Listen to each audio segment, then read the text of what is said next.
She's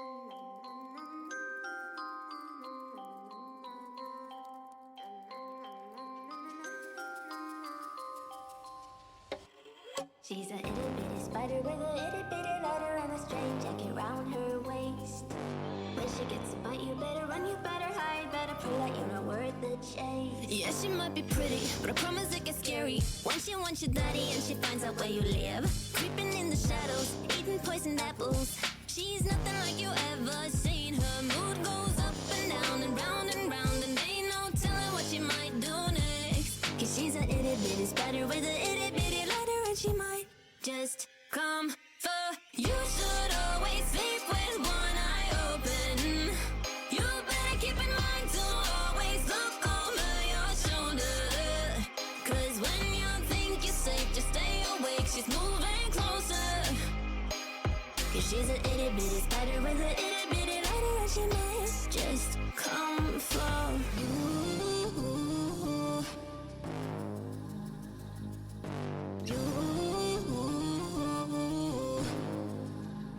She's a snake crawling, creeping on the floor. If you give her time of day, baby, that's your first mistake. She will swallow you whole, for you know it, you're controlled by a sweetheart criminal. Never thought that she's a itty bitty spider with an itty bitty ladder. You should always sleep with one eye open. You better keep in mind to always look over your shoulder. Cause when you think you're safe, just stay awake. She's moving closer. Cause she's an itty bitty spider with an itty bitty ladder, and she might just come for.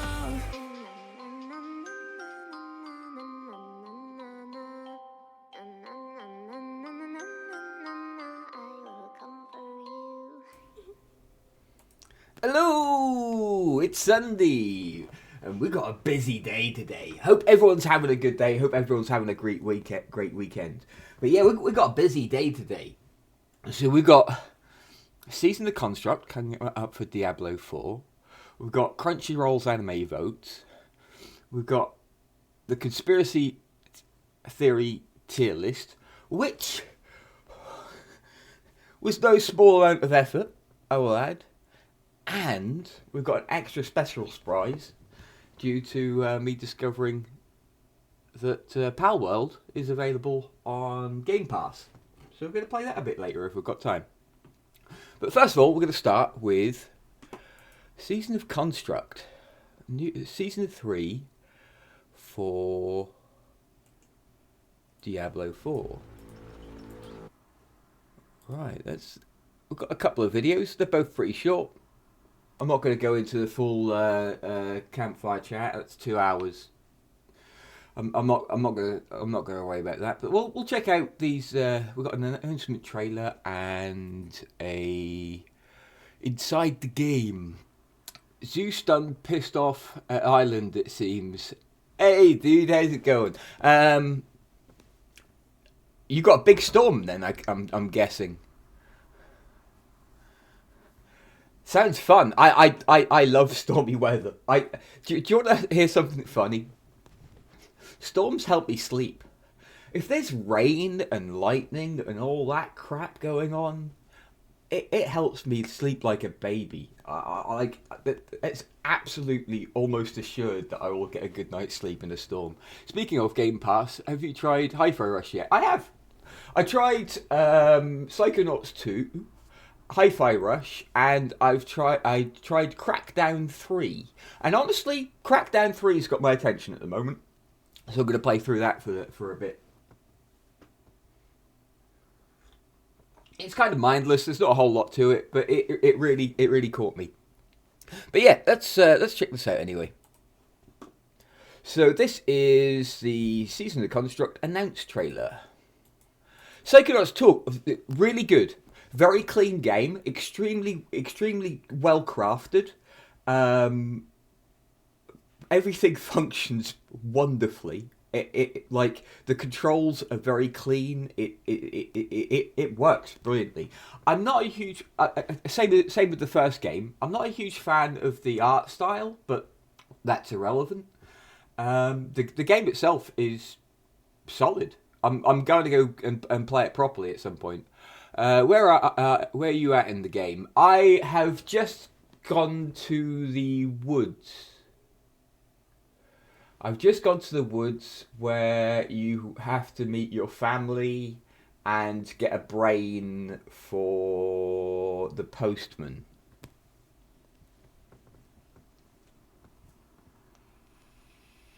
So I'm not that far. I've done like a couple of levels. I did the whole casino thing.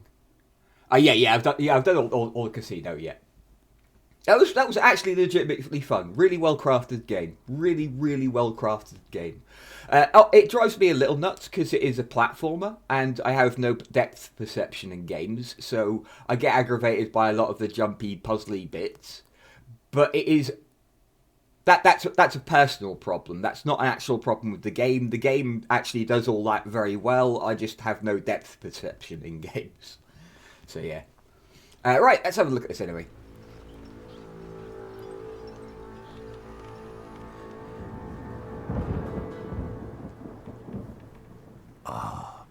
Welcome, Wanderer. I sense that recent events have brought you to me. These are strange times indeed. So many fear the inexplicable. I deal in it. And you seek answers. This will lead you to the knowledge you desire. Legends state this rune is the missing piece of an arcane construct. I'm gonna miss the vampire powers. Yeah, me too. Especially the dodge. Oh my god, the dodge is so good. But be warned, for the construct is buried deep beneath Kegistan. You never know though. Much like with season 1, they might roll some things over. So, for example, one of the season 1 powers is now a ring for necromancers. So there is potential we might see like the blood mist dodge, for example, become a legendary. And I kind of hope it does. In the ancient vaults of Zoltan. I'm so excited for Zoltan Cool stuff. I love Zoltan Cool. He's such a fun guy. Touched for centuries, they are protected by deadly traps of Kul's own design. And guarded by his mechanical horrors. But the architect Zoltan Kul overestimated his cleverness. In his hubris, the mage abandoned his work, leaving darker forces free to corrupt his machinations and claim the visuals are really cool for themselves. The answers await you in the depths. Take the rune, if you dare. If you dare. I dare. I'm going to play this. I'm probably not going to play it on the stream, but I'm going to play it. It looks interesting. Hang on, what's this? Diablo lo-fi beats to study too. Might have to check that out later. That could be fun. Right, so yeah, that's the teaser trailer. We then got the Inside the Game Season of the Construct video. Let's have a look. This is probably going to be the more interesting one because it'll hopefully give us some actual details on what's happening. Play it in reverse to summon Lilith. Yeah. Season of the Construct has so much going on. New quest lines, new legendary items, new unique items, new mechanics, challenges, and more. Cool. Could you detail some of those? That would be wonderful. In the Season of the Construct, you learn of a wondrous place beneath the sands of Kegistan, filled with untold treasure. Nearly all who seek this treasure never return. Those that do return are haunted, or worse yet, possessed. You seek out this all that comes to mind is that hilarious yeah, fair. place to put an end to whatever's lurking there. Following a lead, you discover a sprawling network of underground vaults. It houses the Loom, a priceless... I hope it is a sprawling underground network of vaults. That would be cool. I suspect it's going to be instance dungeons, but we'll see. Apparatus built long ago by the brilliant mages Zoltan Kuhl and Ayujan of Chaldeum to shape the elements and build tools to serve humanity. This is interesting. What are all these pedestals for, I wonder? While exploring the network, you rescue Ayujan, only to discover that the demon Malphus has taken over the loom to create its own private hell. Malphus is a servant of Diablo. Malphus. He's unlike other demons we've encountered in Diablo 4. He's shapeless, manipulates others, takes on forms other than his own. Oh, Nyarlathotep! Possessed one of Zoltan Kuhl's prized constructs. And you must work with Ayujan to explore the vaults, gain access to the loom, and defeat Malphus. This season introduces Construct. That looks cool. That looks like fantasy StarCraft. These elementally powered monsters were originally created by Ayujan and Zoltan to protect and maintain the loom. Unfortunately, Is it me, or do they have like a weird, almost stop motion style to their animation? Malphus has taken control of them and twisted them to his liking. No, I think Powered that's by various different elements, me imagining giving it. them different abilities and strengths and weaknesses. You'll also find them, of course, in the vaults themselves, protecting the many treasures within. As players engage with the storyline of the season, I have not seen it, they're going no. to come across a broken version of the Seneschal during the quest line. The Seneschal is a special construct that was built to command the other constructs based on Ayujan's and Zoltan's direction. Okay. Ayujan of Chaldeum repairs the Seneschal. Was worth to the follow wait your there. orders. Your seasonal The Seneschal companion. construct is your companion. It's a rebuilt construct that will accompany you throughout the season. Your construct's power will grow along with you. The Seneschal construct has many different abilities. Oh, we'll check that out can at some complement point. the player's build. It can deal damage, crowd control monsters, or even support you directly by healing you or providing you a damage bonus. You can get them to heal you, especially the Keith David. Yeah, fair. You can get them to. So you could set. What the hell?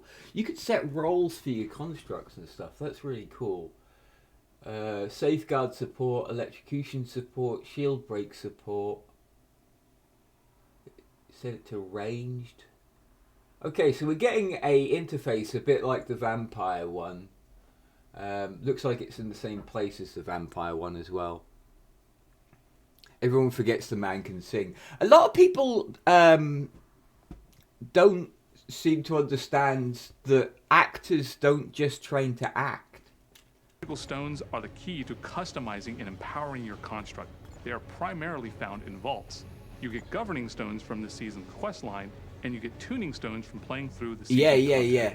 A governing stone is a core construct ability, while a tuning stone is a singular modification for any number of governing stones. As players are progressing through true. the season of the construct and they're leveling up their Seneschal, adding new abilities and improving them, they're going to find abilities that are going to deal damage to packs of monsters, to single monsters, and also abilities that are just focused on buffing the power of the player themselves, so that players have different. I kind of options want a as bot they're that just progressing through the buffs season. me. One cool ability is Auto Defense. Auto Defense summons a magical barrier around your construct that shoots down enemy projectiles. That's Another cool ability cool. that your construct has is Focus Fire. It is a channeled ray of fire that can chain to multiple enemies. Use combinations. of Doesn't seem tuning to do a lot of stones to damage, transform though. a seemingly simple skill into something truly crazy. Wow, okay, yeah, that looked cool. Vaults are seasonal dungeons that are filled with a high concentration of deadly traps, where you can farm for the magic stones for your seneschal constructs. You The can official song along for him already has over 1 million views. I'm not surprised. It's a pretty good song, and he does fit it very well. find the entrances in different zones of Sanctuary. When the player enters a vault, they are met in a familiar area of Sanctuary. Then, the player teleports to the vault proper, encountering great challenges. Vaults not only have our new construct family in them, but also new traps built for this season. Players are going to discover I like what Blizzard have done with collecting monsters into families to sort of build out the roster. I think that's kind of cool. Hey, Baba. Good evening, my fellow nerds and internet connoisseurs. Good evening, good sir. We have a fully packed evening ready for us. I'm excited for it. We're just checking out the new season stuff for Diablo, and then we'll be moving on. many new hazards inside these vault spaces. Whether it is spinning pillars shooting out flames or other traps. Players need to stay on their toes while they're progressing Oh, through these cool. vaults in order to stay alive. Each vault culminates in a gauntlet of true skill. Players must avoid traps while fighting waves of enemies and a powerful elite. If you survive that, the traps will turn off and the treasure room is revealed. Cool. If you get hit by a trap, you lose 1 stack of Zoltan's warding. Oh. Zoltan's warding is a special buff players can get by interacting with the statue of Zoltan Cool when they enter a vault, if they have a Pearl of Warding. Ward-woven chests are special chests players can interact with at the end of a vault if they have enough stacks of Zoltan's warding left over. If a player has more than 1 stack, they can open a rare ward-woven chest. Those have even better rewards. This season introduces our first... I wonder what they mean by better rewards. Is that a higher chance at dropping better items, or are there specific items that only drop from here? stationary boss in Diablo 4. This is going to be a fight against this massive protective golem meant to watch over the vaults. The Malthus, once again, has managed to corrupt and control. Because it's stationary, it gives us the opportunity to include some of the season's new A traps stationary into the arena. boss, This interesting. presents a lot of unique and new mechanics for the players to navigate and fight. The player is going to need to bring all of their skills and abilities to bear as they try to destroy and fight off these Malthus-controlled constructs. They're also going to make good use of their own Seneschal, make sure they remain upgraded in the fights to come. The Gauntlet is a new fixed seed non-linear dungeon where players have a fixed amount of time to achieve high scores by proving their might. Any player who unlocks World Tier 4, Torment Mode, can compete in the Gauntlet. The Gauntlet starts several weeks into the season of the construct. At the beginning I'm of less each week, interested a in new this, but gauntlet I'm glad they chooses put the it in front. for the people that want Unlike it. other dungeons, every time you and other players enter the Gauntlet that week, it will be exactly the same. Same monster positions, same affixes, everything. This makes it a fair competition. Additionally, monsters within the Gauntlet start at level 100. This is meant to test your fully leveled up and geared up build. Okay, It's highly cool. replayable, enabling a broad set of player choices. Players can try different classes and strategies for achieving high scores. Leaderboards are a place for top players to compete with one another in the Gauntlet. These reset each week when a new Gauntlet appears. There are solo leaderboards for each class, as well as party leaderboards that vary with party size. And of course, there are a set of leaderboards just for hardcore players too. But some players may not be ready for that type of play. So we've created goals for You them get as well. rewards for it Each as well. leaderboard has Cool. a ladder that you climb to reach it. Each rung of the ladder awards a seal that you can show off. And when you earn the seal of the worthy, you'll be ready for leaderboard competition. Can't wait to see you in Sanctuary. Yeah, it looks fun. Competition's healthy as well.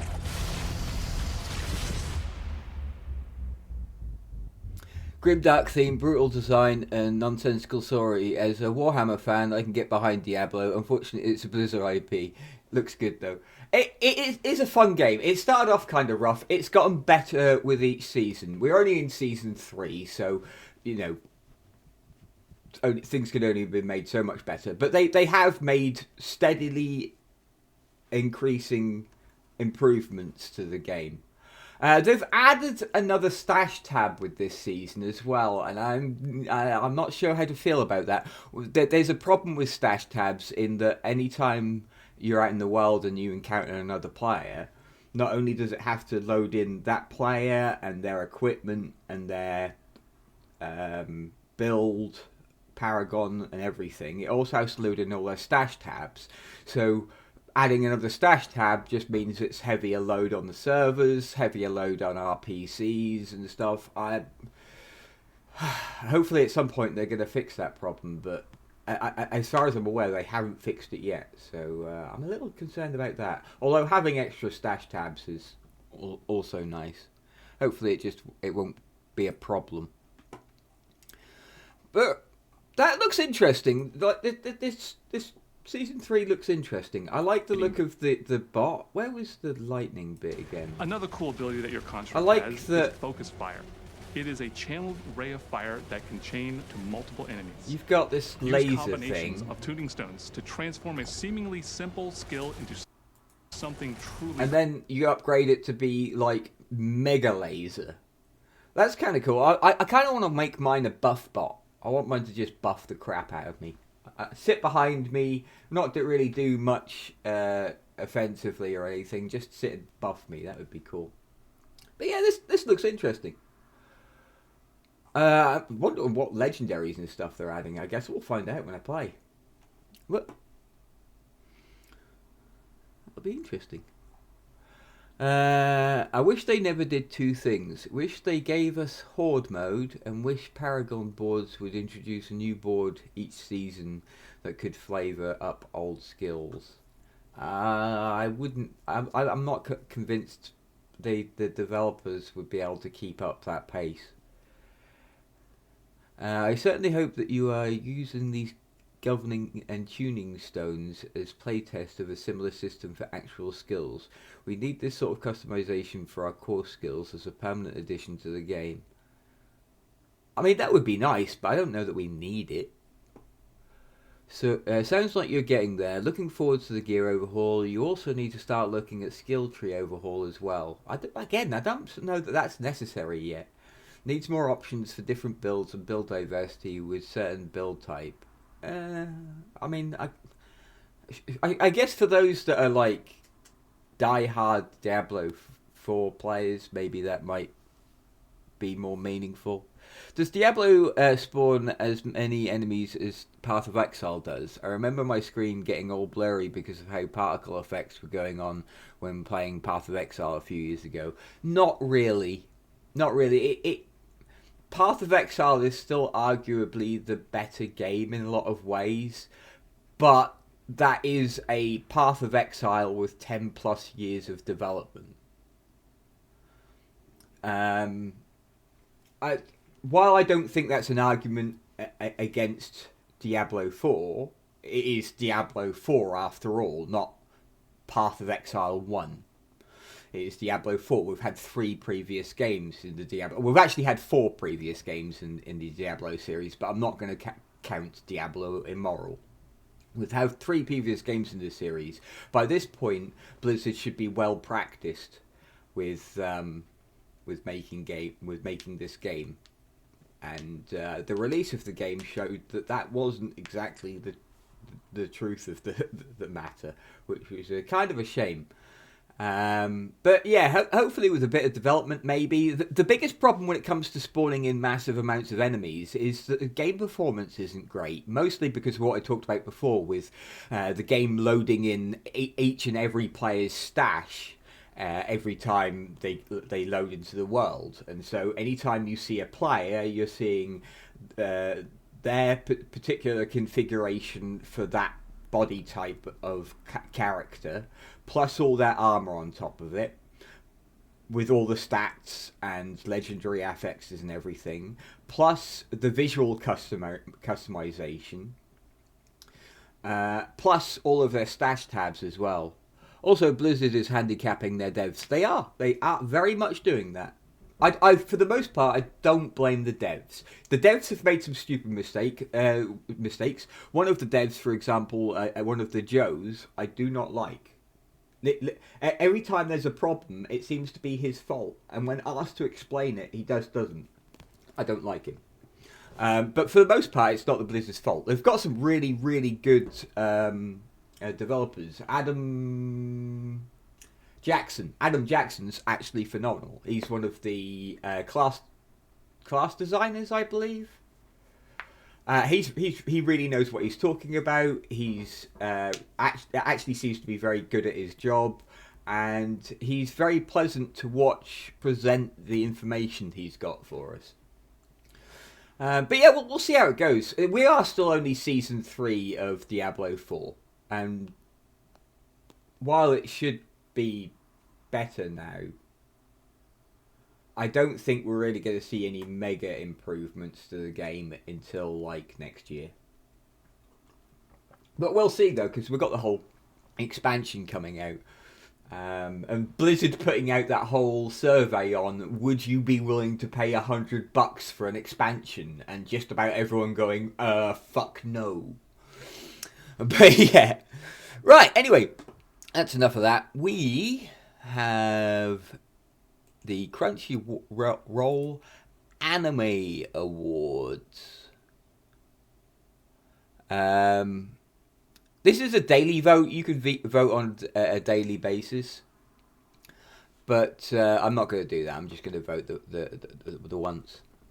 Fuck no. Yeah, exactly. Fuck no.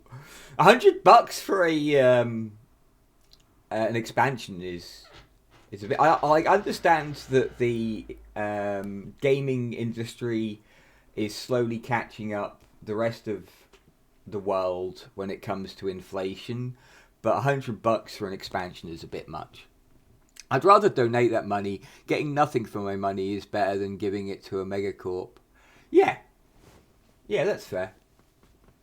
I would say you're not getting nothing for your money by donating as well. You're improving someone's life at some point. That's meaningful. Right, so yeah, we've got the Anime Awards. Is this less categories than last year? I thought there was more categories last year. I could well be imagining it, but we'll see. So, right, Anime of the Year. What are our options? Oshinoko, Boki the Rock, Chainsaw Man, Demon Slayer, Kimetsu no Yaiba, Swordsmith Village Arc. Just the Swordsmith Village Arc? Jujutsu Kaisen Season 2. I guess it is just that. And Vinland Saga Season 2. Didn't GDQ raise over 2 million with the last event? I have no idea, to be honest. I don't actually generally keep an eye on the financial earnings and stuff of businesses. It stresses me out when I see people around the world homeless and starving and companies are raking in billions. It kind of pisses me off. Right, this is actually a tough choice for me because Chainsaw... I've not seen either of those two, so I can't comment on these. Although that's by Cloverworks, so that's probably really fucking good. But I've seen Chainsaw Man, I've seen Demon Slayer, and I've seen Jujutsu Kaisen. And these are all really good. At the point they're in, at least. I mean, pretty much all the money is getting donated. That's what they're... Oh, okay. I actually have no idea. I have no idea. Cancer Research Facility, if I remember correctly. That's cool. Awesome. That's great news. Now, I'm a little tainted with Jujutsu Kaisen because recent manga issues of Jujutsu Kaisen have let me down. I'm not impressed with the current stuff. Season 2 was good. I don't think it was as good as Season 1. Kimetsu no Yaiba, the Swordsman Village arc, was probably the best arc so far, and without a doubt, Demon Slayer is one of the most beautiful animes ever created. It is an absolute work of art. However, Chainsaw Man came out of fucking nowhere and blew everything out of the water. I think I'm going to have to give it to Chainsaw Man purely for coming out of left field and surprising everyone. And I'm hoping with Chainsaw Man's success that we get maybe a anime adaptation of Fire Punch, I think it's called, as well. It's by the same author. And it's really fun. And it is really, really fun to watch. It is as well. I'm looking forward to Season 2. I'm going to go with Chainsaw Man. It's a tough choice because I like all three of these. I've not seen Vinland Saga either. But I think the Chainsaw Man. Demon Slayer is really good, mostly with its animation. I find its support cast, at least the immediate support cast, to the Boar guy and the Crybaby, to be not particularly enjoyable characters. So that's a problem for me. And Jujutsu Kaisen, I feel, is falling off the fucking planet. But we'll see how it goes. Like, the Season 2 is good. Don't get me wrong. Season 1 and Season 2 of Jujutsu Kaisen are very good. Later stuff is a problem. But yeah. Chainsaw Man, let's do that. Hang on. Fucking piece of shit website's trying to dox me.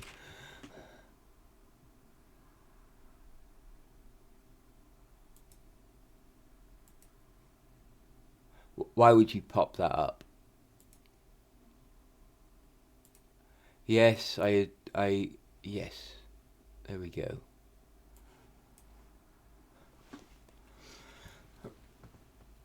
Vote. Okay, cool. Next. Best continuing series. Attack on Titan, Demon Slayer, Jujutsu Kaisen, One Piece, Spy X Family, and Vinland Saga. I have not seen season 2 of Spy X Family, but if it's anything like season 1, it's incredible. Ongoing. I can't vote for Attack on Titan because I only watched the first 2 seasons and got bored of it because they kept lying to me. One Piece I don't enjoy as an anime. It's a great manga. It's a shitty anime. Vinland Saga I've not seen. Demon Slayer is great. Again, I have the same problems with it. The animation is great. The main character is great. And the Hashira I think are really cool, and the demons I think are really cool. But Boarhead and Crybaby drive me to distraction. Jujutsu Kaisen. Why are they only saying season 2 again? It's best ongoing series. Jujutsu Kaisen I think is a pretty good contender. But honestly, if season 2 is anything like season 1, Spy X Family is going to be an absolute masterpiece. Season 1 was so freaking good. That gets my vote. Absolutely brilliant. I'm not usually into like slice of life and stuff, but this was remarkable. This was such a good series. Best new series: Oshinoko, Boki the Rock, Chainsaw Man, Heavenly Delusion, Zom 100 Bucket List of the Dead, and Hell's Paradise. I've not watched Oshinoko. I've not watched Boki the Rock. I've not watched Heavenly Delusion. I've not watched Zom 100 Bucket List of the Dead. I was actually about to start. I've been thinking about starting Hell's Paradise, but I haven't watched that, so I'm afraid it has to be Chainsaw Man again. Not that it's particularly a bad thing. Chainsaw Man's great. Best film. Oh God. Black Clover, Sword of the Wizard King, Blue Giant, Kaguya-sama, Lover's War, The First Kiss That Never Ends, Psycho Pass Providence, Suzume, and The First Slam Dunk. I've not watched any of these. I actually almost watched The Sword of the Wizard King the other night, but I didn't end up watching it in favour of something else. What did I watch? I watched something else. I've not watched Blue Giant. I've not watched any of Kaguya-sama, which I should apparently. Apparently, despite this being a slice of life anime, apparently it's very good. I didn't even realise there was a Psycho Pass movie, or I would have watched that already. Psycho Pass is great. Suzume, never heard of it, and The First Slam Dunk sounds like a sporting anime, so I'm not really interested. I'm going to give it to Psycho Pass purely because the series is good. If it's anything like the series, it's remarkable. Black Clover's fun, but has episode structural issues that drive me insane. And I've not seen any of the rest, so I can't really comment. We're going to give that to Psycho Pass.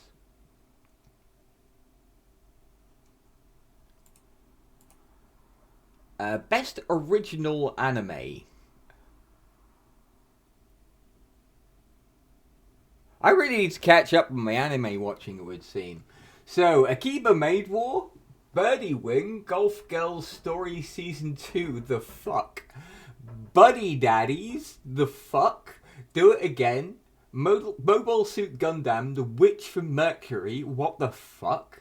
And the marginal... I can't vote on any of these. I have no... The only one that I have any kind of clue about is Mobile Suit Gundam, The Witch from Mercury. And even then, like, I understand Mobile Suit Gundam, but the Witch from Mercury bit seems a little bit out of left field. I can't vote for any of them. I've not heard of most of that. Okay. Best animation. Well, I know what's going to win this. Attack on Titan, final season, the final chapter, special 1. Chainsaw Man. Demon Slayer, Kimetsu no Yaiba, Swordsmith Village arc. Jujutsu Kaisen season 2. Mob Psycho 103. Trigun Stampede. So with original, they actually mean most Japanese or total random themes. It does seem that way, yes. This one's going unquestionably to Demon Slayer. Demon Slayer is one of the most beautiful fucking anime. I would love for this vote to go to Trigun Stampede, because Trigun is legitimately one of my favourite anime of all time. The original, not the Stampede. The atrocities they've done with art direction in respect to Trigun Stampede will probably ensure that I never watch it. I do not like... They've done to Vash the same thing they did to Dante in DMC. I don't know why. I was really excited for the Trigun remake, and then they did this mistake.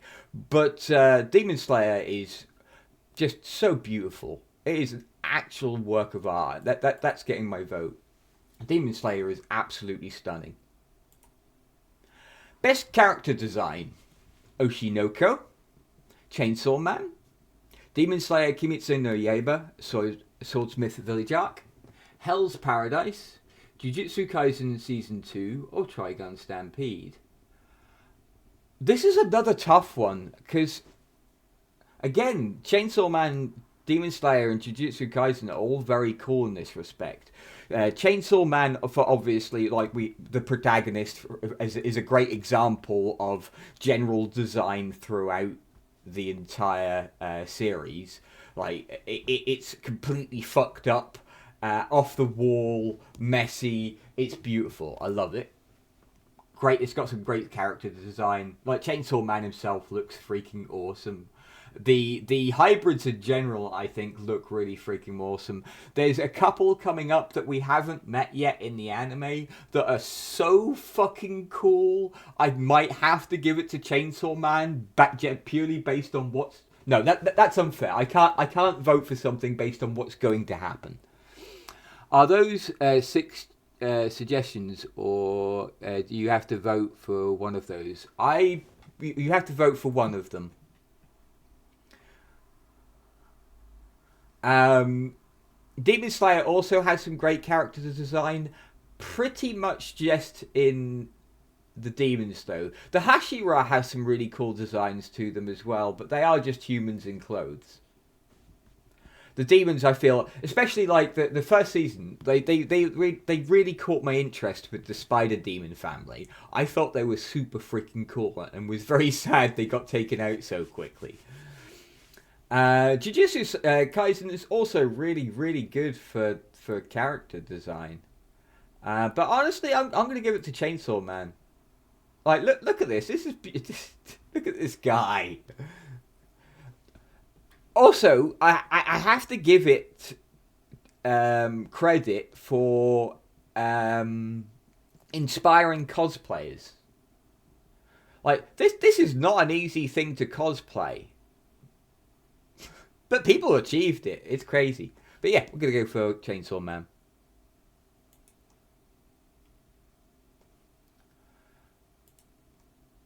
Best Director.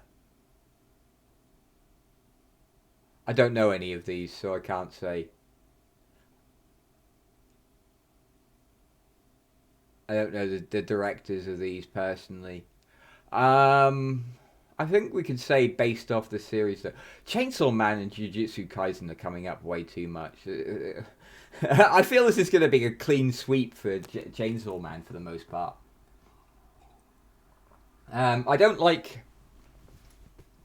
what they did with Attack on Titan, so it's again between Chainsaw Man and Jujutsu Kaisen. Direction. I'm going to give it to Chainsaw Man again. Chainsaw Man's winning it all today, it seems. Best Cinematography. Attack on Titan, final season, the 5th chapter's special 1. Jesus Christ, what the hell? Attack on Titan, the final season, the final chapters, special 1. What the fuck. This is how much they're desperately clutching at straws to keep your attention. Chainsaw Man, Demon Slayer Kimetsu no Yaiba, Swordsmith Village Arc, Heavenly Delusion, Jujutsu Kaisen Season 2. So strange that they won't let you pick any anime that falls under these categories and just limit you to 6. Yeah, I'm not really keen on that. There is a bunch of other anime I would like to vote for as well. For example, Ancient Magus Bride. I've not seen the Ancient Magus Bride in any of these awards, and it totally deserves to be.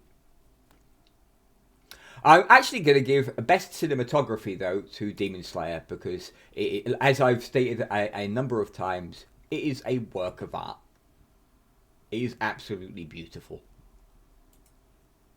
Absolutely beautiful. Even if you don't enjoy the story or the characters, this show is worth watching purely for the art. It is a masterpiece. Best art direction, I think we know what we're voting for here, but we got Oshinoko, Chainsaw Man, Demon Slayer, Hell's Paradise, Jujutsu Kaisen, and Zom 100. It's gonna be Demon Slayer again. It's just so pretty. One of the prettiest animes I've ever seen. Best romance. Oshinoko for me. Yeah, fair play. Fair play. Horimiya, The Missing Pieces. Insomniacs After School. I should probably watch that. It's a romance. I'm not watching it. My Happy Marriage. My Love Story with Yamada-kun at level 999. Wait, is that a gaming romance one? That might be enough. I watched one called High Score Girl, that was a slice of life romance. But it was all about this little boy growing up in the 90s. It clicked with me very quickly because the themes are very similar to my childhood. But it's about a boy growing up in the 90s, being an arcade freak, spending all of his time on arcade machines, playing like Street Fighter and stuff. And one day he goes to the arcade and he's playing on Street Fighter when a new opponent jumps in mid-match and beats the crap out of him. And it turns out to be this girl who, over the series of the series, they grow together, and it's a whole beautiful thing. I highly recommend it. Bullshit that there's no I'm in love with the villainess. Is that a romance, though? I mean, there are certainly romantic themes in that, but romance isn't really the point. The point is her manipulating things to be more in her favour. I wouldn't put that in a romance section. Yeah, I've seen it. I can't vote on any of these because I don't watch romances. They're not what I watched. But her goal isn't to be with her. It's for her to be happy. Yeah, that's my point. It's not about romance. Right, I'm going to skip that. I have no perspective on that. So, best comedy: Boki the Rock, Buddy Daddies, Mashal, Magic and Muscles, Spy X Family Season 1 Cur 2, Uru Seiya Tsuru, Zom 100 Bucket List of the Dead. See, it's tough for me. It's between Mashal and Spy X Family. I think I'm going to have to give it to Mashal purely because it is more comedy than Spy X Family is. But Spy X Family is that I think there's a season 2 of Mashal that started, by the way, in case anyone's interested. I thought this was absolutely hilarious. Imagine if Saitama joined Hogwarts. That's what you get. Romances are among my favourite themes in stories that are not about romance, oddly enough. Great subplot, but I don't want the entire show to be about it. Yeah, I'm pretty much the same way. I'm not against romance. In fact, I feel like having a romance within a show makes it more immersive. because it's believable, because that happens with people, you know. If people work together close enough, their relationship grows with it. But yeah, like you say, I don't want it to be the entire show. It's like a fusion of Saitama and Asta. Yeah. Mashal, I highly recommend. If you want a really, really silly, and it is really, really silly anime, this is really fun. It's about a guy who goes to a magic school, but has no magic. However, he's incredibly, incredibly strong. So he effectively simulates being able to use magic with muscle. It's hilarious. I highly recommend it. Great show. Best action: Attack on Titan, Bleach, Chainsaw Man, Demon Slayer, Jujutsu Kaisen, One Piece. This is a tough one. Holy shit. Ooh, this is a tough one.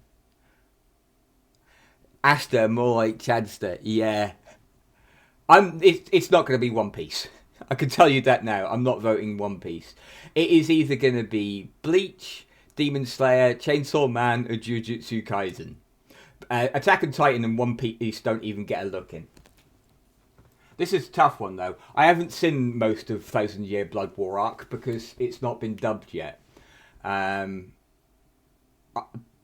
What I've seen, though, is excellent. So I'm gonna remove Bleach as an option because I haven't seen enough of it. I'd go with Demon Slayer. I'm probably gonna go with Demon Slayer in all honesty, purely because of the quality of the animation. Like when we consider what the thing is about, best action, it's the visual experience of seeing that action, and I think I've already covered that. I personally think Demon Slayer is one of the most beautiful anime ever created. And so the action being that visual spectacular, it kind of makes sense. Tanjiro using sun breathing is another beast. Yeah, I can't wait till we get to that stuff. Oh man, that's going to get so good. Well, when we see like the top demon, not fucking what's his name, the creator of the demons and what have you, his first in command. Oh, damn, that dude is cool. I wasn't giving names for specific reasons. So yeah, I'm gonna go with Demon Slayer. Best fantasy: Demon Slayer, Hell's Paradise, Mashal, Curious, Mushoku Tensei, Jobless Reincarnation, Ranking of Kings, The Treasure Chest of Courage, and The Ancient Maggot. There's no competition. There is literally no competition. None of these compare to The Ancient Magus Bride. None of them. Not a single one here. These are all pale imitations of what this beautiful, beautiful story is. I can't recommend watching this more. It's such a good story. DS uses too many static images with moving particles and slow motions to be good action, in my opinion. Though I should mention that I didn't watch much, only seen the first few episodes of season 1 in the movie, all of which have the same problem. I disagree. I think the animation is absolutely freaking incredible. I won't spoil the fight for you, but there's a particular fight in the Swordsmith village arc that is just absolutely stunning. Absolutely. Hell's Paradise was good though. It's not Ancient Magus Bride. There's not many shows or many stories that are the Ancient Magus Bride. This story means so much to me. I don't mind spoilers. Could look it up on YouTube. Don't plan on finishing the anime. It's not for me. Right, I'll see if I can find the scene.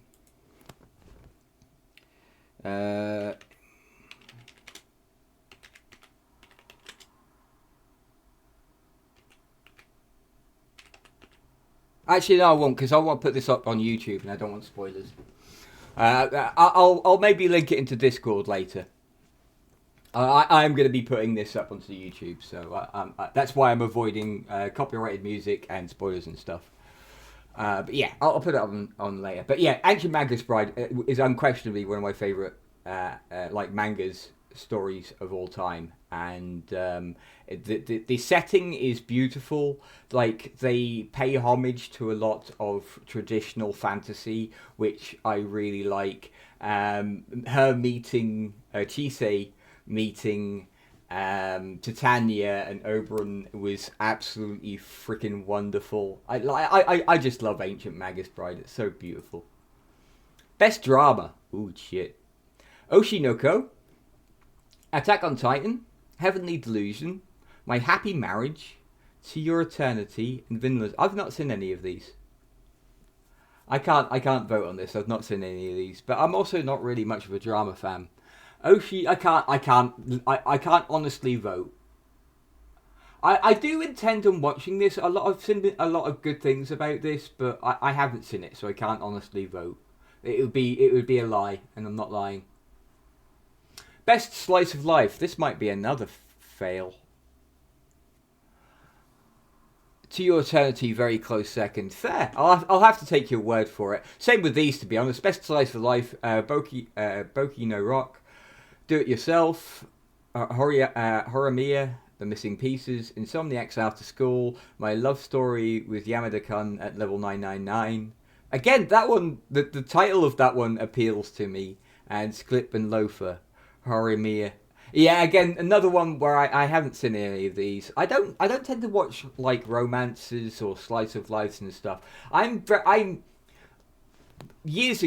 For years, I was a shonen fan, and I pretty much only watched shonen anime. It took a while for me to get out of my sad, pathetic little box and actually explore the other possibilities of anime. But I still don't really enjoy romance and drama. So, best main character: Denji, Eren Yeager, Hitori Goto, Monkey D. Luffy, Shigeo Kageyama, and Thorfinn. It's Denji. It's Denji. Unquestionably Denji, yep. It's not even, like, this guy is so endearing. He's such a lovely guy. It's impossible not to like him. He's such a lovely guy. And then he's been, like, dragged into this fucking rotten world. Like, he's such a lovely... And all he wants is to feel some boob. Come on. Is that really so bad? Come on. Denji's such a lovely guy. Yeah, season 2 now, please. Best supporting character. Arataka Reagan.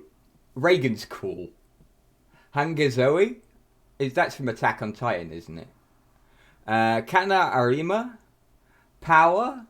Satoru Gojo. He's not a good supporting character. He's overshadowed. Gojo is a problem. In the same way that Sukuna is a problem. Both Gojo and Sukuna have proven. I'm going to shut up because otherwise I'm going into spoiler territory. Oh, can't decide between Power and Kana. For me, it'd be either Power or Reagan. I'm going to go with Power though because I just find her more interesting as a character. Like I think she's really fun. She's really, really fun. And Suguru Geto, I'm guessing that's from Jujutsu Kaisen. Yeah. Again, okay, he's a cool character, but he's not cool as a supporting character. He's cool as the character he becomes after that. Geto, I actually think, is one of the cooler characters in Jujutsu Kaisen, but yeah. I'm gonna go with Power. Power's fucking awesome. Right. Must protect at all costs character. Anya Forger, Boji, Hitori Goto, Miria Unosaka, Pochita, Suletta Mercury. I knew exactly what I was going to be voting for the moment I saw Anya Forgia. But then we got down the list and there's Pachita. Damn it!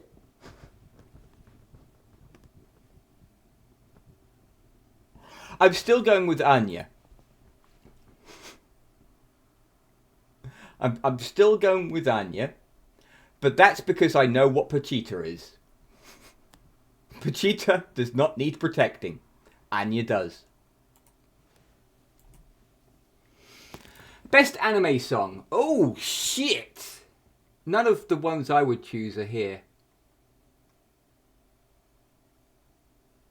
So we got Idol for Oshinoko, Kickback for Chainsaw Man, Seishun Complex for Boki the Rock, Suzume for Suzume, Where Our Blue Is for Jujutsu Kaisen, and Work for Hell's Paradise. I've not heard it, so I can't vote on it. I'm going to go with Chainsaw Man.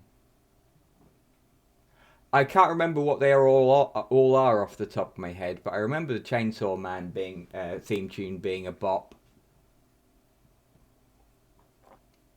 Unfortunately, I've not seen Oshinoko, Boki the Rock, Suzume, or Hell's Paradise. I'm probably going to watch Hell's Paradise later, if they've finished it. So yeah, I'll go for Chainsaw Man.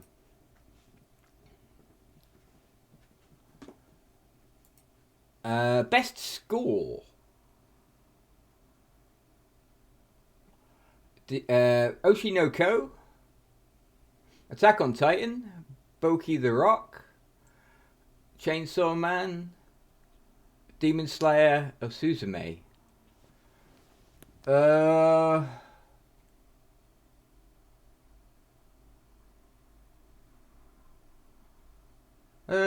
Probably for me it's between Chainsaw Man and Demon Slayer. I'm gonna flip a coin. Heads, Chainsaw Man. Tails, Demon Slayer. It's Chainsaw Man. Can't make a decision there, that's a tough one. Best opening sequence. Idol, Oshinoko. Innocent Arrogance, Heavenly Delusion. Kickback, Chainsaw Man. Song of the Dead, the Zom 100 Bucket List of the Dead. Where Our Blue Is, Jujutsu Kaisen. And Work, Hell's Paradise. Is this not basically the same question as the last one? I mean, it's not, but yeah. I'm going to go for Chainsaw Man again. I guess I'm going to have to watch Oshinoko at some point. You seem to be very in favour of that. I should probably watch that at some point. Best ending sequence. It's going to be fucking Jujutsu Kaisen. Why is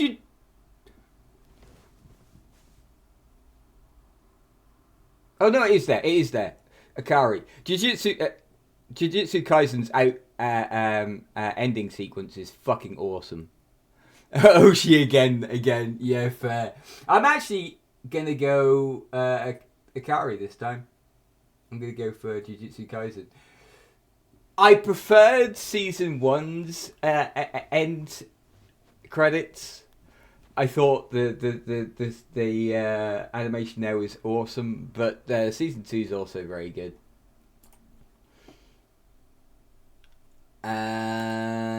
Best voice artist performance. I can't vote on this. I watch dubs. I can't vote on this. That's unfortunate. I'm not gonna lie. I'm not even saying for memes, everything Oshi choice, I'm making it my actual opinion. Yeah, very fair. Very fair. Best voice artist performance, English. I can do this. Abby Trott for Nezuko. For Nezuko?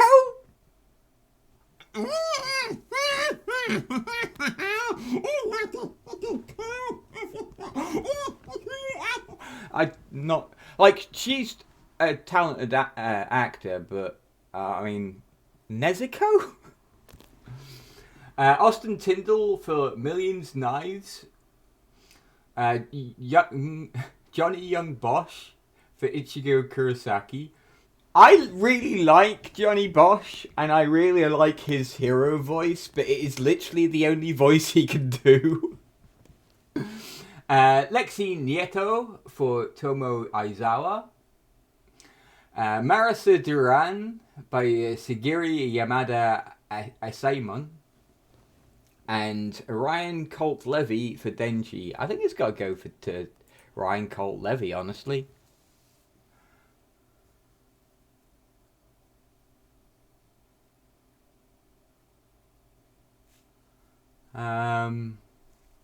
He's a cool character. He represents the character well. Again, none of the ones I would actually want to vote for are here. This is what these awards are about anyway. If any particular anime gets most, if not all the awards in your opinion, then that's valid. Nobody expects an objective look on any of those. The list is too narrow. It is way too narrow. There are so many anime, like for this one example, for example, where we're voting for the best vocal performance and what have you. I wouldn't vote on any of these. Given the option of these, I'm going to go for Denji because he's really cool. I think the guy that represented him did a very good job. But there's so many better, like the actor that plays Chisei in Ancient Magus Bride. She's remarkable. Why the fuck is she not here? That's fucked up. There's so many good actors. Why have they limited it to 6? That sucks. Again, I feel like voice actors really get a raw deal as well. They get paid fucking peanuts. They have to work fucking ridiculous hours. And they get no fucking respect for it. It pisses me off. Anime of the Year. Oshinoko, Boki the Rock, Chainsaw Man, Demon Slayer, Jujutsu Kaisen, or Vinland Saga. Chainsaw Man. Wait. We already voted.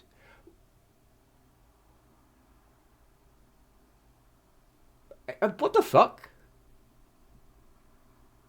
We've already had this category. Best Continuing Series. Yeah, we've already done that. Best New Series. The progress bar is broken.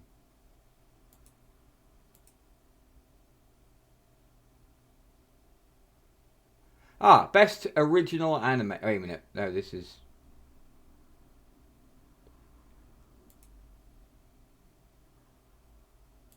Okay.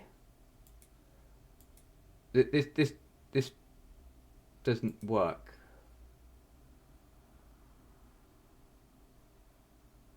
I guess we've done it all. We have voted. Best Action? Did I not vote? Attack on Titan, Bleach, Demon Slayer, Chainsaw Man, Jujutsu Kaisen, and One Piece. I'm going to go for Demon Slayer. What else? Best Romance, Best Original Anime, Best Drama, Best Slice of Life, Best Voice. Yeah, okay. I can't vote in any of the rest. Click on category, the ones you skipped. Yeah. Yeah, that makes sense. Alright, that's our votes. Again, like Baba's pointed out, like the categories aren't large enough. There's so many anime released each year. To boil it down to 6 is reductive. The fact that Kaguya is Best Romance is also bullshit. I'd agree. I haven't watched that, and I would agree, purely based on its reputation. Kaguya-sama Lover's War has a massive reputation for being a very quality romance, and the fact that it isn't even on this fucking list is crazy. Like, it's famous enough for being good that I've heard about it and I don't even give a shit about romances. Bizarre. I wonder who puts these lists together.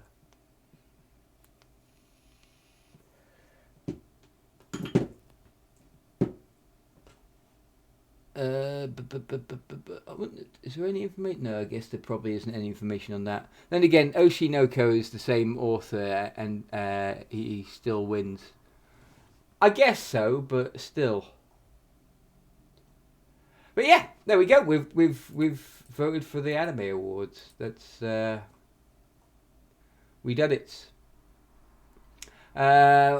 Want to really help your favorites each day? Yeah, I'm not gonna vote every day. That seems like a bit much. But right, that's that done. I'm gonna do this a second while I set our next bit up. I've got some bits to drag out. We're gonna do our conspiracy theory tier list. It's quite a hefty list as well. It's by no means an exhaustive list, but it is quite the list. Probably put together from analytics all over the year, from viewing trends. Yeah, I would question where they're drawing that information from, though.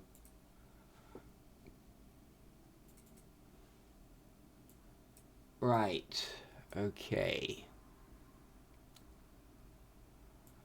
This is going to be interesting. A number of these I had not heard of before, and I've done some research. Disclaimer before we continue with this. While I have done research, a bunch of these I haven't heard of before. Some of them I couldn't find out any information on. And this is by no means a exhaustive list of all conspiracy theories. This was a list compiled from the most well-known or the craziest or interesting ones. So it is not every single conspiracy, but it is a large proportion of them. So right, let's get this moving. So we have a fair list. I did a bunch of research for this as well. Like, I've got my notes here, which are pretty extensive as well. Right, so starting off from the top, I've simplified the list. This also had like an S tier and other things as well, but I felt there was no need for that. It's not like there's a whole lot of complication in this. Cunt, twat, fucking secret boss, fuckwit. Wait, what? Wait. So, first one, Alex Jones is Bill Hicks. Oh shit, that was for a Discord DM. Yeah, fair play. Right, first one is Alex Jones is Bill Hicks. I'd not heard of this one before. Now, I'm aware that there was a conspiracy going about for a while about Bill Hicks having been murdered by the American government. That they gave him pancreatic cancer to get rid of him because his narrative was very damaging to the public perception of the American government and all that. That's obviously nonsense. This one is even crazier than that. This one is the idea that the American government paid Bill Hicks to be Alex Jones. And that Bill Hicks didn't die, he was just converted into a different person to become a controlled opposition of the mainstream media, who was then to continuously feed approved intelligence by his CIA handlers. Obviously nonsense. This is actually kind of insulting to Bill Hicks. Absolutely ridiculous. I'm going to put it in C tier. My voting, by the way, my grading is going to be on how interesting a conspiracy is, how interesting, how well thought out, and how well it would be, how much it would be, how believable it would be. So we're putting Alex Jones as Bill Hicks into C tier. But Lucian, consider the meme level, the memes. But I love Bill Hicks, and the idea that people think Bill Hicks is Alex Jones hurts. I'm this close, this 1 inch punching my screen. Oh shit, that doesn't sound good. You should probably not do that. Screens are really expensive. So next up we have the alien bubonic plague. I couldn't... Fuck this boss. What are you playing? That 1 inch can do a lot of damage. Especially if you know how to truly abuse kinetic motion. So this one doesn't seem all that complicated from my research. I couldn't find a lot on this, but it's basically the idea that the bubonic plague was a artificially created illness by a particular sect of aliens. The persona, okay, that makes sense. These aliens will actually come up a lot today, a lot. I do mean a lot, because there's this particular, like, Alizatori or something like that it's called. There's a particular place that people have created where apparently all aliens come from, and it gets used regularly, and these alien bubonic plague guys were the same. I'm going to put it in D. It's ridiculous, it's silly. All these theories came up years and years after the bubonic plague hit, and it's just silly. I don't think it's an interesting conspiracy, and it's silly.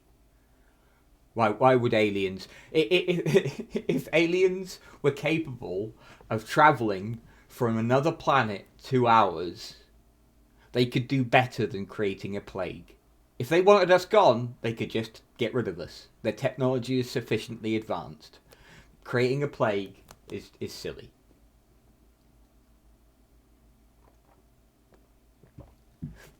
Animal spies. This one's hilarious because it's true. The reason, if it flies, it spies. Why do you think there was lockdown during chip shortage? They wanted us kept indoors while they upgraded the bird CPUs. Well, this is a funny thing, because the whole animal spy thing's true. Like, we do put tracking onto birds. Now, this isn't necessarily to spy on other countries. It's to record, like, migration patterns and, like, mating habits and that kind of thing.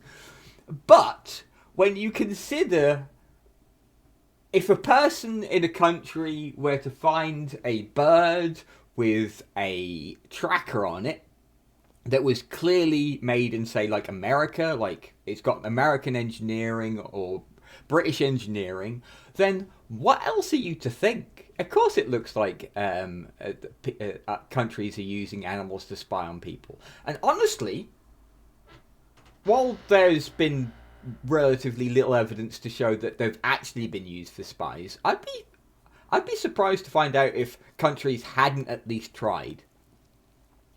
Right, they have the tech to get their grey asses here, but crash land 90% of the time. Conspiracy theory logic. Yeah, exactly. It's the biggest problem with the whole, with a lot of the alien conspiracy theories.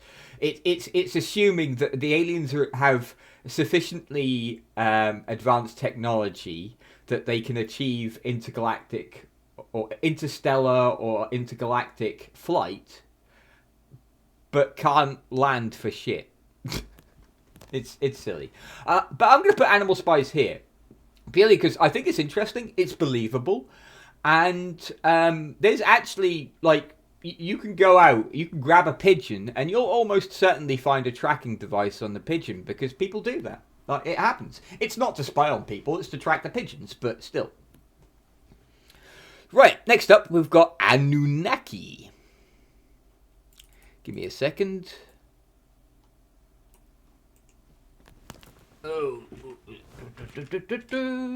No, not there.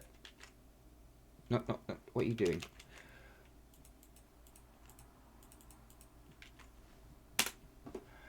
So, the Anunnaki were a group of deities of the ancient Sumerians, Akkadians, Assyrians, and Babylonians. I couldn't actually find much in the way of a conspiracy theory about these guys. I was one fucking hit away. Oh, dude, no. Most of what I found... No, I quit. Oh, that sucks, dude. Most of what I found was about the history of the beliefs in these being some kind of ancient deities. The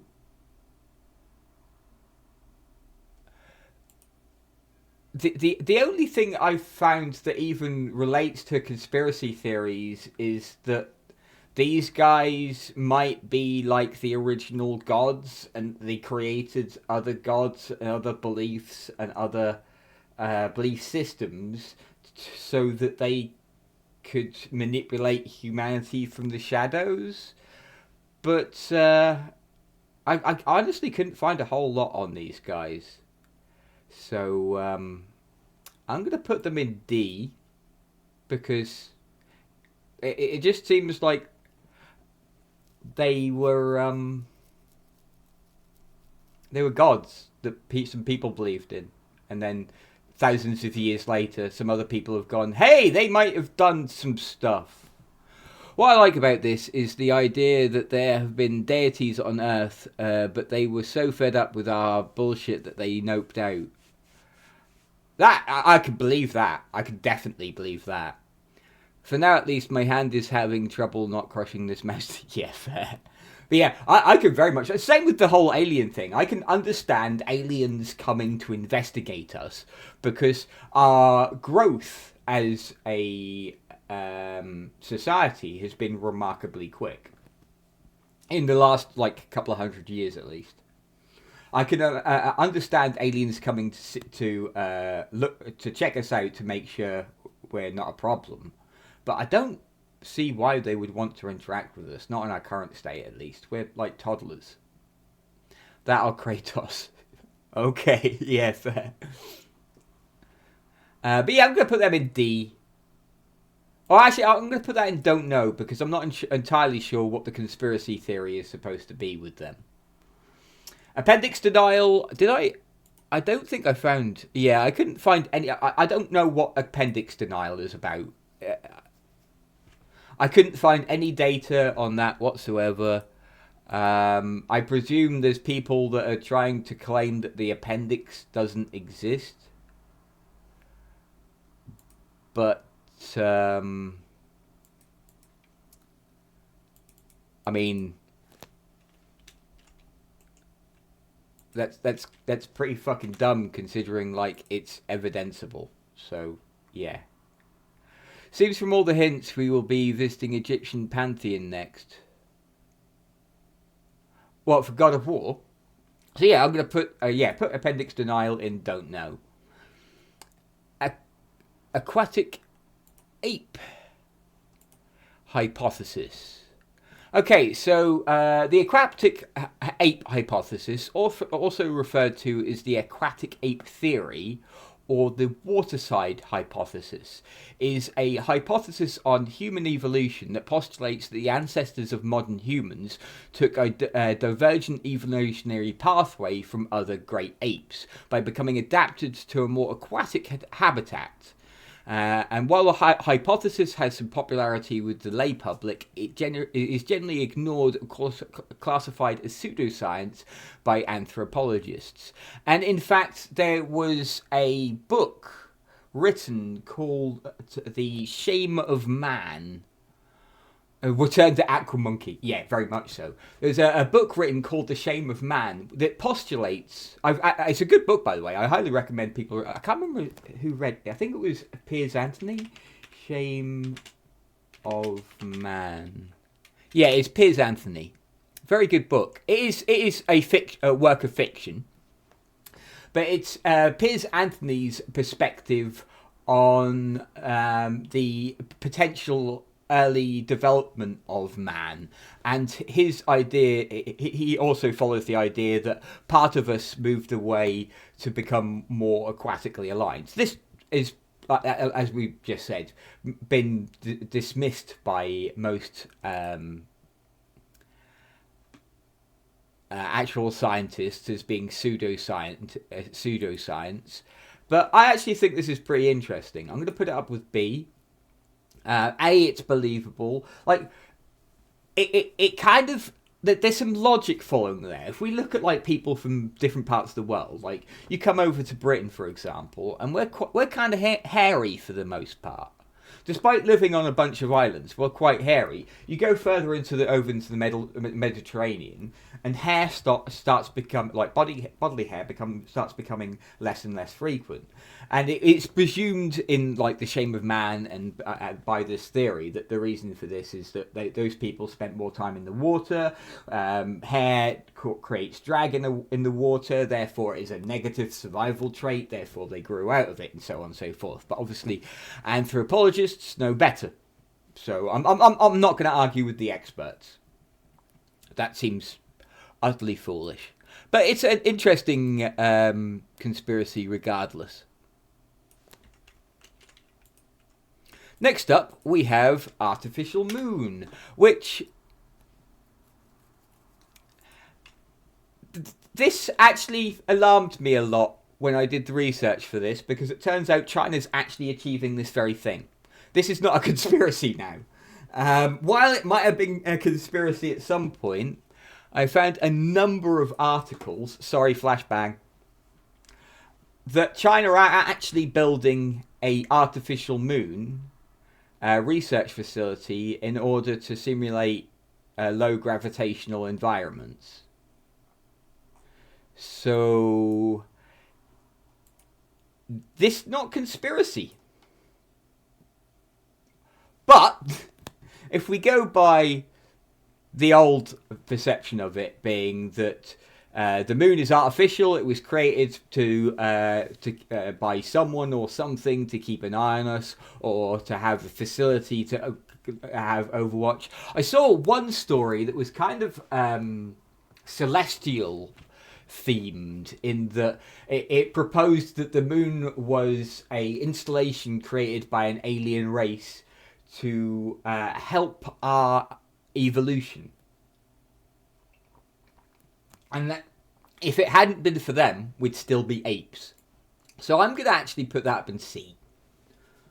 It's completely ridiculous, observably ridiculous. Like, we've got telescopes and stuff, we can watch the moon, but it's pretty fun regardless.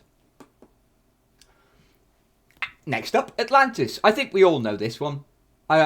Is anyone unfamiliar with the idea of Atlantis? A continent or a country that, due to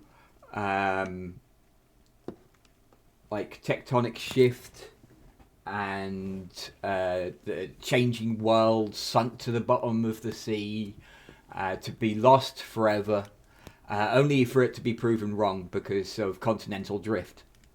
Unfortunately, what's Atlantis? Also explain to me what words are. Words are the way we've made sense of the sounds we make to communicate. Winry, what are you doing? Out. Pain in the ass. I don't know why she does that. It's not like she's got anything to achieve down there. Right. But yeah, Atlantis I think is really interesting. Mostly because for a large part, it got based on science and understanding of like tectonic drift and continental drift before we really understood what those things actually were. Now obviously it's been proven wrong now. We've got an actually pretty good idea of what the world used to look like at the time that Atlantis was proposed. But we have proven it wrong. So, yeah, that's unfortunate. But it is what it is. Some things just don't last that long, even if they are really interesting. So, next up, we have the Black-Eyed Children. I couldn't find a whole lot on this. It's a relatively new thing. By relatively new, I mean like the 90s. There are newer things on this list, certainly, but Black-Eyed Children, or the Black-Eyed Kids, in American temporary legend, are paranormal creatures that resemble children between ages 6 to 16 with pale skin and black eyes who are reportedly seen hitchhiking or begging or are encountered on doorsteps in residential homes. I think this is just one of those like urban legends.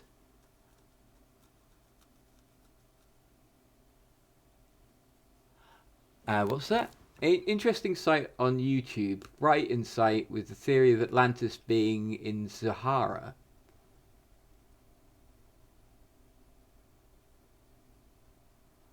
I might have to check that out, but that immediately screams no fucking way. At least in my head. But yeah. So yeah, Black-Eyed Children. Back to Black-Eyed Children. Where am I going to rate these? This is like a copy pasta, pretty much. This is kind of like Slender Man. But this happened before a lot of those trends kicked off. I'm actually going to vote this... I'm going to give it a B. Because it came out in sort of the late 80s, early 90s. Kicked off big in the mid-90s to late 90s. And this was before a lot of the trends, the internet trends, with like Slender Man and...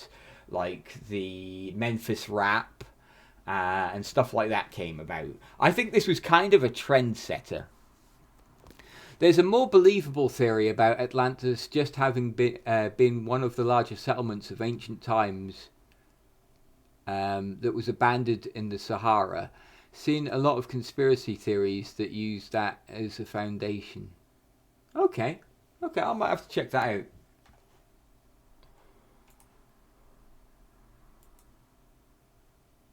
There's a lot that, like, I've simplified the Atlantis conspiracy by a great deal. There's a lot more to it than I've said here, because frankly, I think we all know about Atlantis, right? Like, who that is in any way vaguely interested in conspiracy theories doesn't know about Atlantis? I don't think I really need to go into the details there. But yeah, certainly there is a lot of interesting theories going around about it. Right, so the Bogdanovs. These are real people.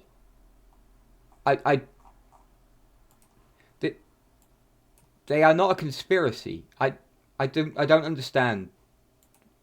I spent some time looking for why people might think they're not real, but they are.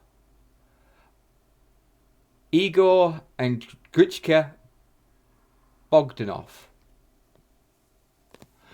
French television presenters, producers and essayists who from the 1970s on presented various subjects in science fiction, popular science and cosmology. They were involved in a number of controversies, most notably the Bogdanov affair, which brought to light the fact that the brothers had written nonsensical advanced physics papers that were nonetheless published in reputable scientific journals. So I presume that is what they're talking about when they're talking about conspiracies. These guys making up science and trying to con people. I don't consider that a conspiracy. I consider them conmen. So I'm actually not a conspiracy. There we go. We'll be here till next Sunday if you try to go into the detail with exactly. Yeah, we've got a lot here, and I'd like to play Pal World at some point today. That would be cool. Some point today, that would be cool. It's going to take us a while to get through these already, because there's a lot of silly conspiracies. A lot of these as well, I'm just going to be like, no, this is just ridiculous and throw it out. But yeah. So, Bohemian Grove Moloch worship. This is kind of fucked up. I'd not heard of this previously. But this is otherwise known as the cremation of care. It's a annual ritual production written, produced and performed by and for members of the Bohemian Club. It is staged at the Bohemian Grove near Monte Rio in California in front of a 40-foot tall image of an owl at a small artificial lake amid a private old-growth grove of redwood trees. Now, this is actually just a little weird cult that came about that actually seems pretty benign. They're still going as far as I'm aware. Like, nothing I found has said that they got shut down. They still seem to be operating. However, the controversy kicked off and the conspiracies that followed it spawned because of Alex Jones. Alex Jones took a bunch of his crew to go and investigate them off his own back for the goodness of America. And he turned it into a fucking witch hunt. Yeah, are these guys crazy? Yeah, probably. Is Alex Jones crazier? Almost certainly. Did he make a mountain out of a molehill? Almost certainly. I'm going to put this here. Yes, they're weirdo cultists. Yeah, they do. They worship an owl or something or other. But like I said, they're mostly benign. They don't do any harm to anyone. And the only conspiracy that come out of it was generated by Alex Jones. So, yeah. Yay. Yeah.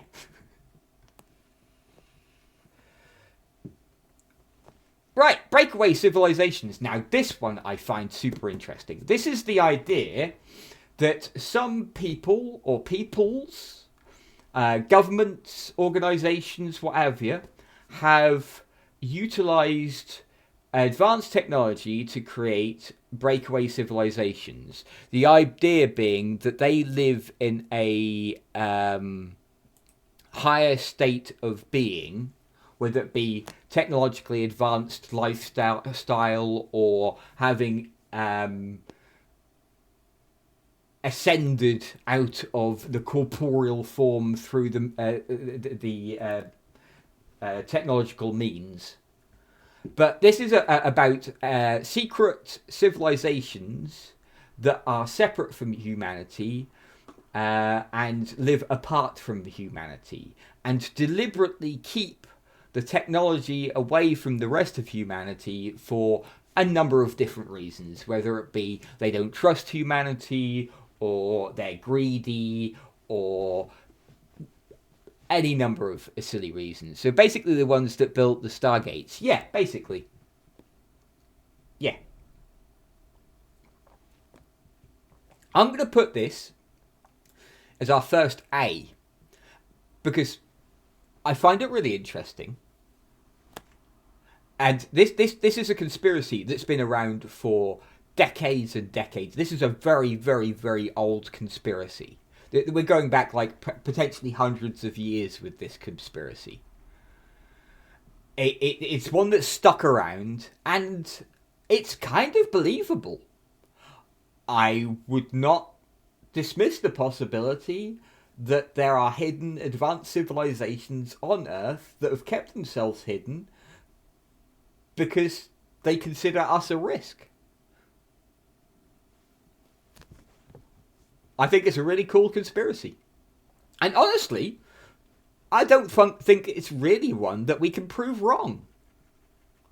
It might be true, and we just don't know. We could be having this conversation now about breakaway civilizations while some weird creepy fuck from one of these breakaway civilizations is observing. How would I know? But yeah, next up we got Bush did 9/11. That's all I can say on that. Camera heads. This one, again, I think is another interesting one. This is the idea that some people around the world have had technology implanted in them to turn them into walking, talking, living spies. Whether they know it or not, they are walking around with surveillance equipment installed in them, essentially being a mobile Big Brother system for the government. And this is another one I actually really like. Anyone that's lived in Britain knows the oppression of Big Brother. We are an observed people. You can't go anywhere in Britain without some creepy government prick watching you. It's just not possible. In cities, countryside's a little bit different. There is still surveillance in the country, but mostly cities. Why would you have to install anything in unwilling subjects? There are enough shills out there. Plausible deniability. If you ask a person if they're spying on you, and they know that they're spying on you, they could be caught, because they could be bad liars.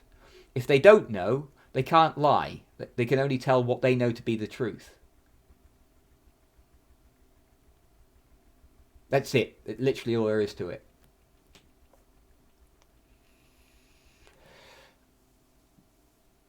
But yeah, again, this is another believable one. With the level of technology that we have in the world, I mean, this one's been around for a while, at least a few decades. I think this one's been going since the 70s. They don't have to know that they're spies. They just have to know that they're part of the government or corporate operation. But they could give that away, and that in turn gives away what they're doing. Like if someone goes to you, hey, what do you do? And you go, and the person says, oh, I work for the government. I can't talk about it. That immediately makes that person suspicious. If you go to a person and go, hey, what do you do? And they're like, I work at that corner shop. Instantly less suspicious. A shill admitting they're a shill, not after 100 years of torture. I don't know. I think there's been several presidents that have outed themselves.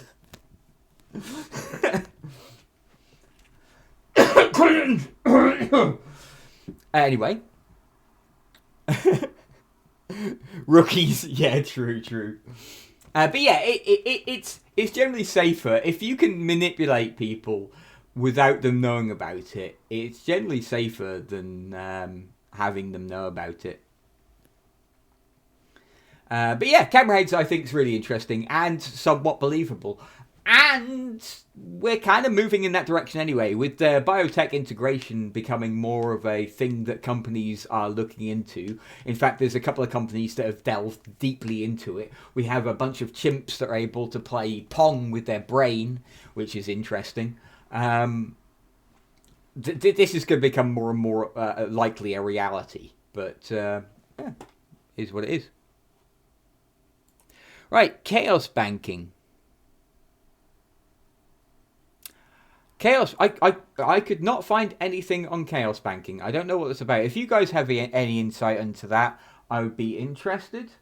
But I can legitimately find nothing on whatever this chaos banking thing is. And I spent a good amount of time doing research for this. Our TVs and other devices are already spying. Why not grandma with her artificial hip? Yep, yeah, absolutely. Absolutely.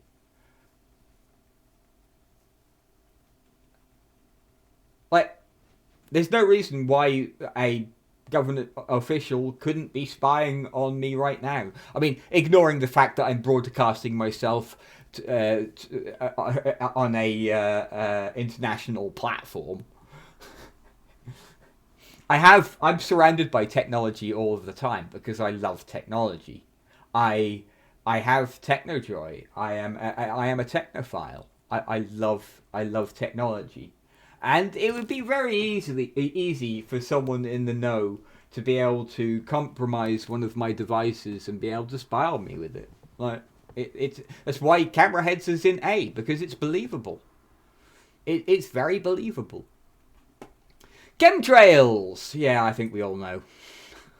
God damn. God. Chemtrails. For those that might not know, it's the idea that chemtrails actually contain chemicals that are either being used to manipulate and control us or to pollute us in some way. It's nonsense. It's stupid people ignoring evidence of any kind. Charles Manson, working for the CIA.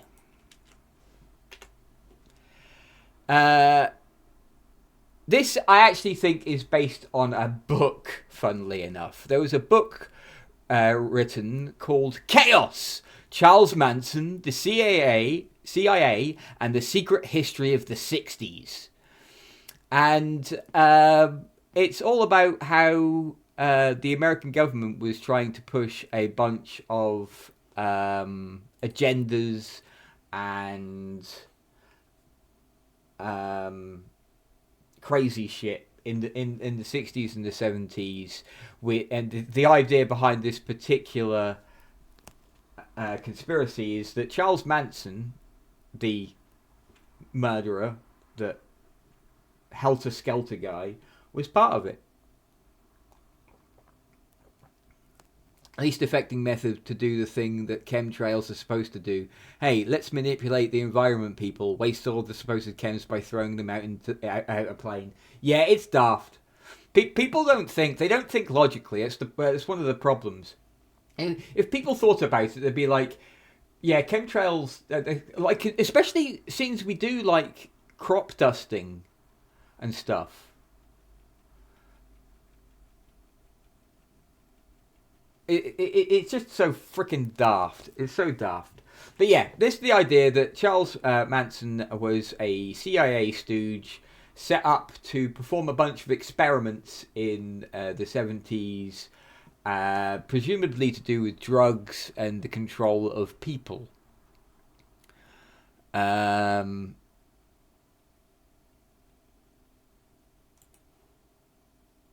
I'd say that's a pretty reasonable conspiracy. It's not amazing as they go. It's kind of believable. The CIA, honestly, most shady things I find to be pretty convincing that of the CIA being involved in. CIA drug trafficking, I'm going to put that in the same place for the same reasons. Like, I actually would not disbelieve that the CIA have done drug trafficking, whilst it might be for reasons beyond what is obvious, i.e. the American government trying to sell drugs. I imagine they've used drug trafficking and what have you to try and catch drug dealers and cartels and stuff before. So I imagine there's enough truth in this, from a legitimate standpoint, that the conspiracy actually holds some amount of water.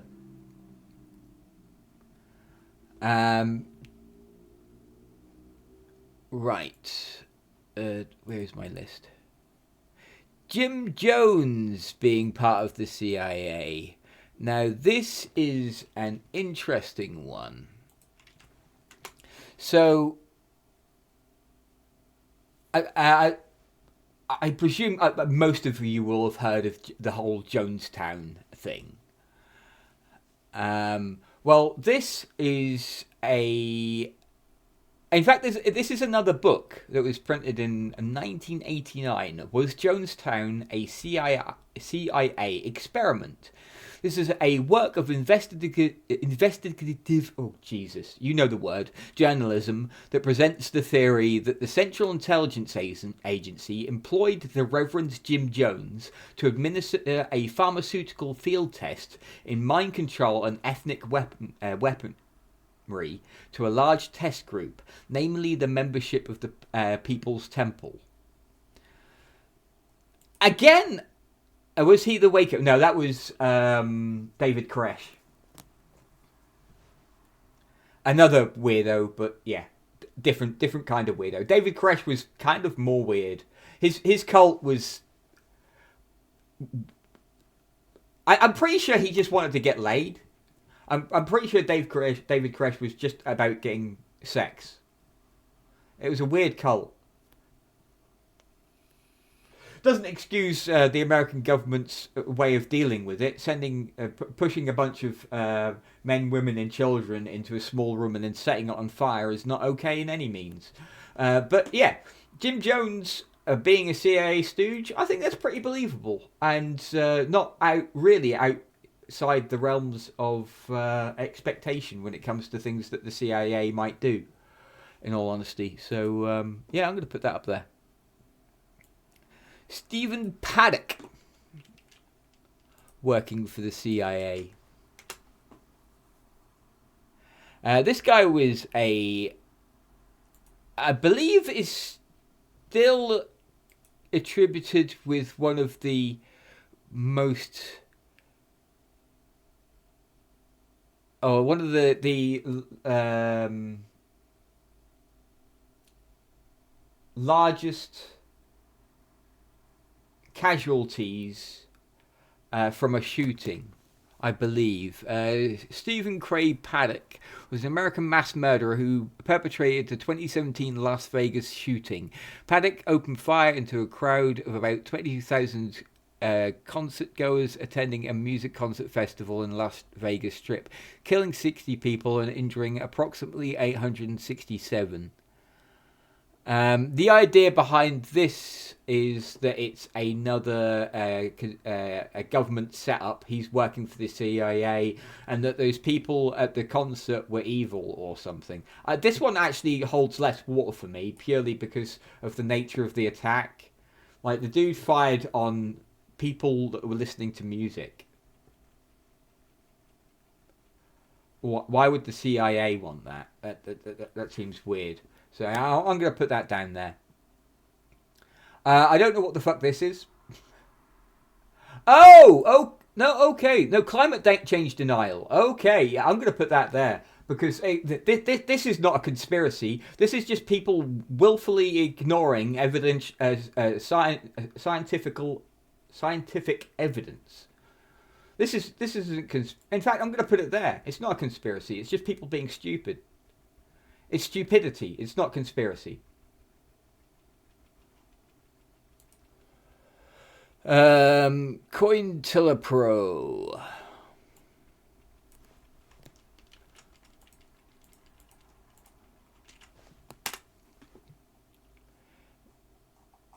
So this was a counterintelligence program started by the United States FBI, aimed at surveilling, infiltrating, discrediting, and disrupting domestic American political organizations.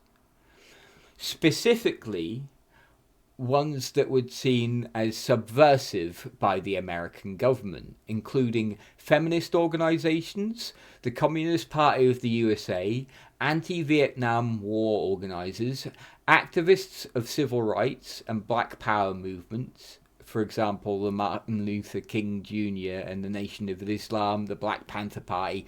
Basically, anything that would be considered progressive now, this was supposedly set up to shut down. Again, I'm going to put it pretty high, because again, this is a pretty believable conspiracy.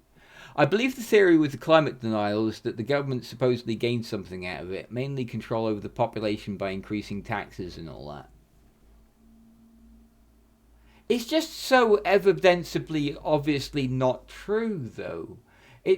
Like, the amount of willful ignorance a person needs to exert to ignore the evidence for climate change is ridiculous. I'll put it up to D. I'll take it out of the not conspiracy. But yeah, it's a shit. It is obvious, agreed. But as we established, people that believe those aren't. Yeah, you're right. I'll put it into D. It's just it hurts. It hurts. It's so fucking dumb. So fucking. We've got other dumb ones on this as well. Like we've got flat earthers at some point. God, it hurts. Right. Next up, we have the Count of Saint Germain.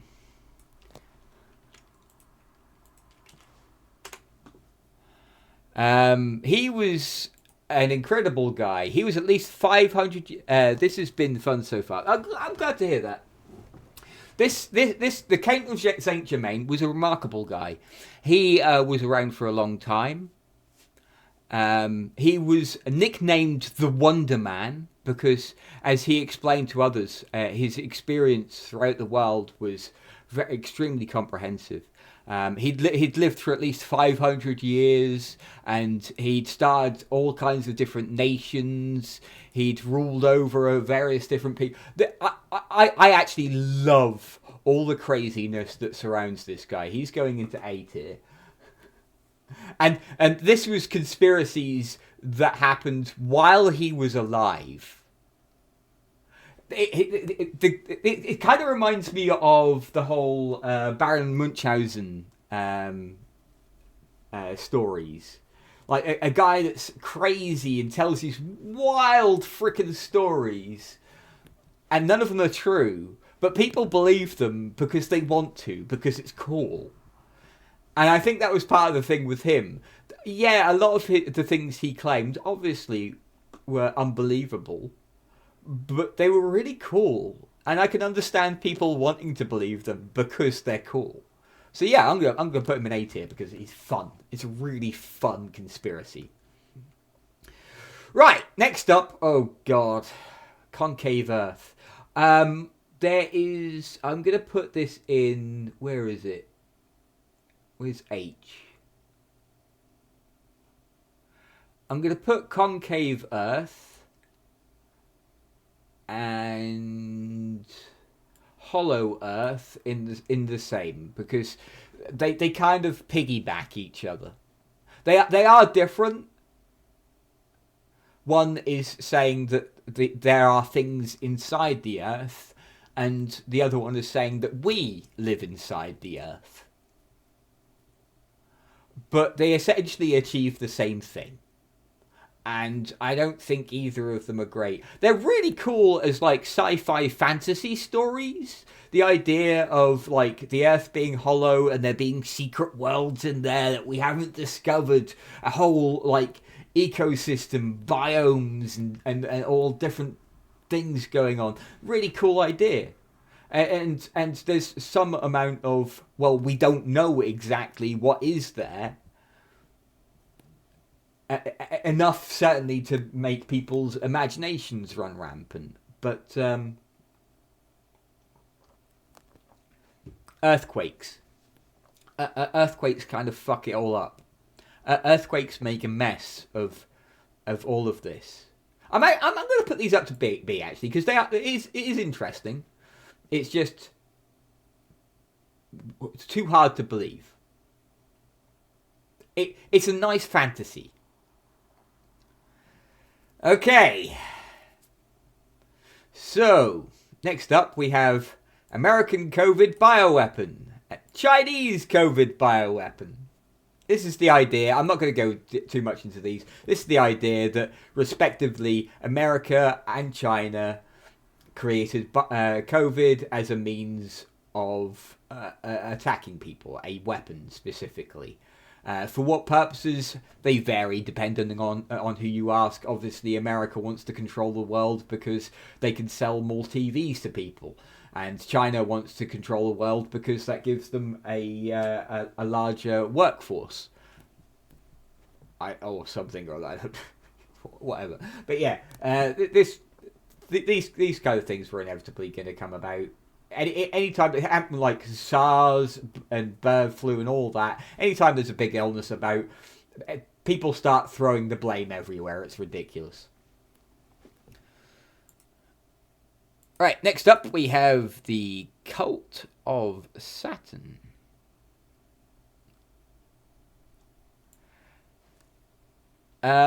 This wasn't what I thought it was.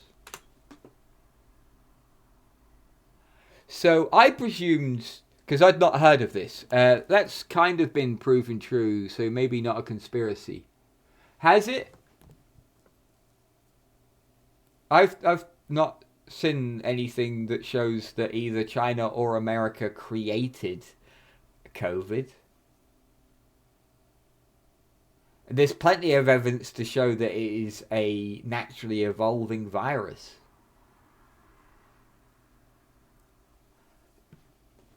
Although, saying to be fair, I can understand why people, especially with the invent of things like CRISPR, where we can literally like 3D print viruses and bacteria and stuff. Certainly I can understand why people would believe that they did this, but yeah. But yeah, the Cult of Saturn isn't, as I presumed, revolving around the whole deity of Saturn. This is actually, America has been shown to have been funding the Wuhan lab that it came from. An accident for sure, but they are creating them. I don't know about creating, studying, certainly. I'm not going to go as far as myself to say that they are outright creating them, because I don't know that to be true. Studying them, certainly. Absolutely, people should be studying them. It's just a shame that people keep ignoring the people that study them. Like, for years, decades now, scientists have said, there's going to be a pandemic at some point, it's going to ravish this world, and we are not prepared for it. And they've said it again since COVID happened. Like, COVID has happened, and we're now getting over that. It's still around. I will add, it's still around. I know several people that have had COVID recently. I know a guy that is currently suffering from COVID. It's not gone. I don't care what anyone says. It's not gone, and it's not going anywhere. And as scientists themselves have said, there will be other pandemics. This happens, especially in a world where society has grown to such an extent that we've got so many people packed together. Of course, disease and bacteria and viruses are gonna have opportunity. There's loads of people together, all mixing bacteria and viruses together. It's inevitable. There's going to be another pandemic at some point, and I'm willing to bet the world governments will still not prepare for it. Regardless, my rant over that. I'm done. I shouldn't rant about that. It's fucking pointless. But yeah. The Cult of Saturn is not what I thought it was. It is instead a proposed form of manipulation through AR games.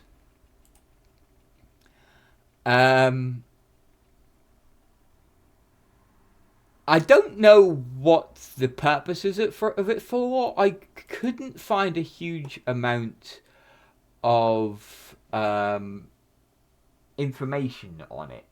Just a whole bunch of speculation, which is no real surprise for a conspiracy theory. But this is the idea that governments, organizations, businesses, whatever, are attempting to maybe manipulate people and control people through video games. Which, honestly, that's pretty believable. If I wanted to manipulate the youth, you know what I'd do? I'd probably do it through popular media. All of this is easily proven to be natural, so making claims of a pandemic being artificial is a big leap. It's artificial in the sense that humans speed up the mutation process by exposing said virus to many hosts. Yeah, that's what I mean about us all being sort of jam-packed together. We're a breeding ground. Like while our hygiene and health and safety laws, rules, procedures have improved greatly, civilization has also grown with that. So while we're unlikely to have an event like the bubonic plague again, we are still going to have those events happen because we are all living so packed together. We saw with COVID that thing mutated like 3 or 4 times over the lockdown, and there was deep concerns that it was going to mutate in a way that we couldn't deal with. Now, as far as I'm aware, that's not happened, but it could. It still could happen. Any random mutation with a virus or a bacteria could spell the end for humanity. Mutations are very random. But yeah, Denver International Airport. This one's super interesting. So it seems Denver International Airport is a very... Hang on a second. What the fuck? Why is this no longer working? There we go. So yeah, Denver International Airport has a lot of interesting things going on around it. They have a number, and people still refuse to follow safety measures to prevent infections despite the looming threat of future pandemics. Yep, absolutely. I, for one, personally, whenever I go into a public space, if I go into a shop or anything, I still wear a mask. I know people that have caught COVID recently. I still wear a mask. I've not had COVID. I don't want COVID.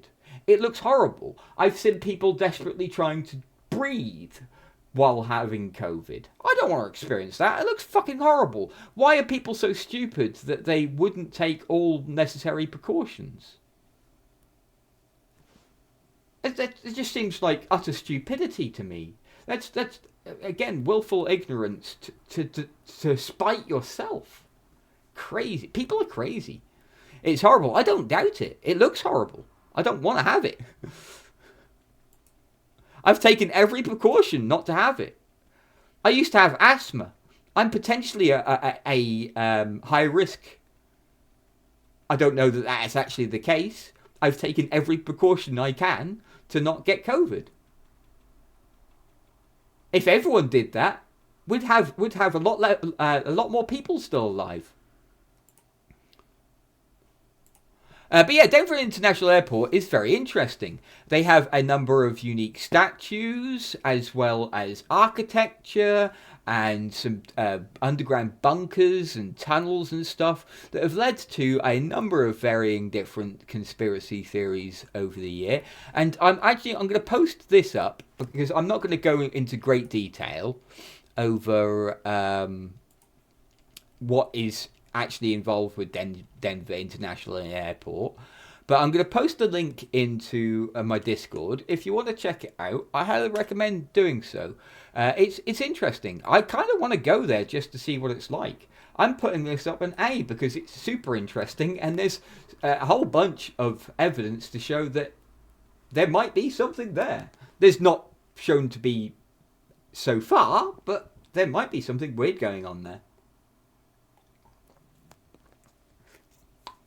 Despair Code, another very interesting one.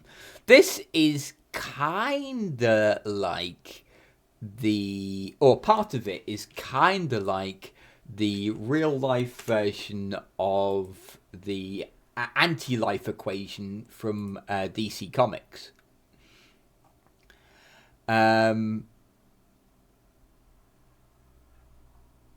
Again, little information on this one. It's really, really new. This is like a 4chan project, so it's very, very new. But the idea is that there is a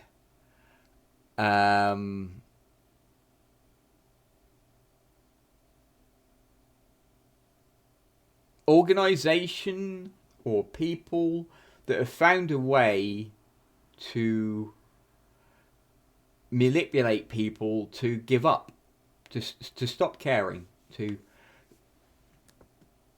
just cease all meaningful function. Like I say, it feels very much like the anti-life equation from DC. The anti-life equation shows a person how futile life is, and so they lose all drive and ambition, and to a extreme level can lose all sense of self and will. This is the idea that someone has achieved that in real life, which is kind of horrifying. That is powerful. Yeah, it's super powerful.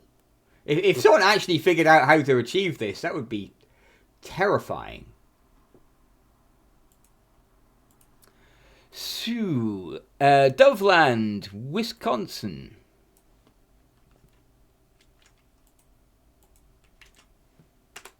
This is a conspiracy about a place in Wisconsin that never existed, seemingly. Or did exist, but disappeared.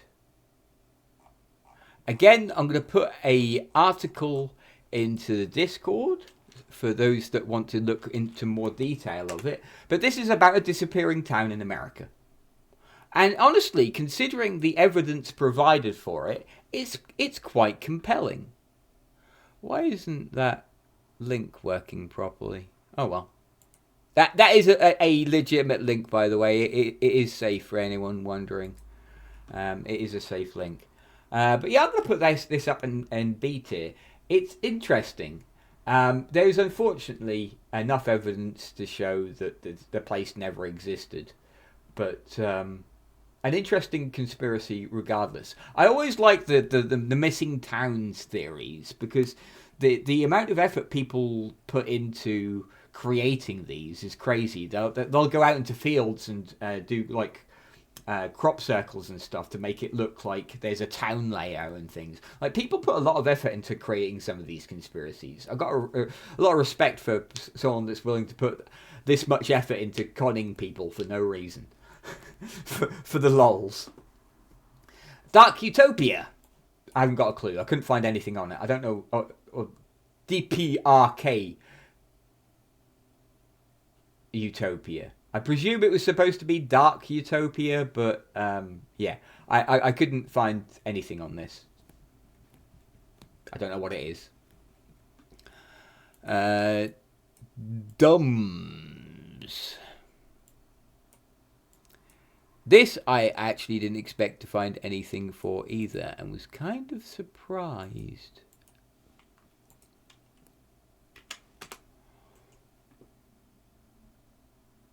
So DUMS is an acronym for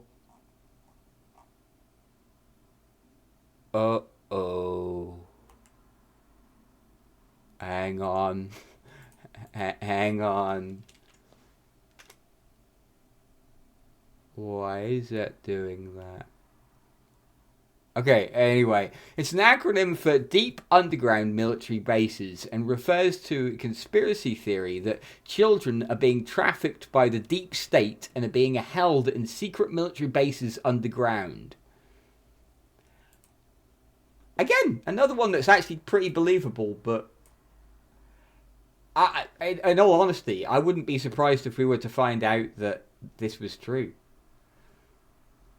But yeah, that is it. It is a conspiracy theory that states that governments are kidnapping children and storing them in underground facilities for purposes that are unclear. Oh no, the Emperor has started his Thunder Warrior project. Ah, shit, you're right. Damn it.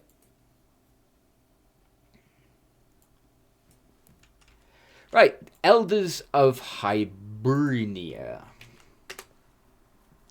This one's an interesting one. It's kind of a bit like the whole idea behind the Illuminati. This is a secret organization ruling the world. Except in this particular case, this is like people from the beginning of time. Or the beginning of human civilization, not time. having evolved over hundreds of years and having been manipulating people for all of that time. This is another one that I find super interesting. I think it's cool. I like these kind of things. And research shows that a number of existing political leaders are apparently descendants of the elders of Hibernia. Some people that have been called out for being descendants are Richard Nixon, Jimmy Carter, Ronald Reagan, George Bush, Bill Clinton, George Bush Younger, and Barack Obama. But this particular one is interesting in that the elders of Hibernia date back to ancient Ireland. All of the leaders of Hibernia are Irish, apparently. For what reason, I don't know. But, yeah, it all goes back to Celtic legend, and it's kind of crazy. Kind of crazy. I found, I'm pretty sure, actually, putting together this, doing the research I've done for this, I've probably put myself on some lists. Some of the things I've been looking at and searching for, I had to really look for. This one, I'm not going to post the site for the information I found on the Elders of Hibernia, because it's clearly made by crazies, and I'm worried that it might be bad. I know they weren't innocent as they claimed. No one's as innocent as they claim. No one. Everyone has something they don't want to share. Elders of Zion. This is basically the same thing, but it's the Jewish. The Jewish are ruling the world. That's exactly the same thing, but the Jewish are doing it. Again, I like these secret organization rules the world conspiracies. I think they're fun. Alyssa Lamb. This one is really, really interesting, because this is a real-life missing persons case. So, and not only did she go missing, but when she did eventually turn up, she turned up dead, unfortunately. And this happened in 2013. This is only like 10 years ago. On February the 19th, 2013, the body of Canadian tourist Alyssa Lamb was recovered from a large cistern atop the Stay on Main Hotel, downtown Los Angeles, where she had been a guest. She was last seen on January 31st, so she was missing for almost 3 weeks, and was reported missing by her parents on February the 1st. Her body was discovered by a hotel maintenance worker investigating complaints of flooding and low water pressure. So she disappeared under mysterious circumstances for 3 weeks and then turned up dead. And there's been they did a post-mortem examination. They found no signs of stress or assault or anything. They cause of death was difficult to determine. Did they actually determine a cause of death in the end?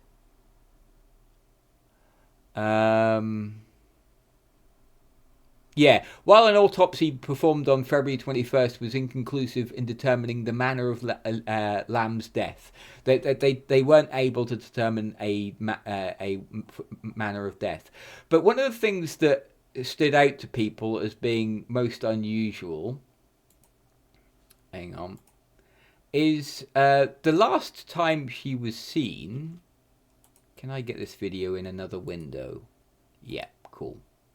Last time she was seen was in a elevator in the hotel, and her behaviour is quite curious. Warning, flashbang. Sorry about that. Right, open up the video. We're going to watch this video. It's not very long, but her behaviour is quite curious. And this was the last that she was seen before she was found dead. He walks into the elevator. Nothing unusual here. Kind of an unusual way to pose to press buttons. And it seems like she's pressing multiple buttons as well, which is curious.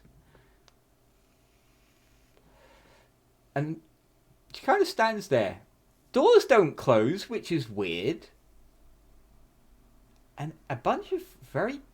It's almost like she's expecting to be followed.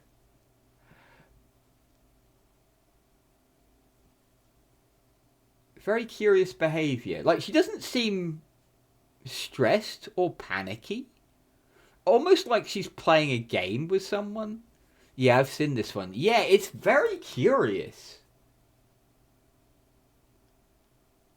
Like, while she's unquestionably showing caution and care, she doesn't seem distressed in any way. My presumption, and I'm this is a presumption I've made based on personal experience, is that maybe she has hallucinations or delusions and is well aware of it and is hearing or seeing things, knows that they're not real, but it's very hard to determine regardless. Behaviour makes me think of mental breakdown. Yeah. I've been caught like this for a few times. I have audio illusions. I hear things that don't happen, and I've been called out on it a couple of times when I've responded to a sound that I heard that no one else did, and the behaviour is very similar to this.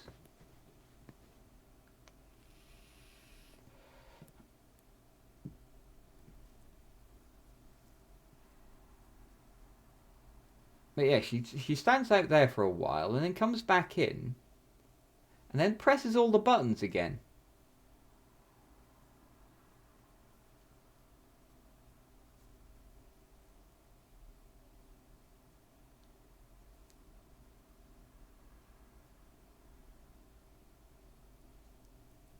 It's very curious. She doesn't seem... This is the thing, like, she doesn't seem stressed or... Like, her behaviour is actually pretty casual.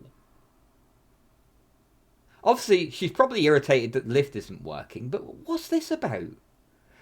It looks like she's having delusions or seeing something. And here it looks like she's having a conversation with someone. Almost like sign language.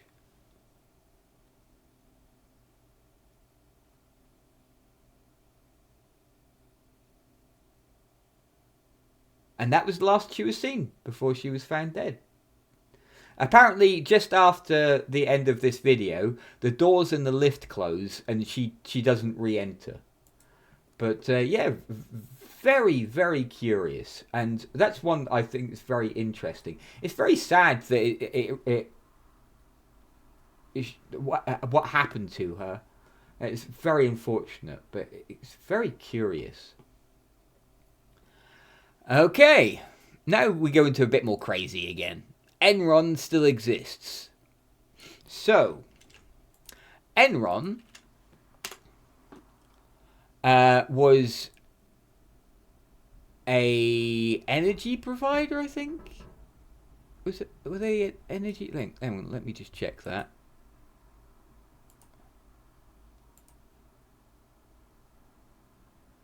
Yeah, energy commodities and services company based in Houston, Texas.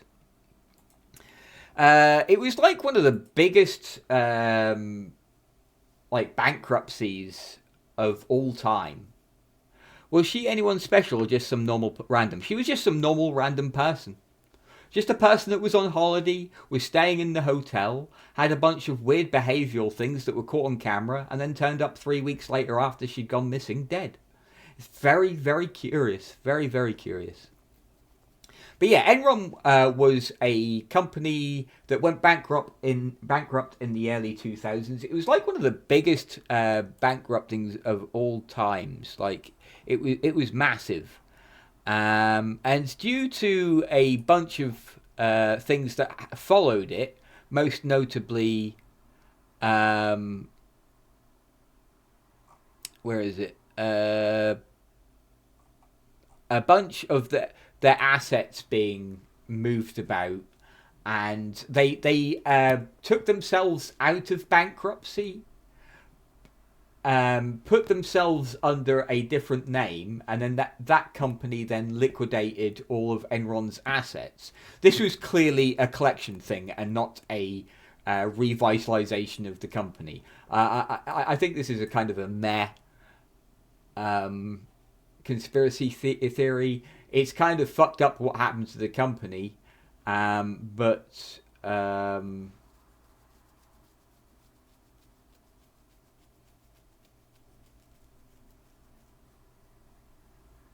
it's dead. It's definitely dead. Like everything that happened to it was to make up money back for the investors. So it happens with a lot of companies after they go bankrupt, assets get liquidated and what have you. Epstein alive. This is a proposed conspiracy that Jeffrey Epstein, of notoriety, it wasn't killed, and that was just a cover-up.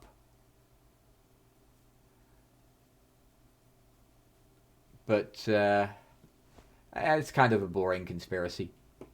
And then we've got the Epstein connections, which is the people that were involved with Epstein. But I believe this is based off circumstantial evidence that people have decided is very convincing on Epstein's black books and names he's written down. But yeah. I don't want to go too much into this because I don't want to be assassinated by the Clintons. You know, I got to be careful. Enron explained, you have 2 cows. You sell 3 of them to your publicly listed company using letters of credit opened by your brother-in-law at the bank. Then execute a debt equity swap with an associated general offer so that you can get all 4 cows back. With a tax exemption for 5 cows, the milk rights of the 6 cows are transferred via the intermediary to a Cayman Island company secretly owned by your CFO, who sells the rights to all 7 cows back to your listed company. The annual report is... Yeah, that... Spot on. Absolutely spot on. And this is a way a lot of big companies, I feel, see business. Like, facts and figures are a problem for accountants. We just want the money. We've only got 2 cows. That means we can only sell 2 cows. That's inconvenient. Sell 3 cows and then tell one person that their cow is delayed. Did you sell all 3 cows? Cool, sell another one. I know we don't have another one. Just tell them it's delayed. Yeah. Extraterrestrial UFOs. This is a great one. This is a classic, and I'm putting it in A tier for a reason. It's UFOs, regardless of how they came about. A lot of them are obvious fakes, like frisbees that are suspended by string or what have you. But it's fun. I don't think UFOs are ever going to get boring. Flat Earth. Oh, God. We had to come to it eventually, didn't we?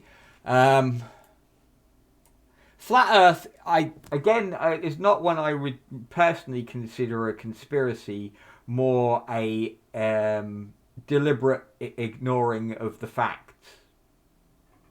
Willful ignorance. Choosing to not know so you can make up. Flat. It's silly. It's silly. Although, as was stated before, Mikas has determined, or the podcast we did determined that flat Earth theory was in fact correct because it was observable. You can see from a great distance away the way that the disk of the Earth is in fact balanced rather precariously on the end of my dick. Fluoride. I had struggles with finding a conspiracy for fluoride. The only one I could find was that fluoride is being pumped into water, which is true. Countries have admitted to doing this. A number of countries have... Hang on, I can bring up the list. Give me a second.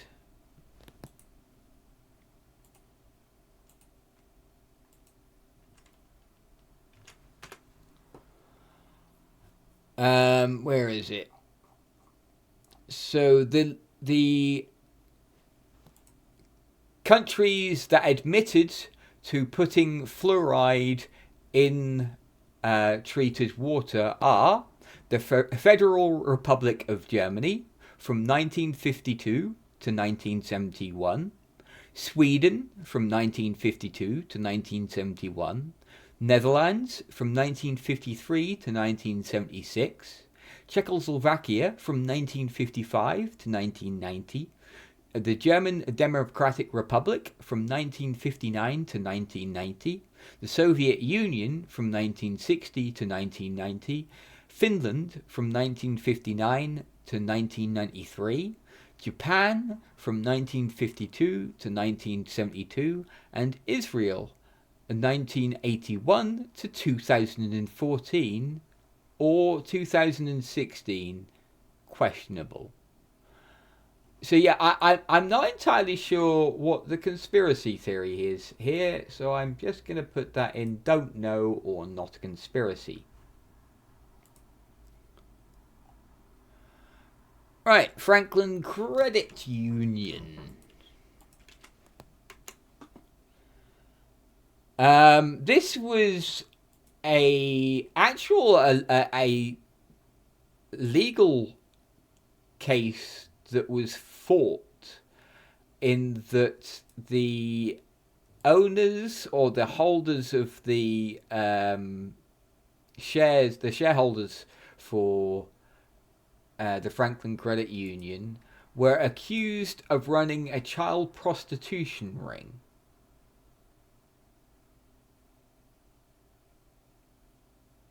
Which is that's a kind of a fucked up thing to be doing, and a fucked up thing to accuse someone of if they're not actually doing that thing. This was in 1988 as well. It wasn't even that long ago. In 1988, state and federal authorities began looking into allegations that prominent citizens of Nebraska, as well as high-level US politicians, were involved in a child prostitution ring. Alleged abuse victims were interviewed who claimed that children in foster care were flown to the east coast of the United States to be sexually abused. The claims primarily centered on Lawrence E. King Jr., who ran the recently defunct Franklin Community Federal Credit Union in Omaha, Nebraska, and alleged that King hosted lavish parties at which minors were sexually abused. This isn't the first case of this type of thing that I've seen. I saw this was years ago now, another one accusing like higher ups and the rich elite of performing some really fucking vile shit. One of them was another sex cult. I'm going to call them a cult because it's effectively what they are. It was another sex cult that would infect people with fatal illnesses, have sex with them, and then place bets on who caught those fatal illnesses. This is really fucked. Who even makes this stuff up as a joke? It's fucked. I'm going to put that in D. It's just so many levels of fucked. I don't even really want to interact with it. Just so many levels of fucked. So, Gladio and Gladio B. Operation Gladio was the code name for clandestine stay-behind operations of armed resistance that were organised by the Western Union, which was founded in 1948. For anyone that doesn't know what a stay-behind operation is, it's when you plant people in your own country. So, for example, if England were to be at threat of war, a stay-behind operation in England might plant operatives within England so that when the invading army comes in, we can infiltrate them from the inside. We already have people amongst them to be able to infiltrate them. And the Operation Gladio was one that formed by NATO and the CIA in collaboration with several European intelligence agencies during the Cold War. The idea being that if Russia manages to make a foothold into the rest of Europe and start an actual invasion plan, that there would be a way of dealing with that. Again, another one that I'm not quite sure what the conspiracy is here, because I'm pretty sure this is like a pretty sensible thing to be doing if you're in that situation. So I'm going to put this in don't know, not a conspiracy, because I'm not entirely sure what the conspiracy for that is supposed to be. Next up, we have the Great Ice Ball Earth Theory. This is a theory that at one point in Earth's history, the planet was entirely frozen. There was no liquids on Earth's surface. It was all a solid, and everything was completely frozen. This has been squashed by scientists, but I'm going to put it in D because I don't think it's particularly interesting. I don't know why anyone would make up this conspiracy. Like, a lot of them have agendas attached to them. Like, you make up camera heads conspiracy because it lends credence to your government spying on you and being nefarious. But I don't see why, especially as it's so redundant. It doesn't matter if it was or was not. But yeah, whatever. Greys are dolphins. This is an interesting one, and not for the reasons you might suspect. There was a scientist years ago that spent ages trying to and failing to figure out how dolphins move so fast despite their muscle mass not matching their speeds. It didn't take into account, unfortunately for him, that their skin has like properties that allow them to cut through water. They are aquadynamic. They cut through water, so they don't need as much muscle mass because they're more efficient at traveling through water.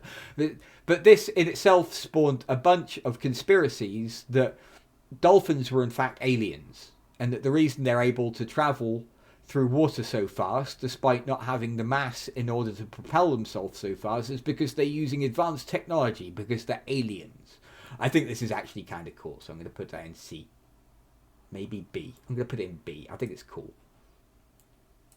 It's an interesting idea, even if it was done off scientific fail. It kind of reminds me of the days when scientists were claiming that bees can't fly because someone had done an equation wrong or something stupid. That makes sense. They are pretty aerodynamic compared to a whale. Yeah, they are. They are. Their skin also apparently has particular properties with helping reduce friction within water.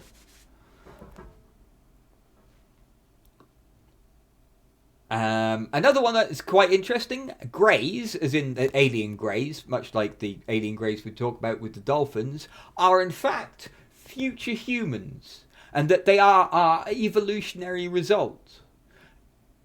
And that maybe that was a mistake. There's a few theories I've found revolving around this, in that my favourite, I think, is that we evolve into greys, we make ourselves super big brain, neglect the rest of our body, and that turns out to be a negative. We wanted the rest of our body. Rest of our body helps us interact with reality. Being big-brained is great, but being big-brained at the sacrifice of being able to interact with reality, not so great. I'm actually going to put this one up into B tier as well. I think it's a fun conspiracy. HAARP weather control. This is another inevitable one. If any time people create science that people don't understand, other people are going to make up reasons for it. So HAARP is an acronym for High Frequency Active Auroral Research Program. The High Frequency Active Auroral Research Program, or HAARP, is a University of Alaska Fairbanks program which researches the ionosphere, the highest ionized part of Earth's atmosphere, which is perfectly reasonable. It's a good point of study, especially as we keep fucking with our environment and destroying parts of it, like the ozone. It'd be really nice to be able to understand how our reality works and potentially fix any problems we create with it. But of course, naturally, with any science that comes along that people don't understand, they're going to make up shit. And so people have attributed the HAARP program, research program, with a weather control program, and presume that the entire facility is designed to create a device that will allow us to control weather. It's great. This is humans being typical humans. I'm putting that in B because it's interesting and fun, and it gives a great example of how keen people are to make things up when they don't have the answer. This is how we come up with things like spirituality and belief and religion in the first place. We looked for an answer, we couldn't find one, we made one up. However, things are different nowadays. We've got science, we don't need that anymore. I'm not going to try and deter people from making up crazy things, because fun fantasy stories are fun. But really, let's just keep them to fantasy. The human manatee connection. This is an interesting one that proposes that the manatee is the missing link between humans and our previous water-going form. This has obviously been disproven many times over. But there's some amount of logic here. There are a number of similarities genetically between humans and manatee. And that's pretty much the entire basis of it. It actually makes some amount of sense as a conspiracy theory, so we're going to put it into C, but it's not amazing by any means. Okay, now we get on to more world governmental control conspiracies again. We've got the Illuminati. Excuse me. Ooh. Excuse me. I do apologise. We've got the Illuminati. I'm pretty sure you all will be familiar with the Illuminati. They're a secret organization with triangles and eyeballs that rules behind the scenes. This is specifically that the Illuminati are the bad guys. But honestly, I'm going to put Illuminati bad guys and Illuminati good guys in the same category because it's basically the same thing but with different end result. One is that the Illuminati is trying to control and manipulate us to benefit themselves, and the other one is that the Illuminati are trying to control and manipulate us to benefit everyone.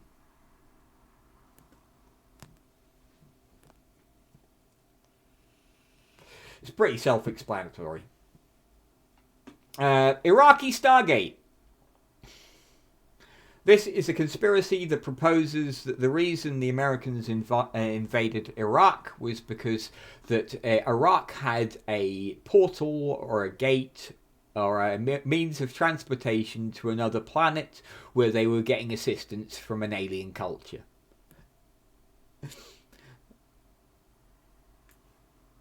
It's just funny. It's just funny.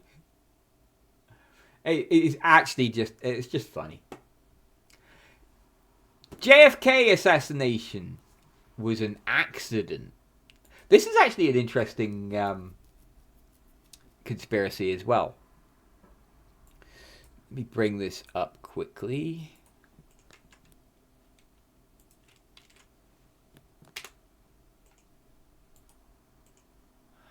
So, the idea of this is this is another book that was written, by the way.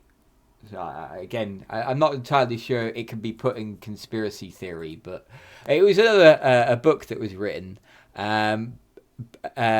called Mortal Error, The Shot That Killed JFK.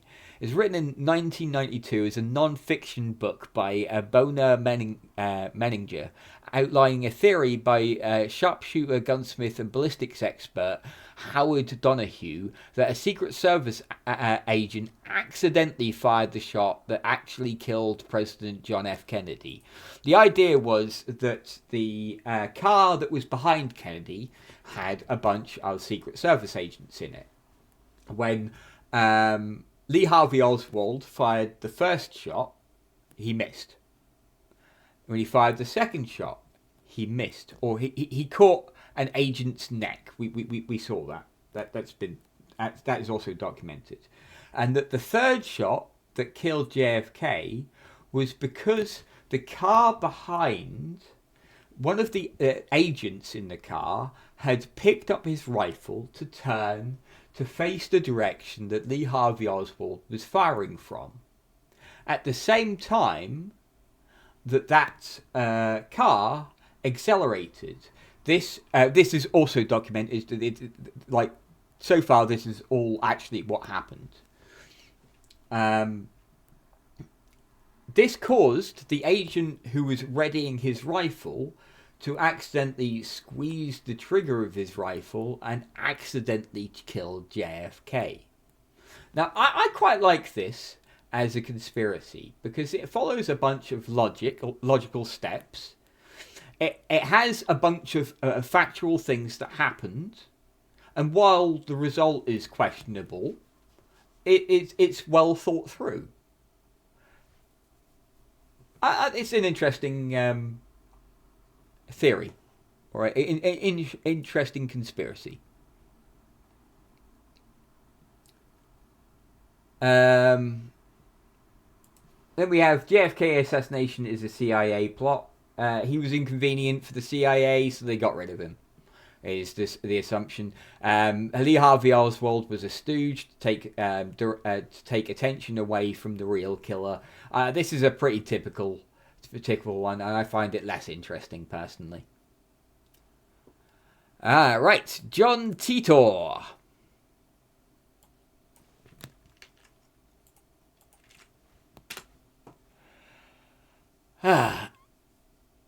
So, John Titor and Time Travel Zero are pseudonyms used on internet forums between 2000 and 2001 by an individual claiming to be an American military time traveler from 2036. Their posts discuss various aspects of time travel and described future calamitous events, including a global nuclear war. The uniform inaccuracy of their predictions and inconsistencies in their explanations has led many to view the story with skepticism. No shit. A 2009 investigation suggested that the entire affair was a hoax created by Larry Haber, a Florida entertainment lawyer, and his brother John Rick Haber, a computer scientist. These claims have never been verified. Now, I think this is still a conspiracy because nothing was ever proven one way or another about this. But I like this one. This is another fun one for me. I like the idea that someone's come back from the future to warn us that we're massive fuck-ups. I think it's a fun conspiracy, and it's especially more fun because you can't prove it wrong. You can't prove that a person didn't travel back from the future. Yeah, okay, the inconsistencies and inaccuracies of his claims lend credence towards it not being true. But, you know, time travel's got to take a toll on you, right? That's got to be a pretty stressful situation to go through. You know, actually rolling back through time. But, right, bear with me a second, I need to pee.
Right, I'm back. Next up, we have Justin Trudeau is Fidel Castro's son. This is a crazy, crazy one, and it's based on some absolute craziness. What's cooler to you? Someone from the future warning us, or someone from the present, ancient past being able to foresee a catastrophic disaster through esoteric means? I think they're equally cool, honestly. It's access to forbidden knowledge. That's what makes it cool for me. It's the access to information you shouldn't have access to. That's what makes it cool. How it originates doesn't really matter all that much to me. I would rather it originated from science, but honestly, I don't care. Access to forbidden knowledge is the thing that I like the idea of. You must love... I do. I absolutely do. And it's also the reason why I know I'm not a good person.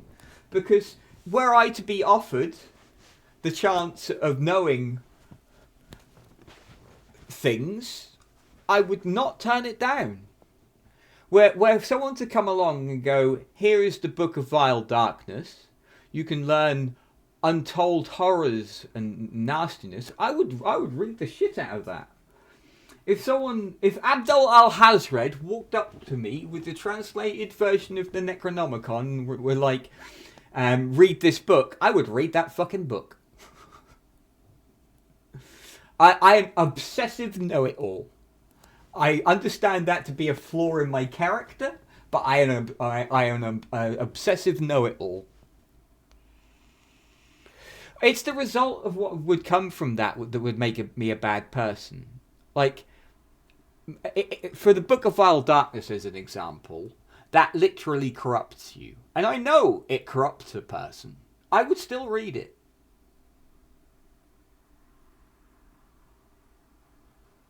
Consequence matters.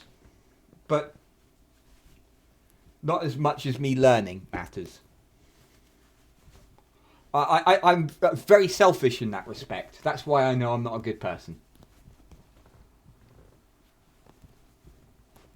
But yeah, Justin Trudeau is Federal Castro's son. So Justin Trudeau was the Canadian president, I believe. Let me just quickly check that.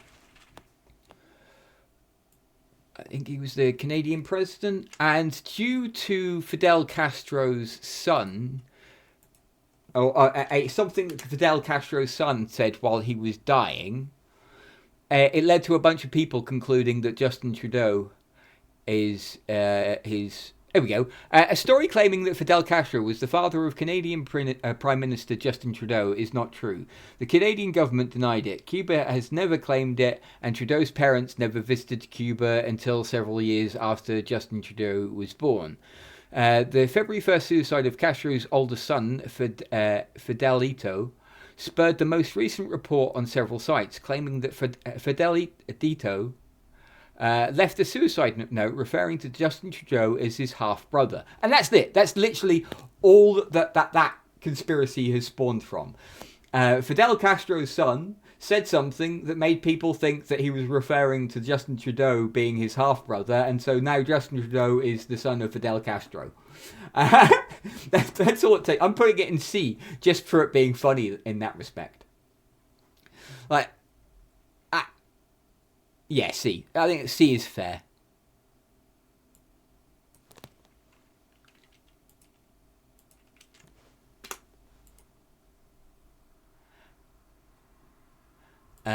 Right.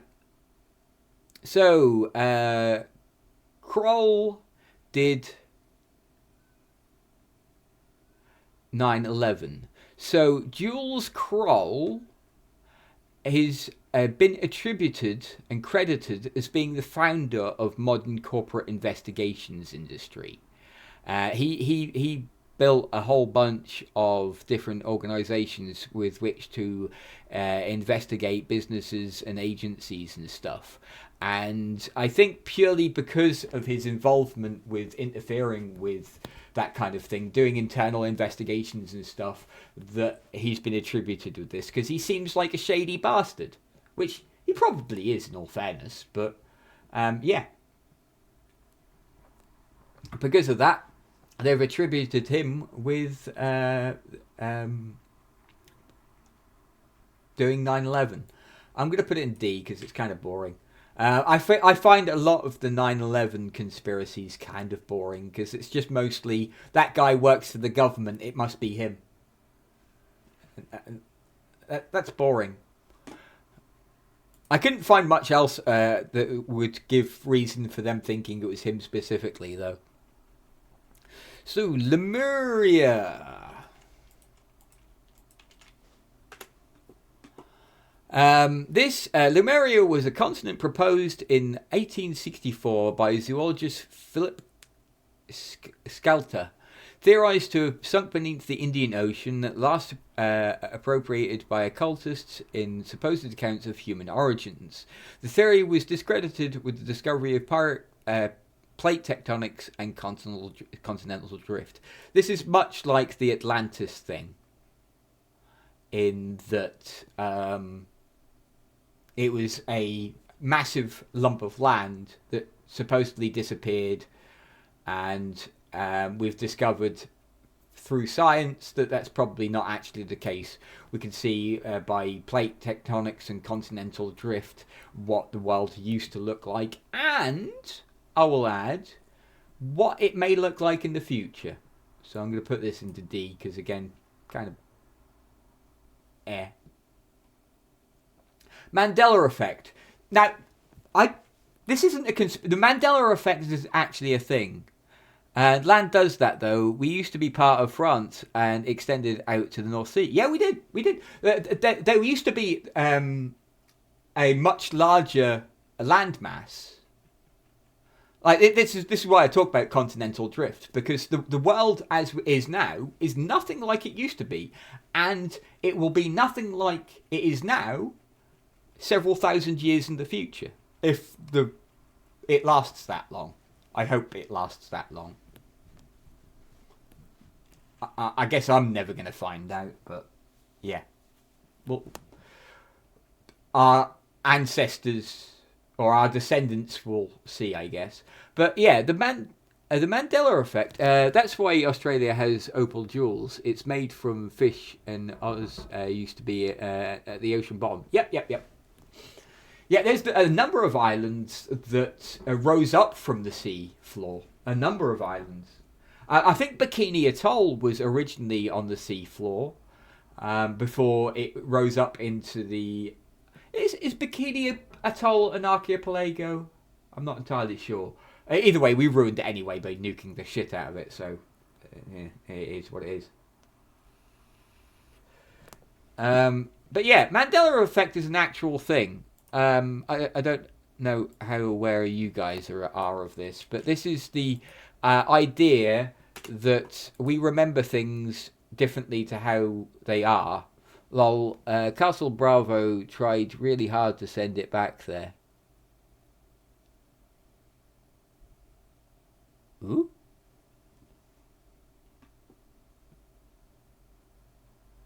Okay. But the Mandela effect is an observable thing. It is named the Mandela effect after its seeming origins with Nelson Mandela.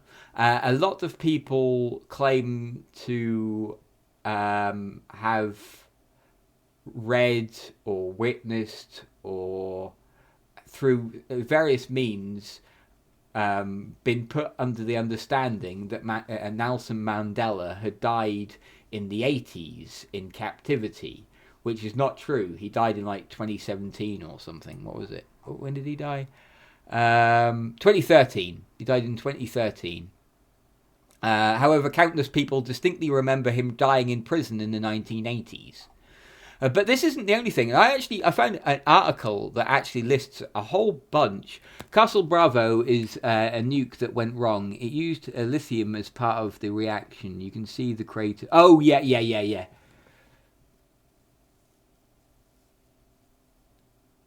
Yeah, I didn't realise it was called Castle Bravo. That's my bad. It's a real shame what we did to Bikini Atoll. It's such a pretty place. But yeah, warning flashbang. I'm going to try and do that more often. I'm sorry I keep flashbanging everyone, but I will try to give warning as much as I think of it. But yeah, warning flashbang. So there are a number of things that have been registered as creating the Mandela effect. One of them is Britney Spears' Oops, I Did It Again video, where people apparently are convinced that she's wearing a headpiece throughout the video, despite the video evidently showing that she is not. Or with Jiffy having different names, or Looney Tunes being spelt Tunes rather than Toons. Like, there's lots of these where people just remember wrong. Like, Sex and the City. People think it's Sex in the City. Febreze, Oscar Mayer, like, this isn't a conspiracy. This is actually a observable psychological phenomena. I don't know why people consider this a conspiracy. Martian Garden of Eden. This one's really interesting. So this one proposes that the idea that Eden was not on Earth, that it was a different planet. In this particular case, Mars, and that Noah's Ark brought us to Earth. Is that what the Luke, I am your father mistake is then? Yeah, it is. Yeah, it is. It is. It's an observable psychological effect. It's not a conspiracy. But yeah, this is the idea that we originally developed as a people on Mars, and due to events there, Noah was made to build an ark, and using the ark, we sailed through space to Earth, and where we settled. I think this is a beautiful theory. I love this. I love this a lot. I'm putting that in A because I think that's beautiful. That's what a wonderful idea. That Eden was a completely different place. Where actually from a complete... It kind of fits in with Scientology and stuff like that as well quite neatly. I like that. Scientology I consider a conspiracy. Martian slave colonies. This is the conspiracy that, for whatever reason, Martians are kidnapping children and building slave colonies on Mars. I say for whatever reason. It's clearly for manual labour. But I'm not entirely sure what kind of spawned that. C or B? I think D. I'm going to put in D. Oh no, we're getting into some dark shit now. The McMartin preschool tunnels. I'm gonna avoid going into details about this because it's truly fucked up.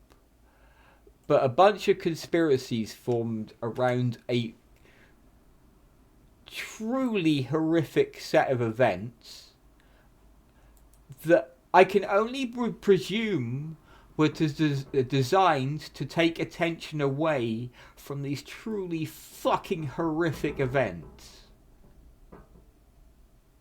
I'm going to put it into D because it feels like someone trying to obfuscate the truth rather than it being a legitimate conspiracy. And the truth is that some really fucking sick people did some really awful shit to some people that did not fucking deserve it. Fucked up. Seriously fucked up. Don't look into it if you're faint of heart or squeamish, because this shit's fucked. Humans have done some really atrocious shit. Memphis rap signals. This one I love. This is, I'm pretty sure it's all advertising, but it's really good advertising. So the idea is a bunch of really fucked up rap music got released in the Memphis Music Underground years ago. And it was attributed to the supernatural and satanic cults and witches and all sorts trying to control people. I'm pretty sure it was just a really good advertising scheme for a music shop. But it spawned some really crazy conspiracies. This one's going into A tier because I think it's really cool. But yeah, basically a bunch of really freaky music, either being really freaky music in the composition of the music or because of its lyrical content. But yeah, I say I'm pretty sure it's a very elaborate advertisement for a music shop. Men in Black. Although I will say the music shop idea has never been confirmed. That in itself is its own conspiracy, I guess. Men in Black. This is the idea that American... Or, no, not American. Governments have organisations that employ people to be shady people dealing with things that they don't want the public to know about. Frequently in relation to aliens. This is a pretty old one, and honestly, it has. I'm going to put it into B because it has a good amount of justification. We know things like the CIA, the FBI. What's the fucking British one? Fuck. We know secret organisations exist. Some of them aren't very good at being secret. Right, military aircraft UFOs. This is the question. Made the mistake of checking what McMartin was about. Yeah, it is a mistake. I did try to warn you. It is fucked up. Some things that should never ever happen. Never ever ever happen. They should just never happen. There isn't a punishment severe enough, in my opinion. Death would be a kindness. But yeah, military aircraft UFOs. This is the idea that, or the conspiracy that UFOs aren't alien. They're made by the government. I argue that this is not a conspiracy, that this is actually just fact. Yes, some alien UFO sightings might well be UFOs of an alien nature. The vast majority of them are scams. They're cons. They're lies. But a good number of them are undoubtedly military test aircraft. The American government and the British government have said that they perform like tests and stuff like this. We know what happens. You can go to a Air Force base in Britain and watch them testing aircraft. It's not like it's a hard thing to believe. I'm not entirely sure what the conspiracy is supposed to be here, but governments doing military testing is not a secret. MK Ultra, again, not really entirely sure what the conspiracy is here. I'm going to take a guess, because MK Ultra was a bunch of experiments the Americans did in the 60s and the 70s into creating a drug to make interrogation more efficient, to be able to get information out of people in a more efficient and concise manner. I think the conspiracy here is that MK Ultra was supposed to be a mind control drug, which actually isn't too far away from the truth. And purely based on that, I'm going to put it in C. It's believable. We know that the Americans were doing experiments into interrogation techniques and drugs to be used in interrogations, so yeah. The Montauk Project. Oh, now this could be, if you're an SCP fan, that's proven in it that they randomly gave people LSD. Yeah, it is. Yeah. But it wasn't just LSD they were experimenting with. They were experimenting with a whole bunch of things. But I think the conspiracy is that it was supposed to be creating a mind control drug, which was not the case. The Americans said that they were trying to, they were experimenting into interrogation techniques and stuff. The Montauk Project. Now, this is a dangerous one. If you're familiar with SCP, you might be very familiar with the name Montauk. That is not what's happening here, so we're going to ignore that. So, the Montauk Project is a conspiracy theory that alleges there was a series of United States government projects conducted at Camp Hero, otherwise known as Montauk Air Force Station in Montauk, New York, for the purpose of developing psychological warfare techniques and exotic research, including time travel. The story of Montauk Project originated in the Montauk Project series of books by Preston Nicholas, which intermixes those stories with stories about the Bulgarian experiment. Again, another one that I think is really good because it's kind of grounded in reality. I feel a lot of the best conspiracies are some of the most grounded ones, or the most fucking absolutely batshit ones. Ones that kind of skirt between, I tend to find that kind of meh. But yeah, Project Montauk, I think, is an interesting one. And not disbelieve it. It's kind of along the same lines of MK Ultra, so I'm going to put it up there with that. The moon landing was a hoax. I actually believed this when I was young, you know. This was a conspiracy theory that I fell for when I was like a teenager. I was presented with a bunch of information showing that the moon landing was fake. and it was very well presented information. And I believed it for a while, for a good long while. I'm actually going to put this up into B because of how believable it is. The case presented was well presented.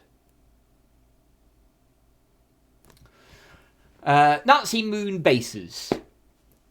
Yep, super science. This is something people were obsessed with. I have a theory why people think it's a hoax. Oh yeah, do tell. Is there a theory, can be one you came up with, or an idea that seems outlandish to most, but you personally believe in? Ooh.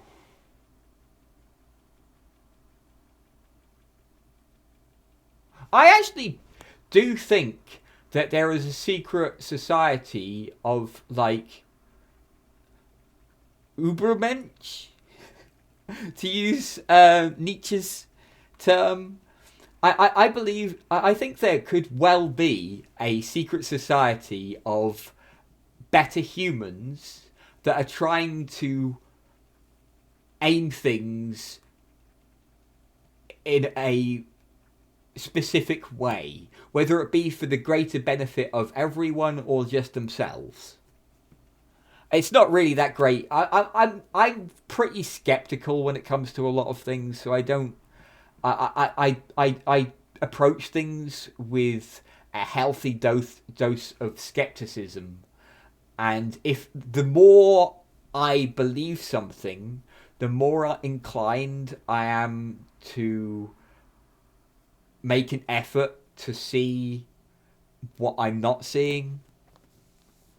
The footage they took during the mission was ruined by solar radiations. They had to pad out the footage with trial footage.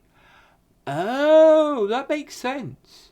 There is certainly, like, there was footage from the moon landing that one of the pieces of evidence I was presented with was a place, I think it's in Arizona, which the layout of it is exactly the same as the area, or one of the areas they are in the moon landing. Like, exactly the same. Though, someone could easily recreate that, to be fair. But it's very convincing, especially considering Arizona, if you put it on a black and white camera and put people in astronaut suits, looks a lot like the moon. I really believe the simulation is true. Oh, really? Interesting. Do you mean the theory that we live in one, or that we're creating one? We live in one, yeah. It's an interesting thing. I also, I agree with the philosophy that if a simulation is so convincing, so realistic, so lifelike, that is indistinguishable from reality, that it makes no difference. I actually follow that. Like, if we are in a simulation, I can't say for one way or another that we are or not, but if we are in a simulation, it's a very good one. It's very convincing.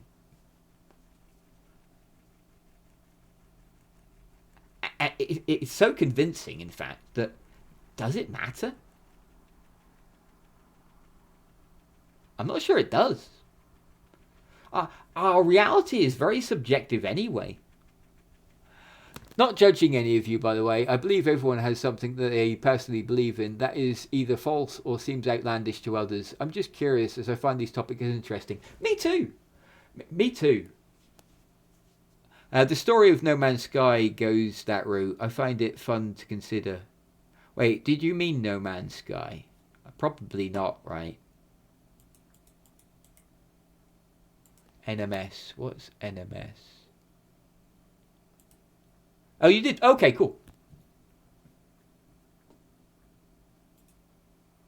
But yeah, I'm not going to dismiss the possibility that we're in a simulation, because how would you prove that you are? How would you prove that you're not? Obviously, you can't prove that something isn't. That's an actual not achievable. But how would you prove that you are? It's an interesting thought experiment. And again, if I am in a simulation, I don't really care. I would like to know. Honestly, if I was in a simulation, I would want to know. I want to do a Kirito. I want to plug my brain into the system and manipulate it. But yeah, Nazi moon bases is the conspiracy that the Nazi super scientists, which also created like time travel and like wormhole technology and all that sort of thing, built bases on the moon. I like this. I like a lot of the Nazi conspiracies because the Germans for almost all of their history have been very clever people, very industrious people, very practical people. Innovation and pushing forward science is something that Germany does very well. That German engineering is some of the best on the planet, unequivocally.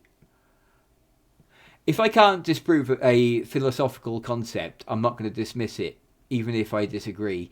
There's a difference between presenting an idea that fundamentally changes reality and claiming that some goat bones are proof of an ancient alien invasion, or something that is easily dystopian. Yeah, fair, absolutely fair.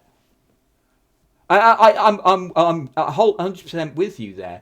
If I can't find any evidence against a thing, maybe there isn't any evidence against the thing. Just because I don't like the idea of it doesn't mean that it's not true.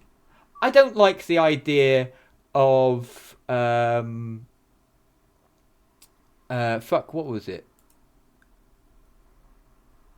The whole McMartin preschool thing. That's wrong. Doesn't mean it didn't happen. Never heard of the moon base one, but I did hear that they had a base in Antarctica. There's a film, there's a movie, I've forgotten what it's called now. It's like Captain something and the Sky Pilots of Tomorrow. Captain Sky.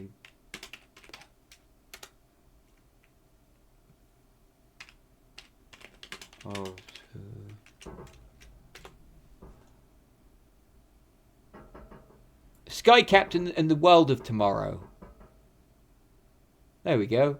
Which is basically about the Nazis building bases on the moon. And yeah, it's a fun film. I'm actually pretty sure a lot of movies like that are based on these conspiracies because they're fun. It's fun to play around with these ideas. Some of them. Some of them are rotten, but yeah. Neanderthal shadow government. This is the idea that Neanderthals stuck around even after we evolved and became Homo sapiens. Neanderthals stayed around and they created a shadow government that has been ruling over us all of this time. It's I don't find it to be a particularly interesting conspiracy, and it doesn't make a whole lot of sense. See ya. Nephilim. This is giant people. Giant people used to exist. Apparently. Hang on, let me just get my...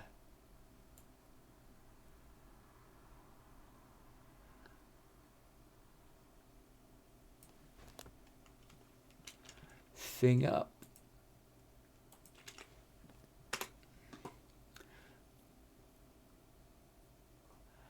Literature on the subject postulates the existence of secret government, which is the true power behind the apparent government. And oh wait, no, that's my bad. That's the wrong one. That's literally the one we just did. I fucking went to the wrong freaking link. I need to organize my shit better. The Nephilim are mysterious beings or people in the Hebrew Bible who are described as being large and strong. The Hebrew word Nephilim is sometimes translated as giants and sometimes taken to mean the fallen ones. The origins are disputed. Some, including the author of the Book of Enoch, view them as the offspring of fallen angels and humans. Others view them as the offspring of descendants of Seth and Cain. I love this. And I not only love the initial idea of it, but I also love the things that it's inspired, like Diablo. We superior to them homos. True. The Homo sapien versus Neanderthal is just so funny to consider. It is. It really is funny. Like, brain, be good, make ye good, be better. Like, Neanderthals had opposable thumbs, which lent them a advantage above things without opposable thumbs. But we extended beyond that. We used our opposable thumbs to interact with the world in more complicated ways, which forced our brain to evolve, which gave us new interesting ways to interact with the world, which again forced our brain to evolve. Like, better tools. It's how we get better. We make a better tool, so we can make a better tool, so we can make a better tool, so we can make a better tool. Every stage along the way, our brain is evolving with that process. We become more intelligent, we gain greater understanding, and we have a better understanding of how to manipulate our environment and create the situations for ourselves. Brain bigger, my stick hurt more. True. True. Nibiru, Planet X. This is the idea that there was supposedly a large object that we were warned about that was going to collide with Earth and was going to wipe out the majority of Earth. This was supposed to land in like 2003, so I'm pretty sure it's not true. I think this is kind of boring. We get like doomsday threats about asteroids colliding into us all of the fucking time. And as far as I'm aware, the only one that scientists themselves have said is likely to be a problem is like hundreds of years away. So yeah, supposed to be a rogue planet which are real. Imagine such a massive object flying under our radar. Exactly. It's kind of hard to, like, considering how much we're able to monitor of our immediate surroundings. By immediate surroundings, I'm talking about our solar system area. How much we're able to monitor of that now. It seems a little hard to believe when we're able to go, Halley's Comet! Or a meteor. There's going to be a meteor shower on the 17th of February. Everyone, if you want to see this meteor shower, you can stand in this particular part of the world at this particular time and you'll be able to see it. How can we get that level of accuracy but not notice a planet-sized celestial body hurtling towards us? It's crazy. If it's coming from the direction of the sun, we are pretty much blind to it because the sun drowns everything out. True. And that actually, it's a conspiracy theory that I think is missing from this list. The shadow planet. The idea that there's another Earth in symmetry with Earth, the other side of the sun, that is essentially going through the same rotation as we are, and that a whole different civilization of people has evolved on that planet. Which is funny because we could still measure its gravitational effect on the rest of the solar system. Yep. And in fact, the heliosphere, we can actually monitor fluctuations within the heliosphere. The heliosphere, for those that don't know, is the area of effect of the sun. It is the maximum range at which heat, light, and vibrations from the sun can be registered, and we can register disruptions within that. So even if we couldn't see the planet, we'd know that there was something there because everything else would be telling us that there's something there. Like, we're quite clever. Like, despite humans regularly making some really stupid mistakes, humans are pretty clever. Quite industrious creatures. O.J. Simpson innocent. This is the conspiracy idea that I think it was like his brother or his cousin or something actually killed his wife. I think it's kind of boring. I'm just going to skip over it. I think we've all had enough O.J. Simpson trial for a lifetime. Operation Crimson Mist. This is another seriously fucked up one. This is another seriously fucked up one. So this is to do with a military operation that ended in a Rwandan genocide. It's called Operation Crimson Mist because that's the mess they made. And the idea is that the American government did it. That's the conspiracy. That's it. It's a boring conspiracy over a really shitty fucking thing that happened. Organic black helicopters. This is actually kind of interesting. Complete fucking nonsense and just ridiculously nonsense, but interesting nonsense. This is the idea that organic technology has been created and is being hidden from us for one reason or another. So, oh no, wrong button. An example of this is this guy. This is an organic black helicopter.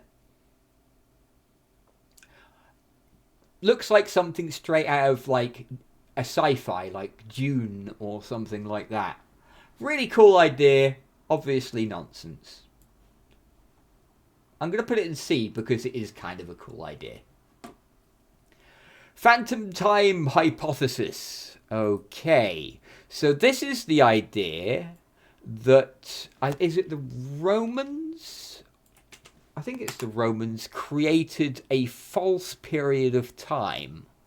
The phantom time conspiracy theory is a pseudo-historical conspiracy theory first asserted by Herbert Ilg in 1991. It hypothesizes a conspiracy by the Holy Roman Emperor Otto III, Pope Sylvester II, and possibly Byzantine Emperor Constantine VII to fabricate the Anno Domini dating system retroactively in order to place them at the special year of AD 1000 and to rewrite history.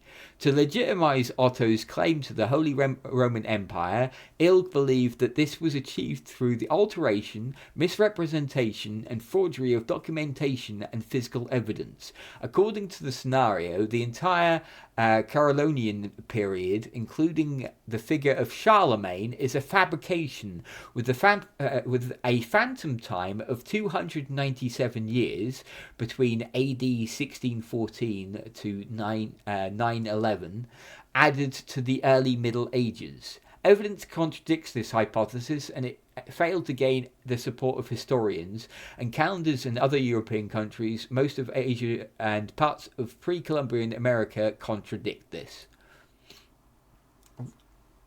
I actually think this is a really cool idea, that three dudes had egos so large that they wanted their history and their part in history to start on day one. I think that's a really fun idea, but yeah, I just think it's fun. Oh God, Pizzagate. Oh God, Pizzagate.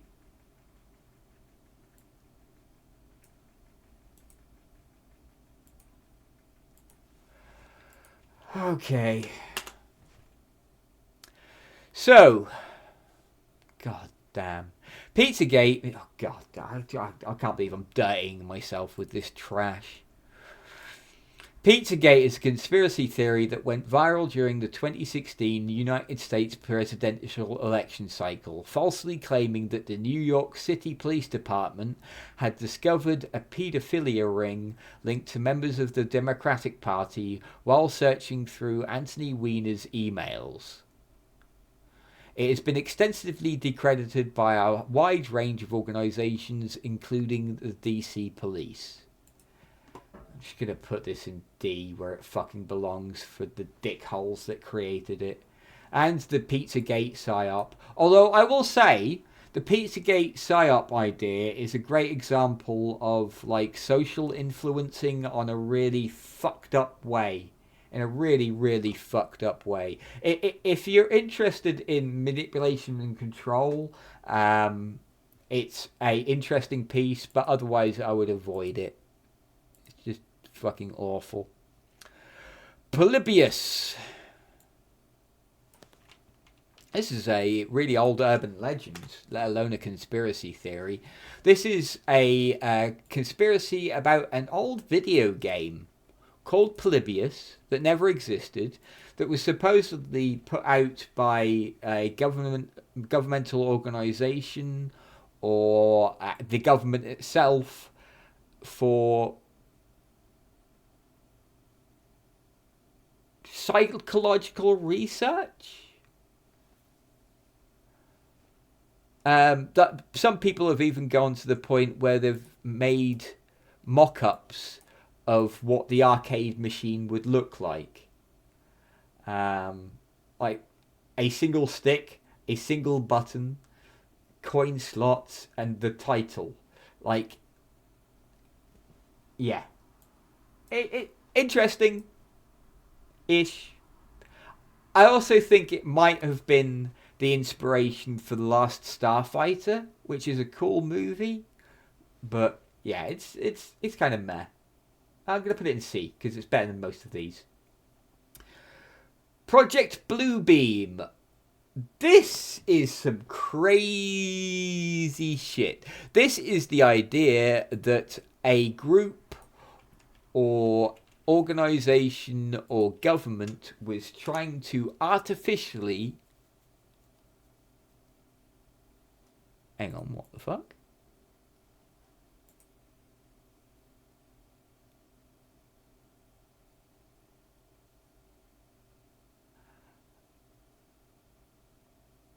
Create a savior, the next coming of Christ, however you want to look at it. It's in an aim to facilitate a totalitarian world government by destroying traditional religions and replacing them with a single religious system. The idea was they artificially create New Jesus. New Jesus pops up and goes, all of you religions are wrong, this is the real one, and brings everyone together under one world order. A nice idea, wrong way to do it, but I think it's interesting. I'm going to put that in B. Project Monarch. Ah yes, the most deadly of all of the butterflies, the Monarch!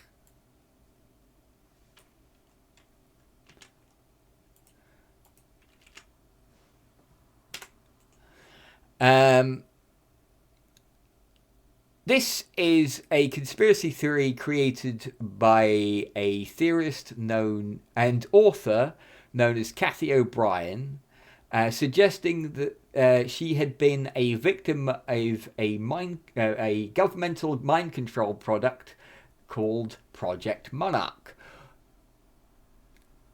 This is pretty much the same as MK Ultra. There's not a lot of difference between the two of them. We'll slap them in together. Where's MK Ultra? It's in C. We'll put that with that one. Psychic vampires. This one's a really hard one. It was a really hard one to research because whatever conspiracy this spawned from, I could not find. All I could find was the modern social idea of social vampires or emotional vampires. So I'm going to put this in the don't know, not a conspiracy section. Oh joy, QAnon. Oh joy, we're back to fucking Pizzagate bullshit. So,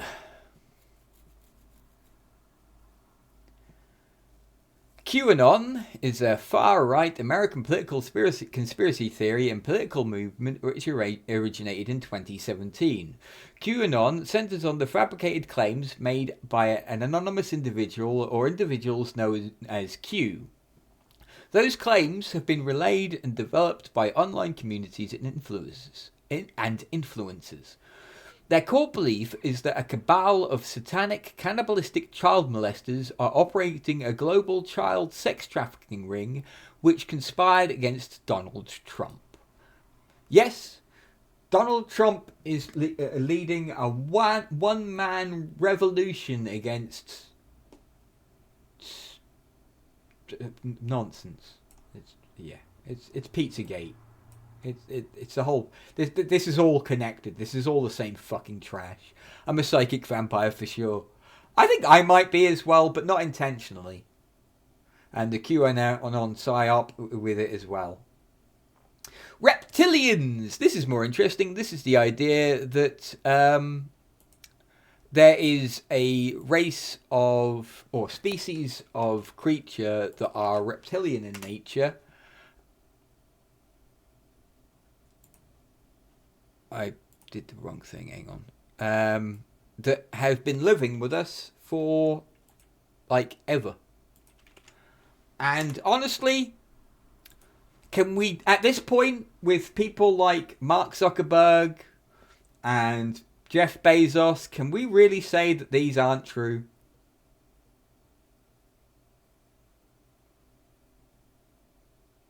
I thought it was more like something out of the TV show V. The reptilian conspiracy theory. I'll read this out to you. This is the information I found. Supposed reptilian humanoids which play a prominent role in fantasy, science fiction, blah, blah, blah, blah, blah.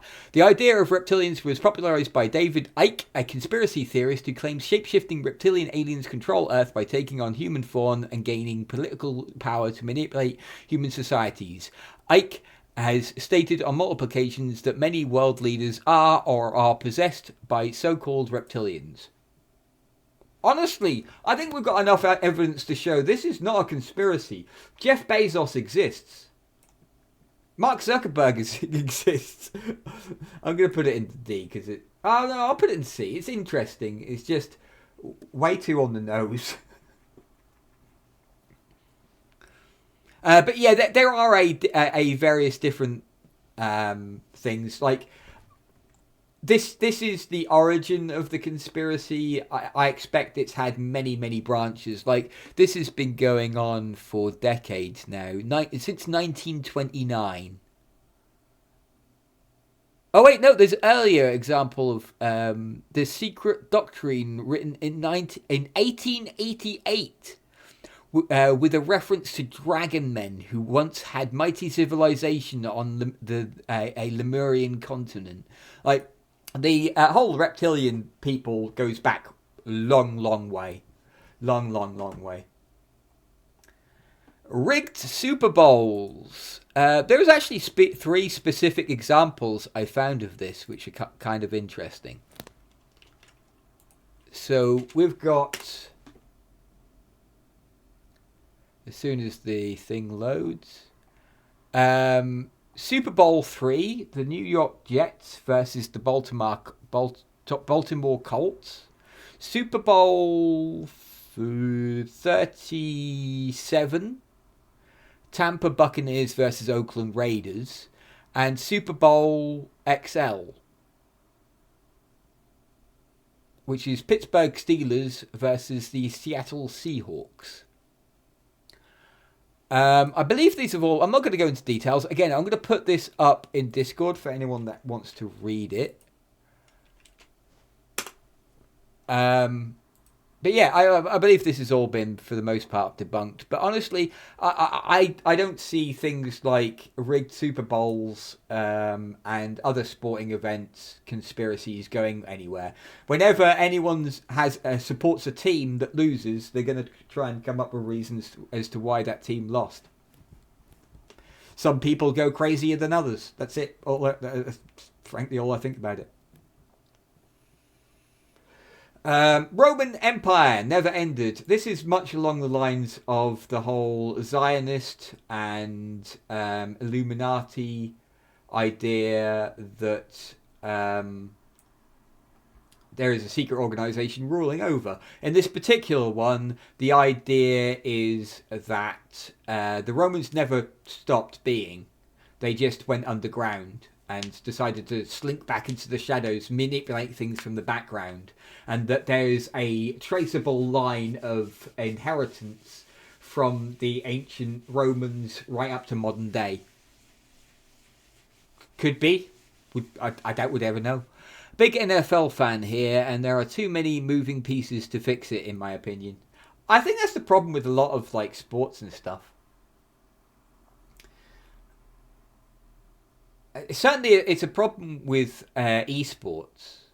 Esports became too big, too quick, and then people tried fucking with it too much, and it became less a cool thing for gaming nerds to enjoy and more a thing for companies to monetize. So, royal family drug trafficking. This one's actually quite interesting because as there might be some actual validity here. As I discovered, there might actually be some validity here. So I found an article suggesting that the British royal family might be the original drug cartel. Now, obviously, take it with a pinch of salt. I'll post that up in Discord again. Take it with a pinch of salt. But I wouldn't dismiss the possibility of the British royal family being shady fucks, considering history.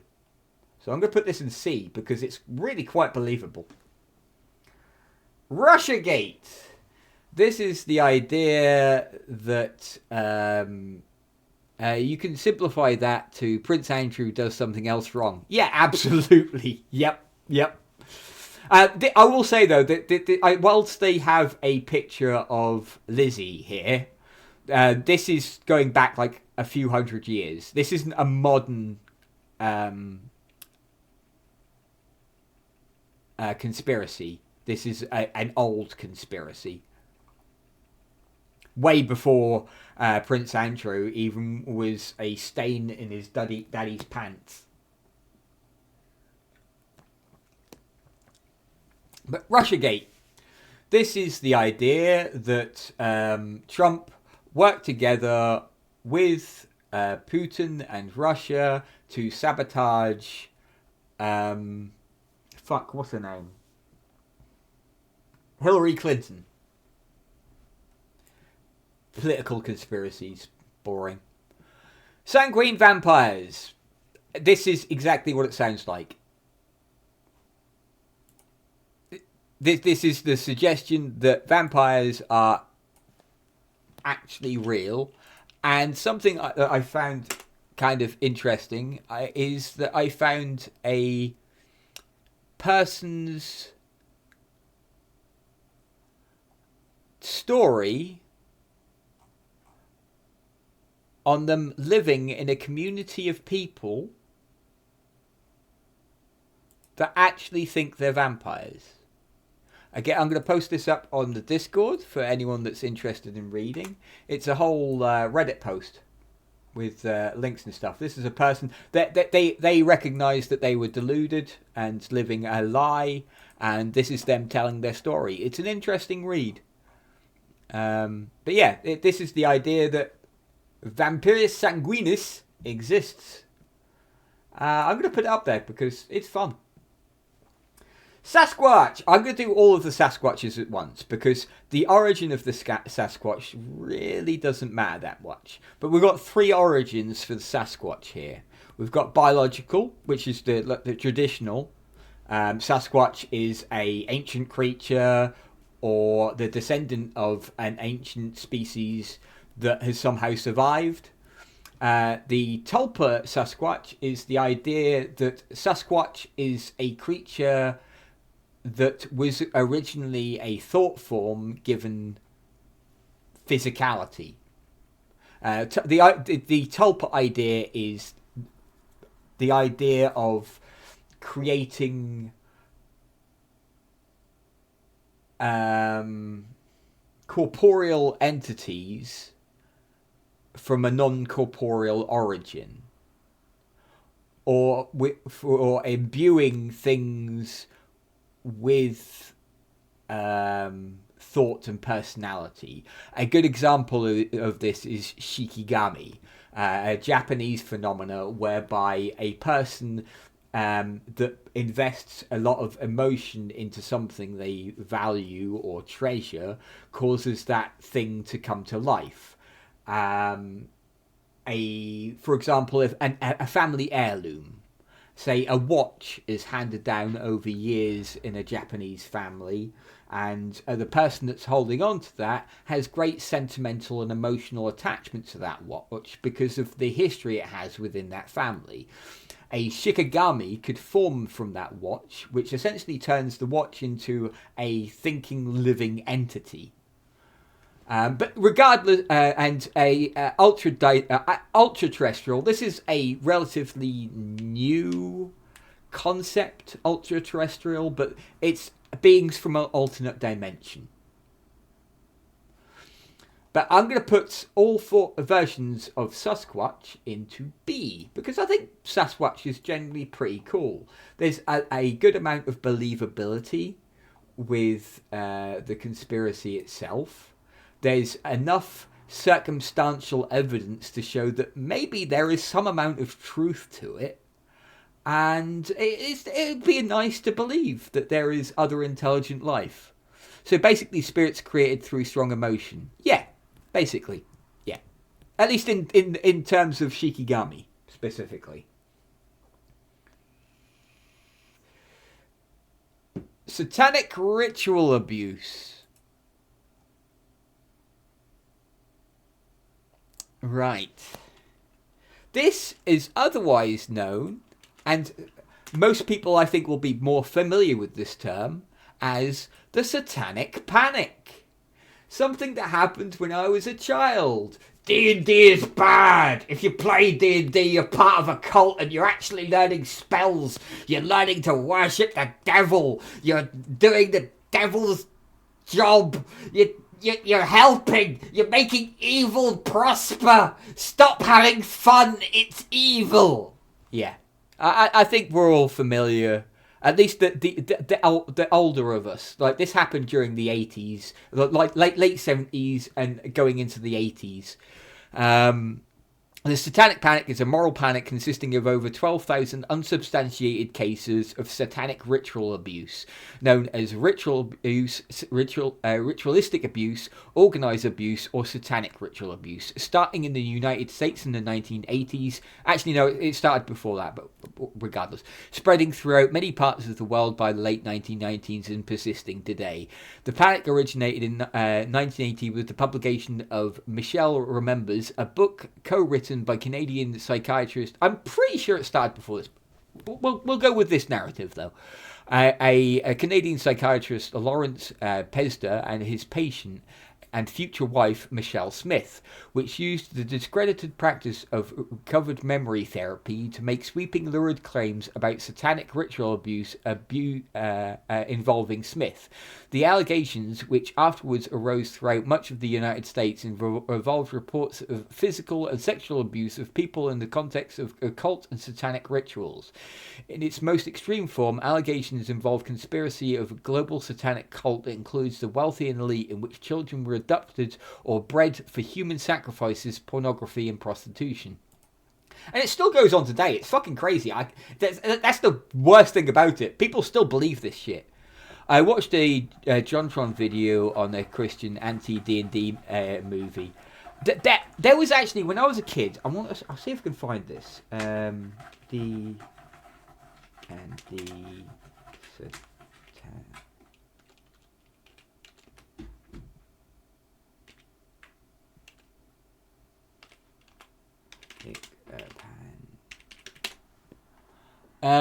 there was a thing distributed years ago to parents explaining to them the dangers of D&D and how it is that they conscript children into the satanic order through means of D&D. It's crazy.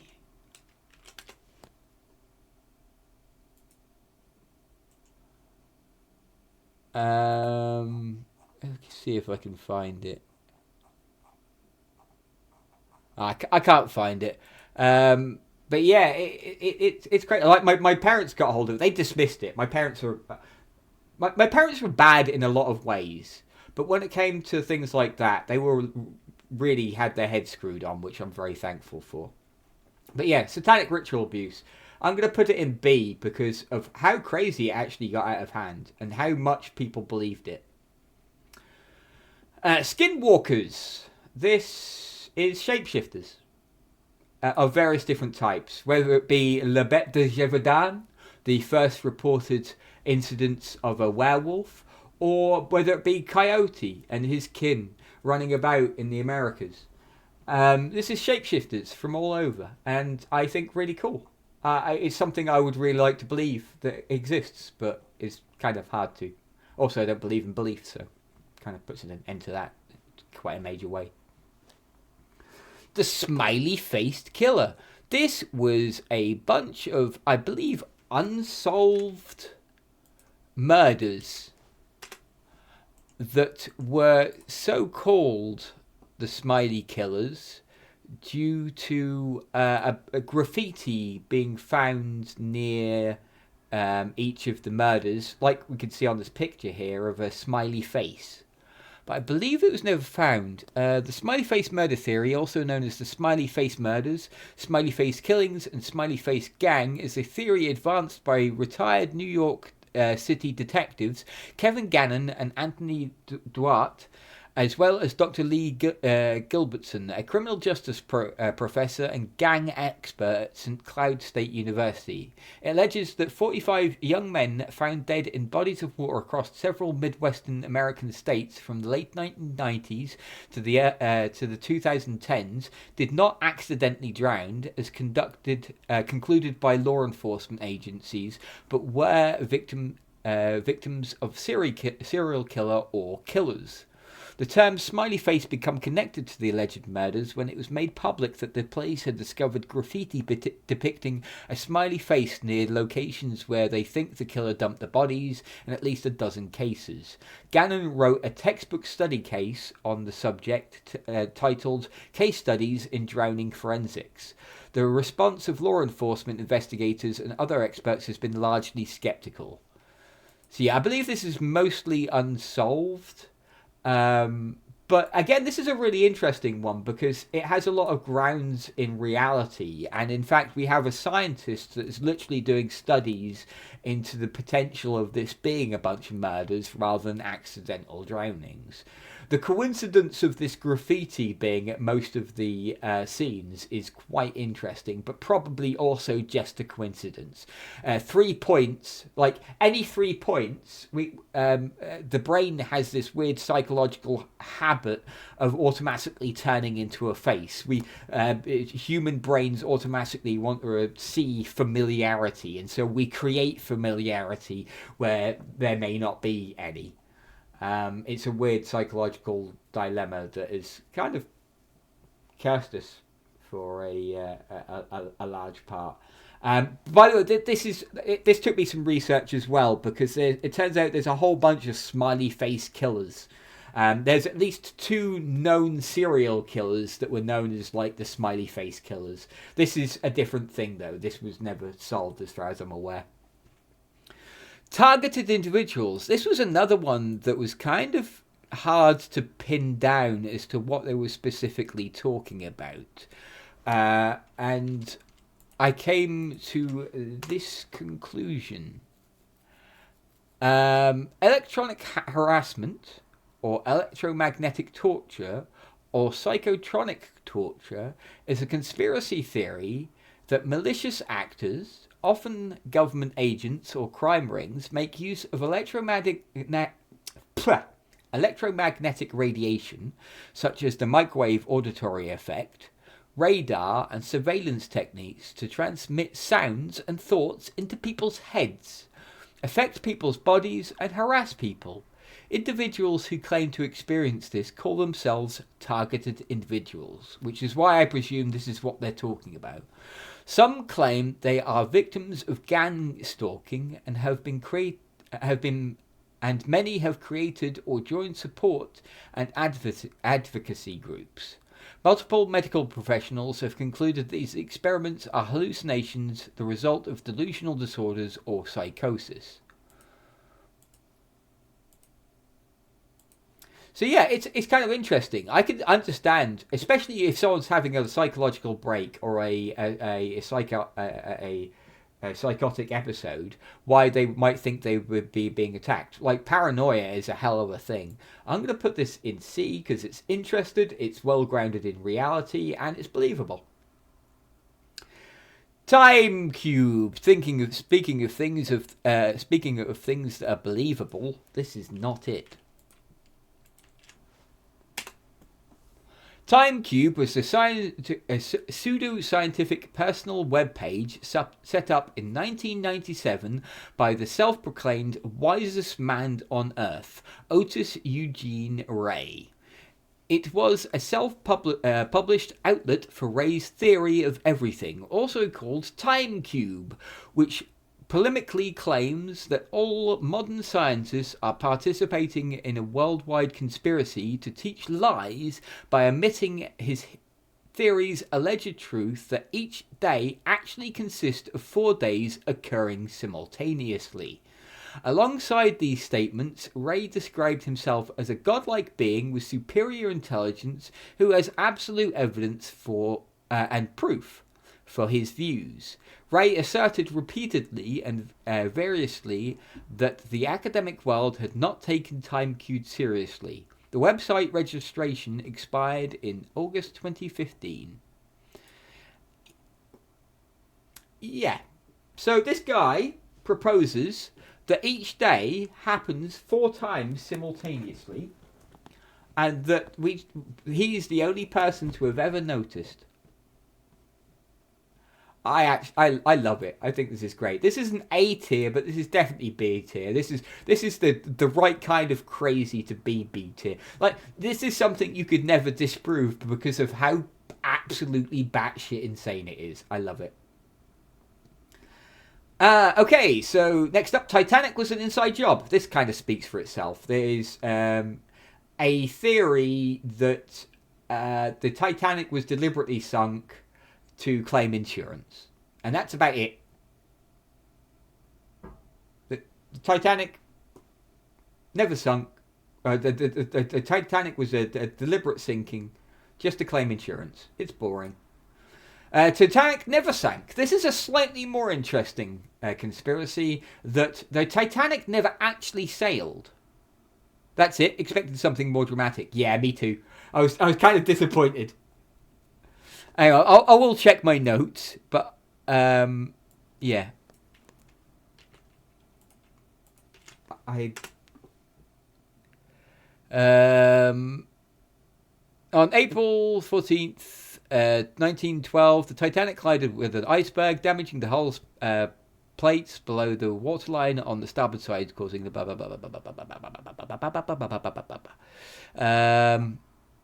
deliberately, yeah, it is literally just that. It's just deliberately sunk to claim insurance. It's pretty fucking boring. The Titanic never sunk is actually more interesting. The idea behind this was that I heard she had a sister ship which was damaged. They swapped the names to sink and claim insurance. This is actually the theory for the Titanic never sank. That the Titanic never actually sailed. That a sister ship... Hang on, I've got a name for this ship as well.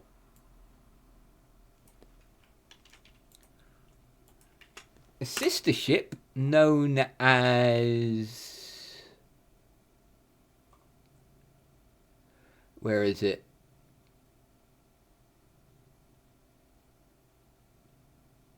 The Olympic. They swapped it out for the Olympic because the Titanic was not ready to sail. And so they lied to everyone and set up the whole crash and sinking to hide the fact that the Titanic never actually sailed and never actually sank. And I think that's actually a much more interesting conspiracy over we wanted more money. Or it's not C, it's not B. I think it's a C tier. It's a C tier. Tolkien is real. I love this one. I absolutely adore this conspiracy. I would love for this conspiracy to be real because I think it's beautiful. And I think Tolkien had a beautiful imagination.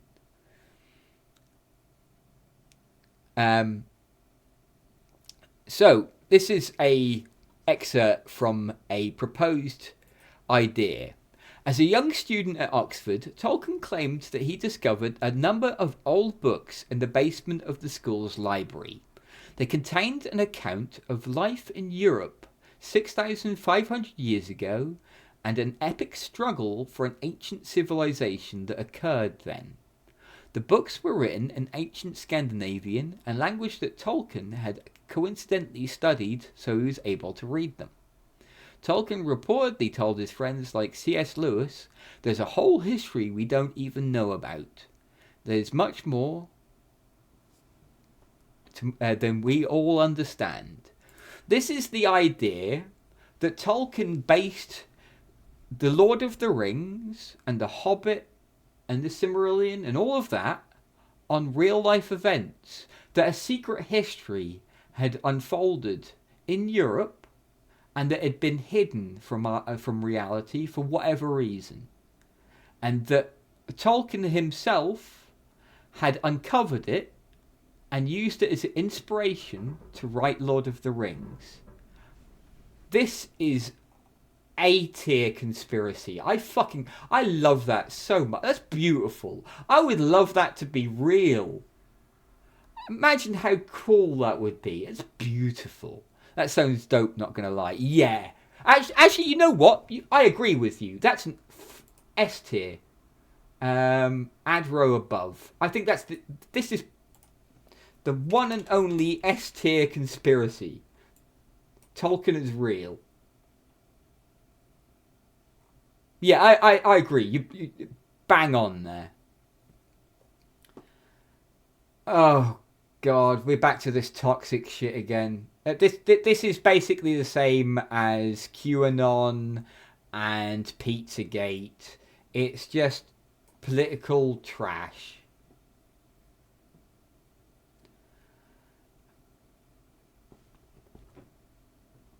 I would go with some more. The One Piece is real. Hell yeah! We just gotta find the the All Blue. We just need to find the All Blue, and then we'll be able to get there. So this one confused me because it talks about tulpas. We talked about tulpas earlier. I'm not going to go into too much detail about what this conspiracy is about. We've already talked about it. It's about non-corporeal beings being made corporeal through emotional investment or what have you. The thing that confuses me here, the political ones are so boring. Most unimaginative theories. I agree. They're all like, look at D tier is pretty much all political conspiracies, and they're pretty much all boring. The thing that I find very curious about this one in particular is this character they've got here.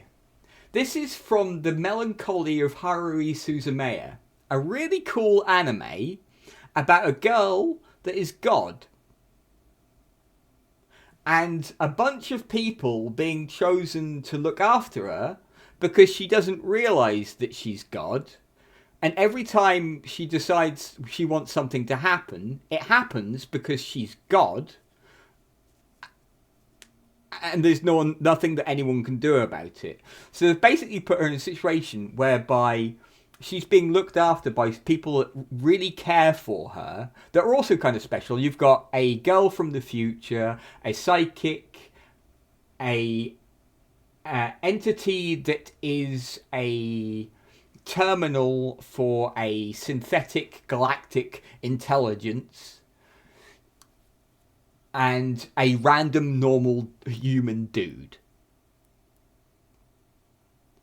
I highly recommend checking out this anime. It is so good.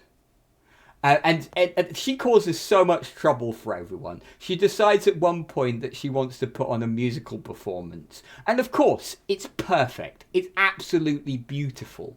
Because she's God. So whatever she wants comes true. But oh my god, the shit they have to go through to just keep reality in order. I will warn you, if you ever watch this anime, there is a series of 8 episodes in the anime that are the same episode. She goes into a bit of a depression at one point because it's summertime and she's having a lot of fun and she doesn't want it to end. So it doesn't. So we get the same episode 8 times in a row to simulate her holding time back subconsciously. You don't have to watch all 8 episodes. You can skip them. Watch the first one, skip the following 7, go on to the next episode.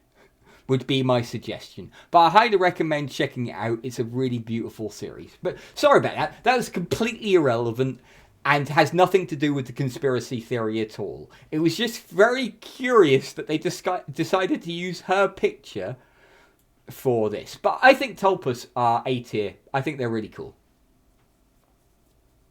Oh dear Lord, basically babysitting the father of all old ones in the Cthulhu mythos. Yes, but it's babysitting that entity while they don't know that they're that entity. She thinks she's just a normal girl.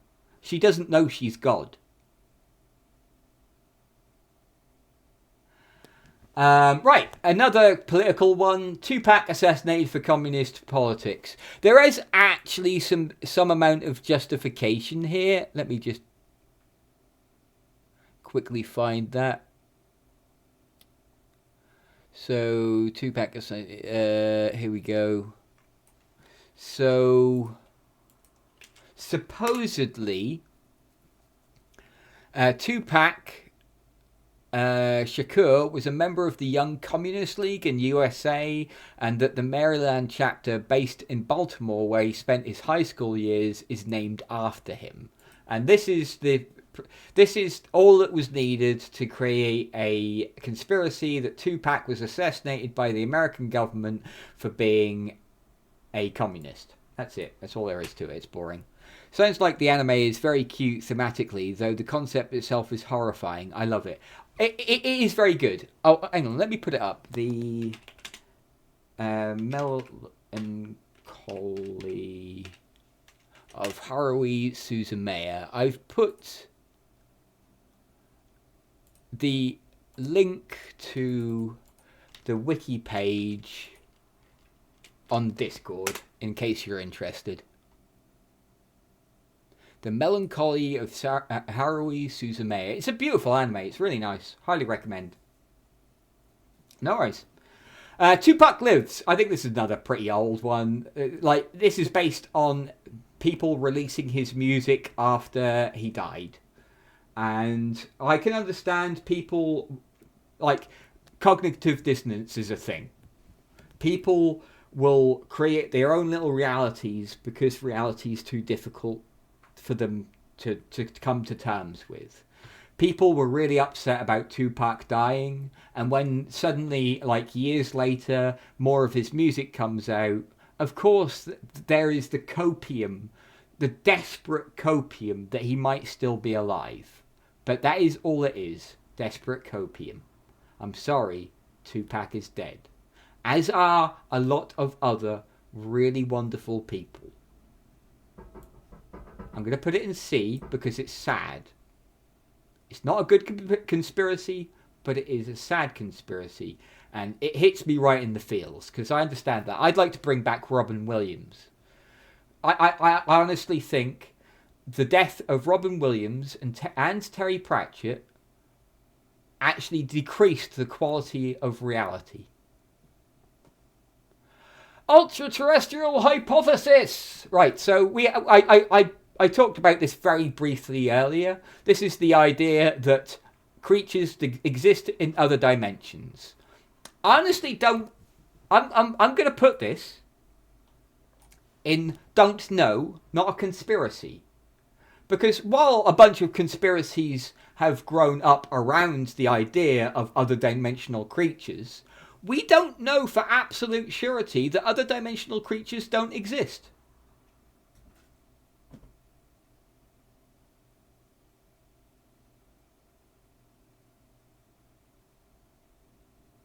In fact, based on our limited interactions with the dimensions that we are capable of interacting with, we can ascertain that it's quite likely that there is a bunch of life forms beyond our ability to perceive and interact.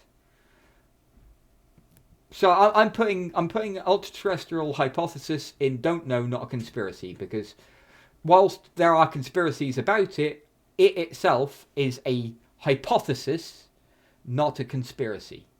But yeah, ultra-terrestrial UFOs. This is much along the same thing. This is basically the same thing. And voice to skull. This actually is very similar to the targeted individual thing from earlier. Voice to skull is basically the idea that there is a technology that exists that allows people to implant suggestions or messages within a person, and that it actually happens. Microorganizations are a good example of us acknowledging life that we could not previously interact with. Organisms.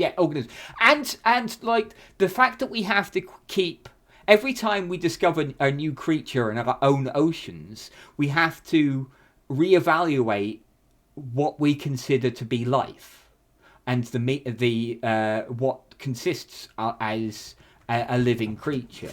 I remember when there was like this crazy octopus, like giant freaking octopus or a squid or something, discovered when I was a kid in parts of the ocean that people had presumed to be uninhabitable, that life could not exist down there, the pressure was too great. And then we discovered life there, and it's like, oh shit, well, we were wrong. And then years later, there was life discovered to be further down, and we had to completely reevaluate our perspective of what life is based on these new discoveries. Like, we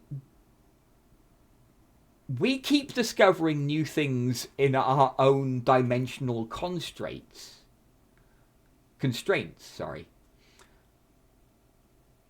Why would we not think that there isn't other life forms outside of our interactive constraints? It seems kind of willfully ignorant to deny the potential for reality. But yeah, either way, I'm putting it in not a conspiracy. So, yeah, this voice to skull thing is the idea that it's people have been manipulated by governments or organizations directly by transmitting it into them. It's just a theory then in it. Where's the exactly? That's my point. That is basically my point. I have a testimony here of a guy that apparently had it. So this is a guy replying to someone else. Thank you for reply. I have a testimony to share. Recently, actually 1 year ago, and it's still happening, a group of individuals started to talk to me through voices that were first voices in my head, then my neighbours, and then different voices I've never heard.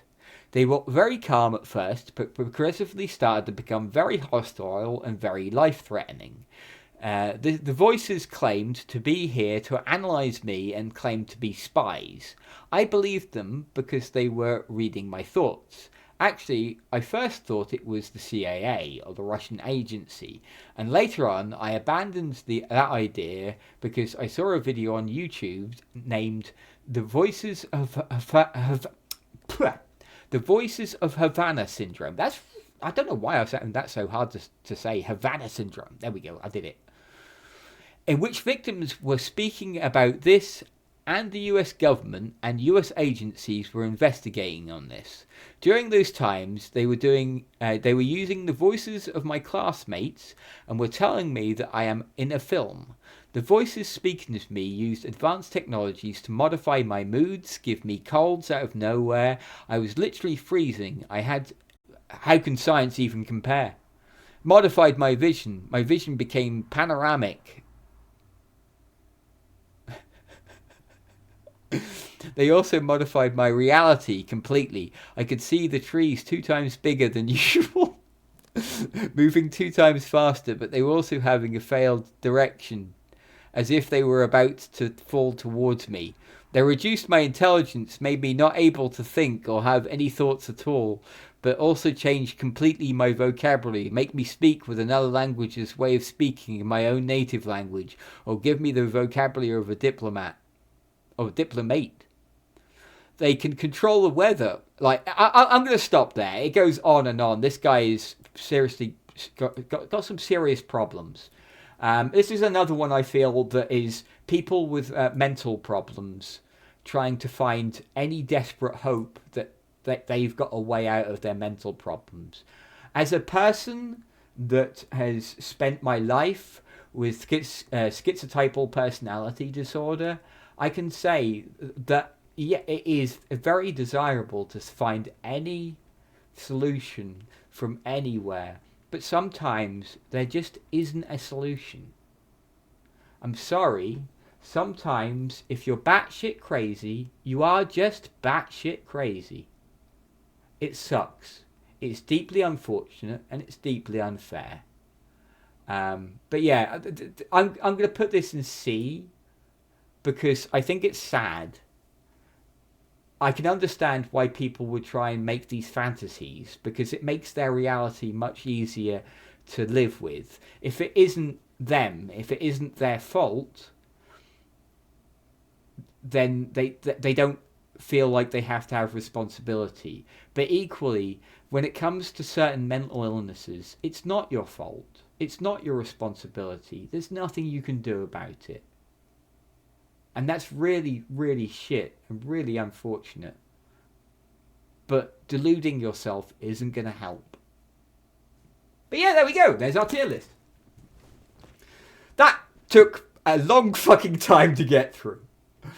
Damn. I will say, it took me like a fraction of the time to get to do it that it took to research it. This was fun. I enjoyed doing this. I like doing tier lists anyway, and I like that we actually got one S tier because the whole Tolkien is real conspiracy is absolutely beautiful. But there we have it. Did I miss any? Any that are glaringly obvious that I missed out on? Or any that people think should have been included that weren't included? I did try to be as comprehensive as possible. And I did cheat to start with. I used a based template for this list. Which is why there's some that are very similar because I added and I didn't realise that they were already there. But yeah, I'm generally pretty happy with this. I'm glad it's done now. This has been weeks of prep. It wasn't like totally weeks of prep, but I did it on and off prep work for it for on and off for a few weeks. But yeah, I'm glad we got it done. My throat is hurting somewhat though. But right, I'm gonna say, can we save this list? Is there a way of saving? Save or download? Download image. Cool. And we'll also pop this over here. Right. So that's our conspiracy stuff done. That's our Diablo stuff done. Next up, we got the surprise, which isn't really much of a surprise now because I told everyone what we're doing. But those of you that watch Twitch, or those of you that are on top of like current gaming trends, will know a game has been being played quite a lot recently, which looks like a lot of fun, and I kind of wanted to try it myself. So we're taking a very brief break from Dragon Age to play this today. It's Pal World.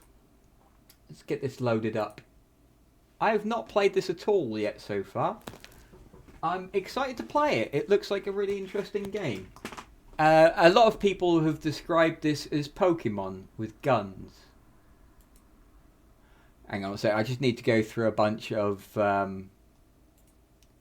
stuff. I don't want to dox myself. Every time you load up a new game on Game Pass, it goes, can we have permission for you to play this game? And then brings up a bunch of your personal information. I've never really understood that, but this is a pre-release. It's a beta test of sorts.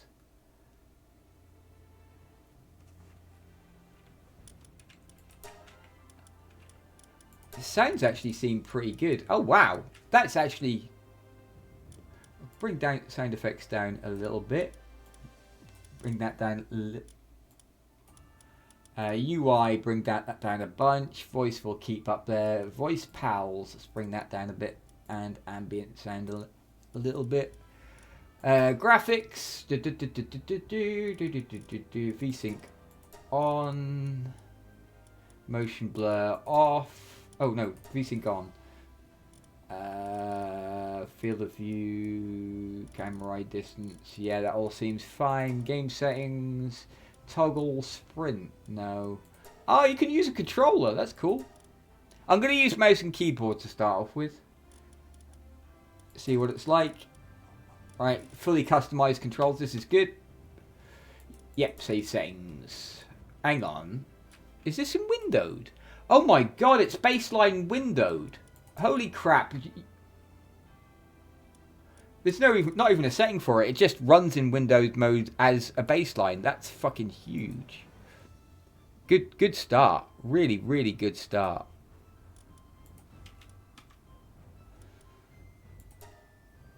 Create a new world. Right.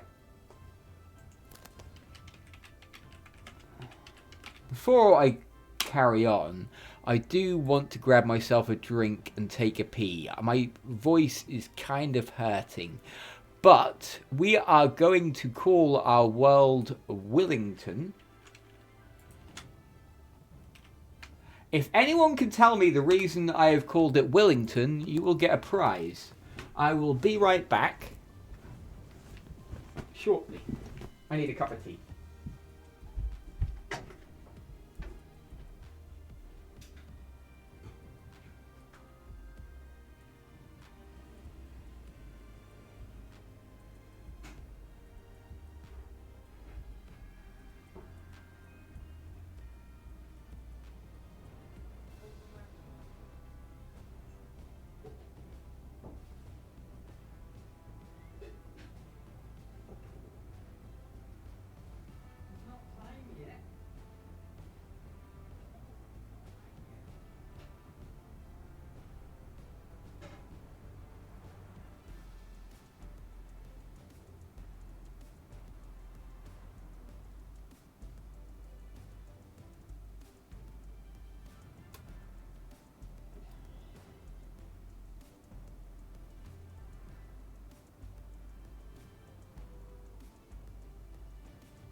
Alright, I'm back-ish. I have tea. This is good. This is good. No guesses for Wellington? Aw, shame. We got no book readers in chat? No literature enjoyers?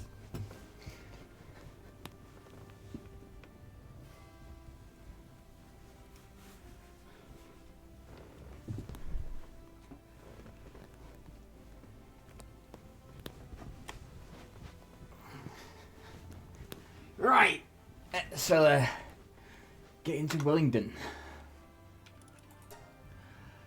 Multiplayer off. Difficulty modes, interesting. Custom difficulty, what's that? Oh wow, look at this access. This isn't just difficulty, this is accessibility. This is huge.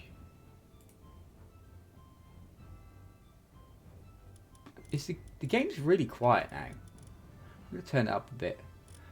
Alright, I'm not going to mess with any of that. I'm going to leave it as it is. Finish setting up the world and start a new game. Yes. Oh, so she changed my... Wow. World. There we go. Right. Body. Type 2. That's cool. Skin color, pale as fuck. Torso. What? Whoa! Whoa! Hang on. She got that dumpy though. Wait, hang on. She got that dumpy though.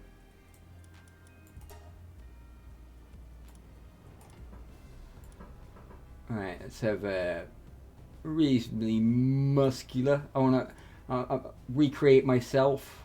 I'm not a huge guy, but it's probably a little bit big. Yeah, that looks about right. Face. I have something a little bit more masculine. That looks good. Eyes. Oh, that's cool. Can I change the color? Oh, that's cool. Hang on, we got Sharingan. Chungus, yeah. Emissive eyes. Cool. Can we make these different colors? Nah, that's disappointing.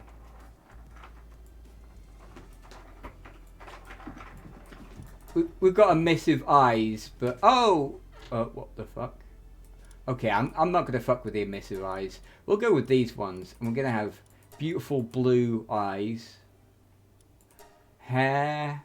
I'd like hair. Hair's something I generally appreciate. I appreciated it more and more since I lost it. Cool. Yeah. What about facial hair?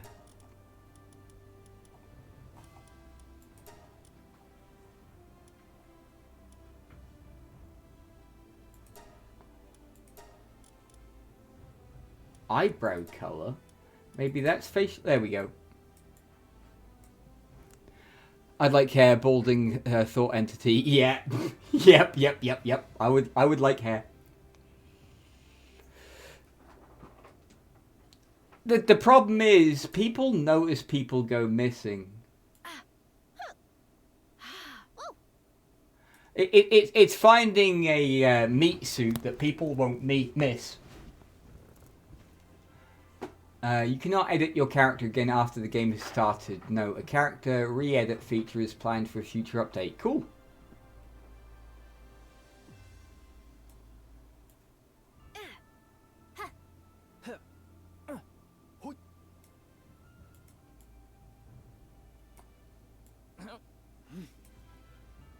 Play the voice.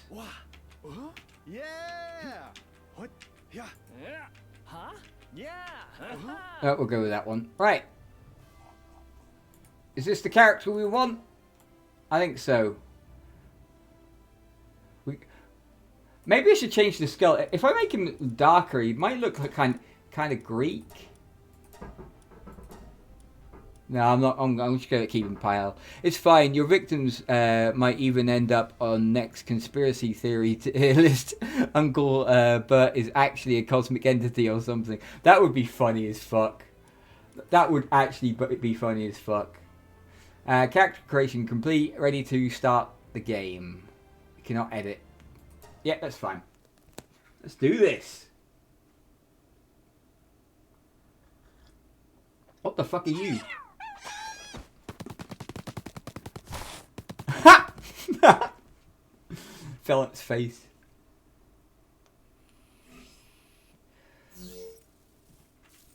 The towers are the key. The tree holds the truth. Interesting. Footsteps are really loud. Oh, mouse sensitivity. Where's the mouse sensitivity?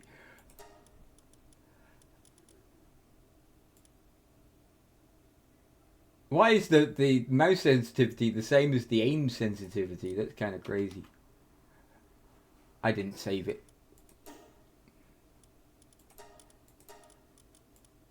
5.0 should be enough.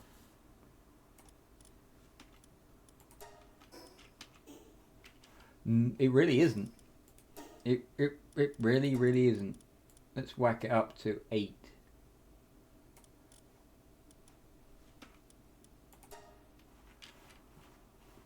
Really doesn't make it feel like it's making much difference. Oh, because I'm changing aim sensitivity, because I'm a fucking idiot. I'm a dumbass. That's better. There we go. Ooh. Game's pretty smooth.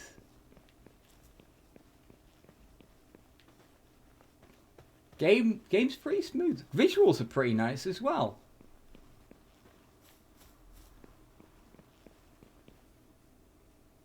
What the fuck is this world? Oh, the tree. The tree knows. What the fuck is that over there? Oh, there's another one there. Is that one of the towers they're talking about? So we've got the towers, we've got a giant tree, we've got a huge mountain range. Presumably, everything we can see, we can stand on. But we have to work our way up to it.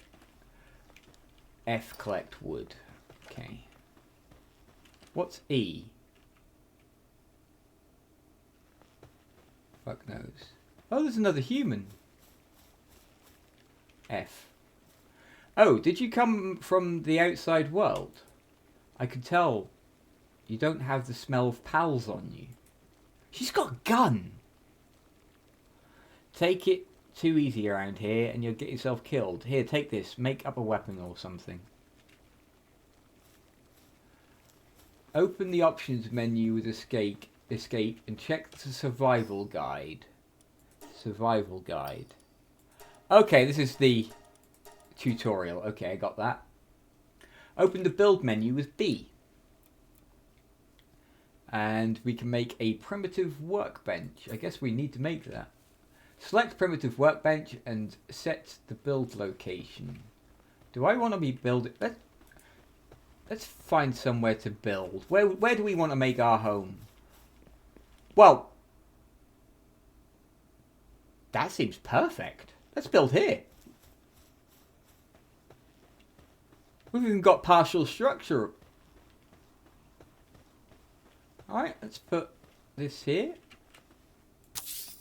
Cool. What happens now? Move near the planned build location for the primitive workbench and hold F to build the structure. Okay. Okay. I'm a sucker for ancient mysteries. This has the kind of feel to it. Me too. The first thing I noticed when walking out was those blue towers. These towers interest me. That tree, because of the hint at the beginning of game interests me. There's another blue tower over there. I want to go and explore, but I think we'd probably be silly going exploring right from the offset. We should probably build ourselves a little bit of a base first. What is 53 meters away? That statue? I guess it must be that statue. Open the technology screen from the menu and unlock PAL Sphere. Technology. Oh, I see. PAL Sphere.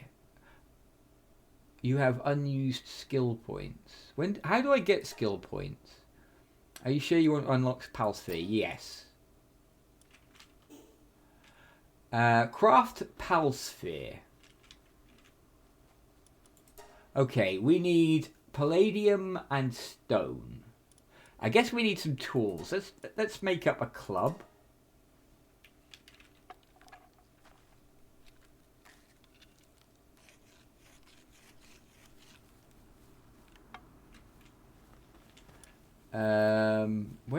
Do I have an inventory or something? Inventory. Where'd that club go? Oh, I see. You craft it and then you have to pick it up. Right, we've got a BE stick. We need palladium and stone.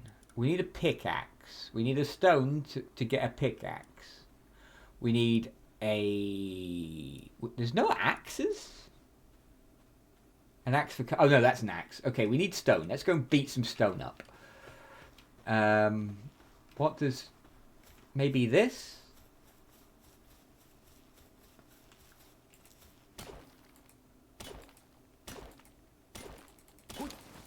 There we go. We're getting stone.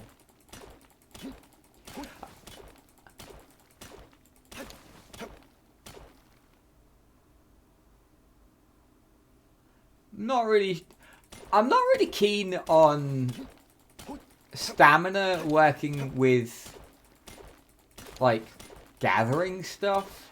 It just leads you to a play style where you stand around waiting for a bar to fill most of the time.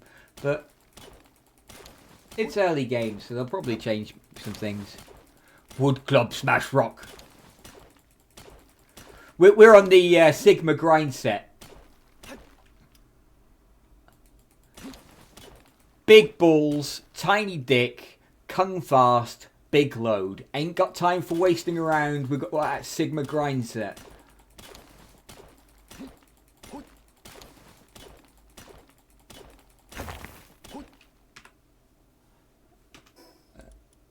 Option. What the? Where's the inventory? There it is. We've got some palladium as well. Cool. We've got rock. We need more wood. Let's get more rock as well. Use your fist. You put. Okay. Can I put this down? Oh, you just hold the button down. I've been clicking. You just hold it down. Apparently this works.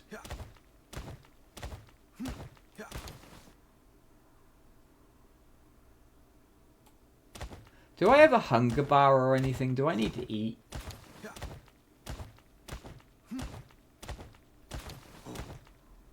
Good God, it works. This is Ark all over again. Please don't say that. Ark is ass. I was hoping this game would be good.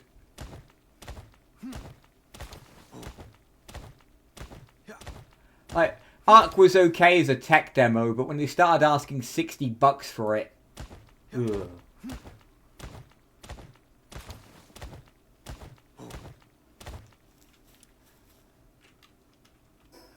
Right, we've got a bunch of stone. Let's go get some more wood. Wait, what was the ore we got? Hang on, is there a shortcut for inventory?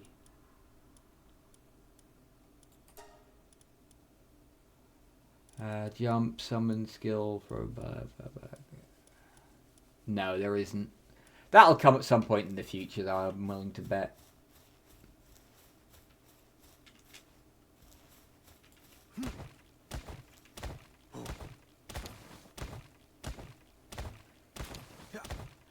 Press B to build a PAL box from the build menu and construct a base. Is it getting darker? I just saw a shadow go across. Clouds block out the fucking sun. That's cool.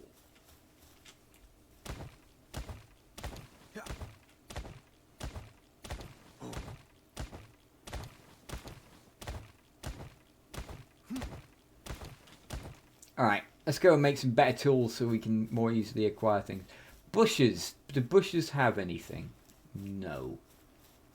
I wonder if I need to get food.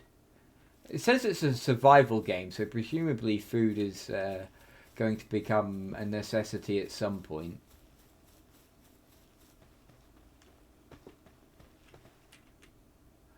Right, let's make a pickaxe.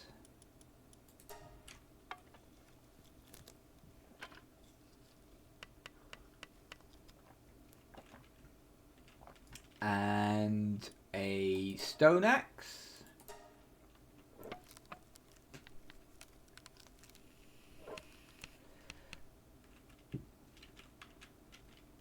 And some companion orbs. How many can we make? 1. Okay. Okay. I know it may appear like a small detail, but I dig how you can choose body type, hairstyles and faces regardless of gender selection. Yeah, I like that as well. I like that. I like option. People being able to have the option to present themselves however they want, I think is actually really important. Gives so much freedom in terms of personal expression, and not every game tries this type of character creation is beyond me. Not counting small indie games, of course. Yeah, I agree wholeheartedly. I absolutely. I think that's a very... Same with the whole accessibility thing when we were looking over the difficulties. Like, it said it was difficulty selections, but those difficulty selections are also accessibility options for people that don't have like the hand-eye coordination or are disabled in some ways or means. Actually having options to make the game easier or more accessible in some ways makes a massive difference to people being able to play the damn game.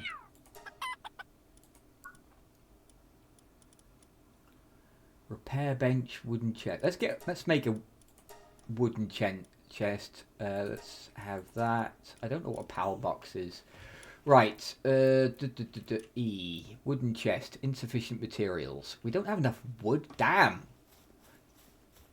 Something's wood hungry. Club, pickaxe, axe, there we go.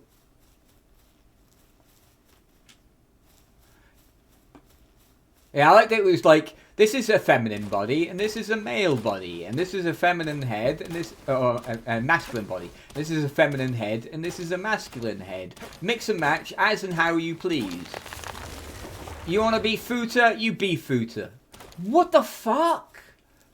There's actual proper fucking structures here and stuff. Oh, I'm actually getting pulled into this game pretty quickly. I presume this bar that's filling up is my carry weight. I leveled. Cool.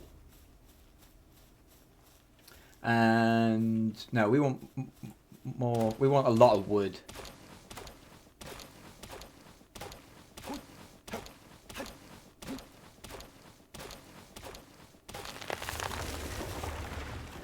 And we want a load more stone as well. Oh, I am over encumbered. Let's go and make our chest, so we can store things places. Baldur's Gate 3 character creator might not offer the most assets to play around with, but considering that you can use literally every skin type, hair type, etc., regardless of race and gender, makes the potential for unique characters seemingly endless. Yeah, you've got to love a good, comprehensive character creator.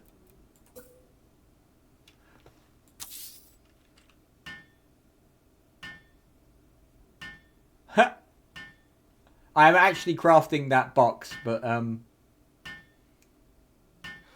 Yeah, that's kind of funny. Let's put in fiber. I don't know what that's for yet. Or I don't know what that's for yet.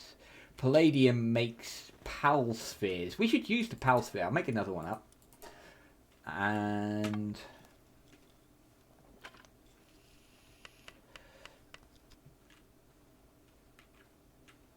there's just distinct lack of music. Right, what do we want to take? I kind of want one of those cats. Where's the cat? I want a cat.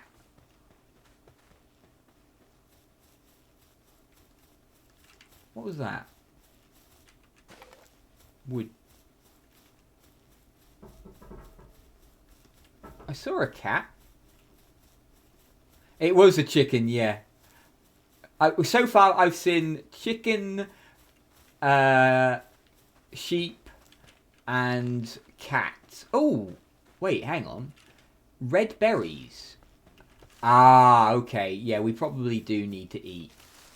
Okay, let's pick up a bunch of these berries and hope they're not toxic. What's that? Palladium frag. Cool. I like that you can find things on the floor as well as harvest them from like nodes and stuff. That's cool. There's a cat. I want that cat. Right, how do I use a pal sphere? Q. Okay. So I guess I just beat it up until... Don't run away.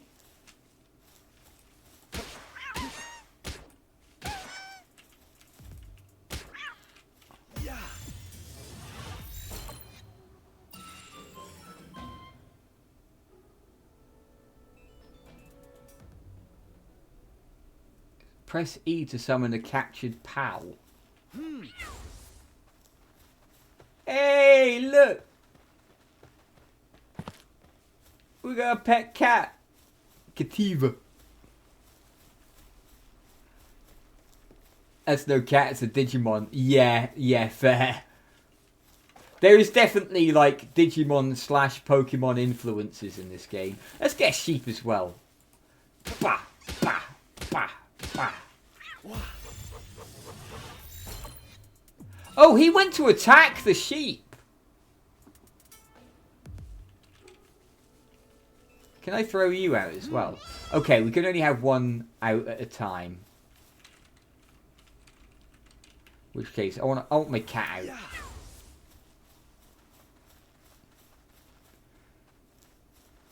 And so the genocide has begun. This is a fair use enslavement ring.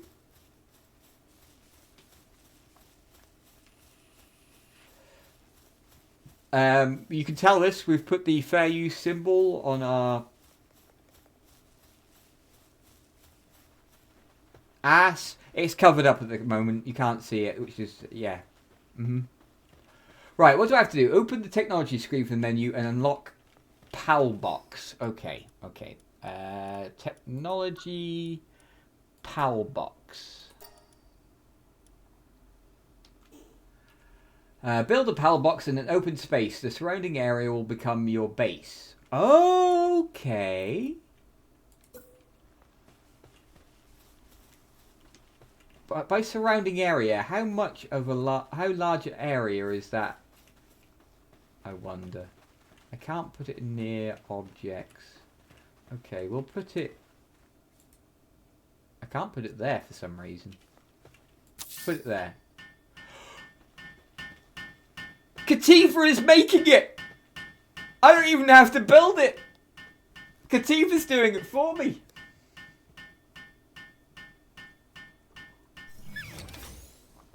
Free labour! This is great. Access the PAL box and summon a PAL to your base. Summon a PAL to your base.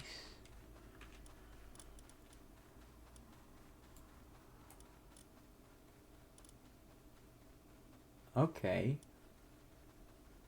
Wait. They've got traits. They've got traits. This one is a coward and ferocious. And this one is brave. How do I check these traits? Oh shit. F. So brave means it's attack plus 10%. That's cool. And coward, minus 10% attack. Ferocious is plus 20. So it's got plus 10% attack. Assuming these cancel each other out to that degree. Yes, Thrall, do my bidding. It's damn straight. This is but the first step to building our own beast kingdom. Show Kaido how it's done right. Maybe this is how Kaido happened.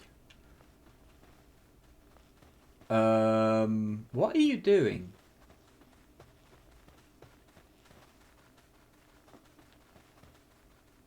Is it collecting stuff for me?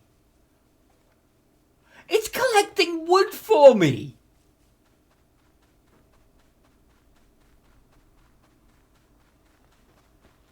That's crazy. Okay, use tab to open your inventory and press to consume food and stave off hunger. Press to consume food and stave off hunger.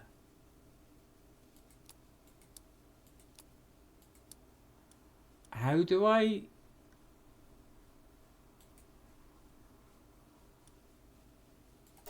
Oh, there we go. Okay, I'm eating food. And we'll feed Kativa as well. Okay, that's cool. You just leveled up. Open your inventory. Oh, wait, am I freezing? I think I'm freezing. Should we build a fire? Let's build a fire. What are you doing? Okay, let's build a... And then he'll come and fix... Oh, that's cool. Can you name it? That's a good question. Can I name it?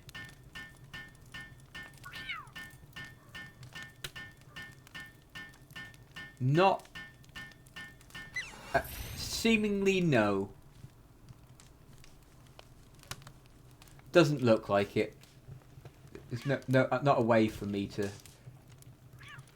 Oh, we can use the fire to cook. We can have mutton! We can go around and kill sheep and... Baked beans. Or baked berries. Never mind. Right, you just leveled up. Open your inventory with tab and strengthen your stats. Strengthen your stats.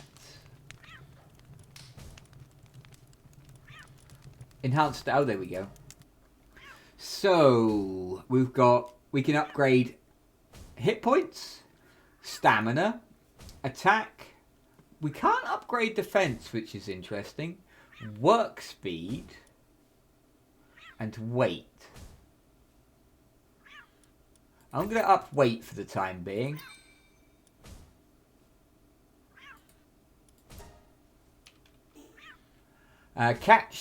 Capture 5 land balls and earn an XP bonus. Okay, we need more... Oops. We need more pal spheres. So I need more palladium. Let's put this in here. Let's put berry seeds and berries. Actually, I'll keep the berries on me. Let's put the mutton in there. What happened to our lamb? Oh, what did I level up from? What are you doing over here? Oh, wow, he's just smashing it up. We got 1 palladium fragment from that. Rip. 2. Increase player level by capturing 30 pals. Build up your base until it reaches level 7. Oh, we got a wandering merchant. I've got some good items in stock. Okay, let's... What have you got? Long-eared headband schematic. What the crap? Venom gland, electric organ?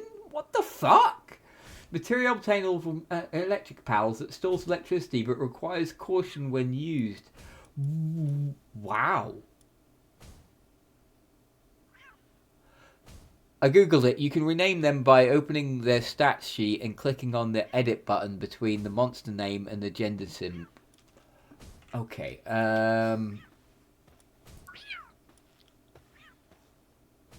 Right. You can rename it by opening the stats sheet. How do you open the stats sheet? Oh, maybe it's in through here. PAL box management menu.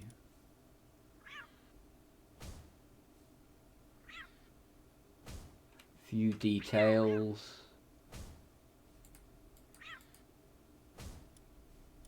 Furry punch.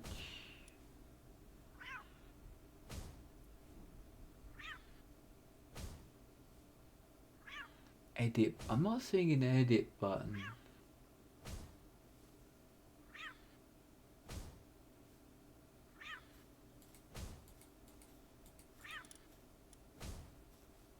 Just click on the little portrait. That doesn't do anything. That just means I pick them up to move them around.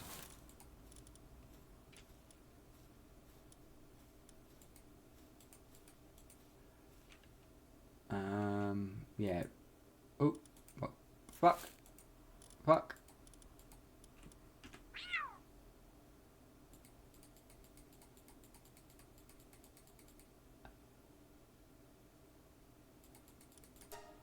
Bum, bum, bum, bum. Looks like the menu where you manage your party. Okay. Party. No, that's the same thing.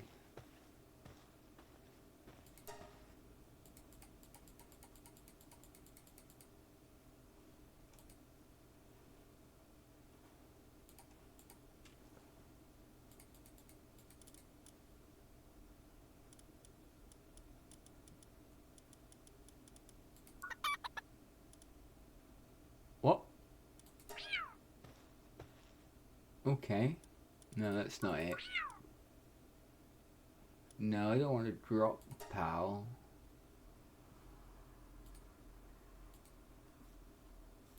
Let me,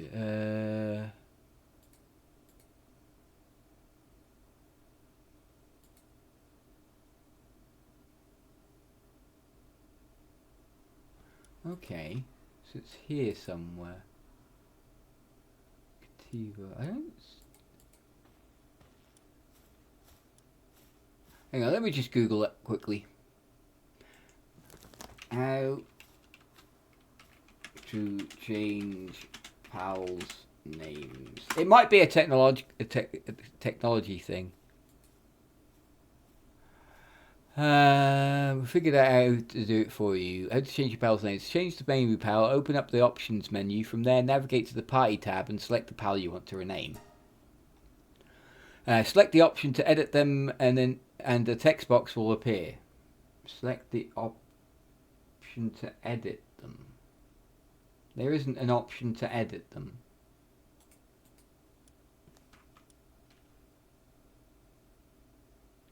There is no edit option. You can also use the PAL box to change your PAL's names. To do so, access the PAL box and select the view menu option for the PAL you want to rename. From there, select edit next to the name and you... I'm not getting an edit option. Oh, fuck. Yeah, I'm not getting an edit option.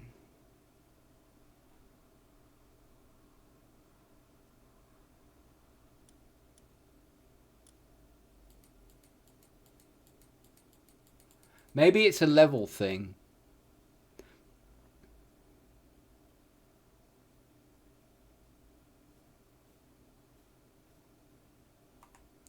Let's look at a video. How to change... Hey folks, Monkey King here, a quick video for you on how to change your PAL nickname and your name. So I think this is only on PC at the moment, I don't think it's on Xbox. You You cannot change your character nickname. It is currently non-optional and available. Whatever you called your character nickname at the start is something you have to keep. Yep. As for PAL, you go into whichever PAL that you want. In this case, let's go Birdash. Yeah.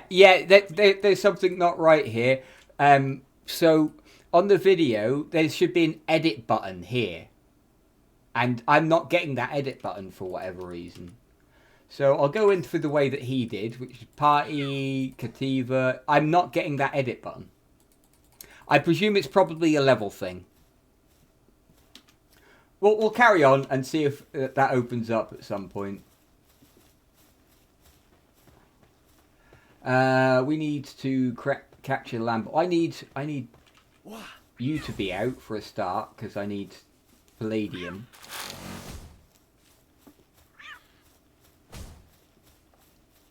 I need a bed for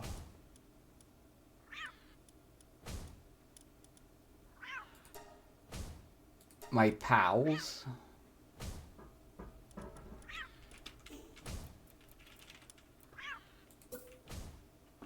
Right, where are we going to put this? Let's put this over here.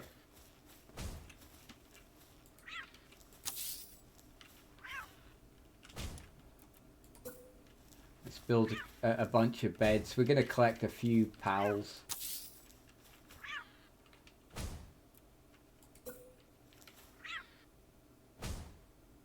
Build continuously. Oh! Okay, I get it. Okay, we're out of materials now. In fact, I'm going to cancel that one. Let's help out our buddy here.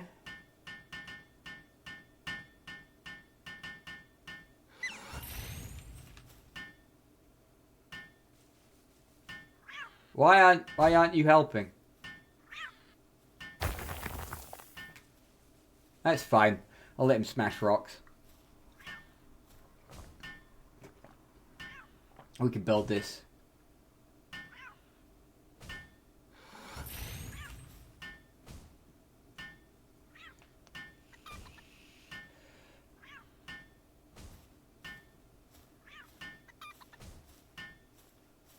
I'd say so far, this game is doing some nice things. I like it. I'm still really not a lot in with the whole Pokemon enslavement thing. I don't really like the whole enslave other creatures to do my work for me idea, but it's a fantasy, so I'm just gonna not worry about it too much. Who the fuck was what? That was the trader. We've got a trader that's come to see us. I wonder if you can capture humans.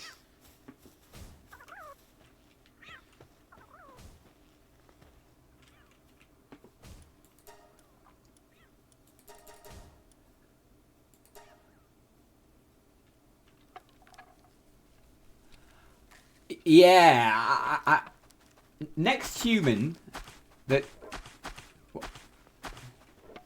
Oh, he really wanted to make these. I'll let him make... He really was enthusiastic. No, she. It's a she. She was very enthusiastic to make these. Right, we need to capture 5 lamb tails. We have 3 palspheres. We need more palspheres. We have enough palladium. Let's go make the palspheres.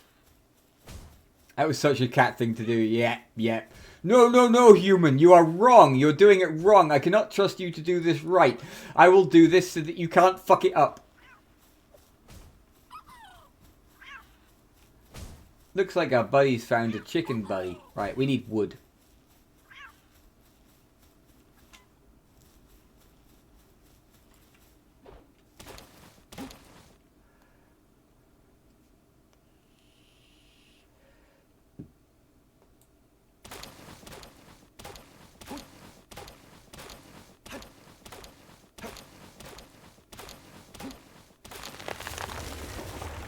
I wonder if trees and stuff respawn, or if I'll have to replant them and stuff like you do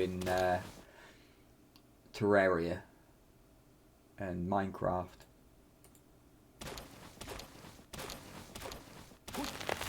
I'd say so far, this game's pretty fun. It looks like there's quite a lot of scope to it as well.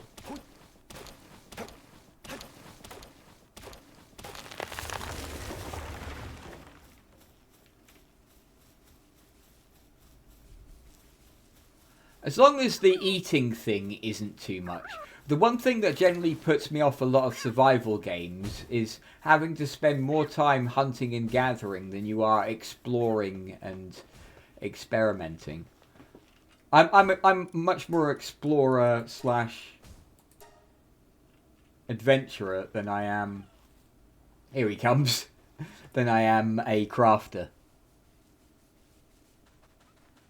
Damn, gonna be AFK for a few minutes. Don't make me rewatch the VODs by exploring the ruins. Okay, no worries, dude. I'm just gonna get things fixed up anyway. I'm gonna catch you some land tails, and I'm gonna follow the tutorial to start off with for the most part. I feel like that seems like a sensible idea. So I'm not gonna do any great exploration or anything yet.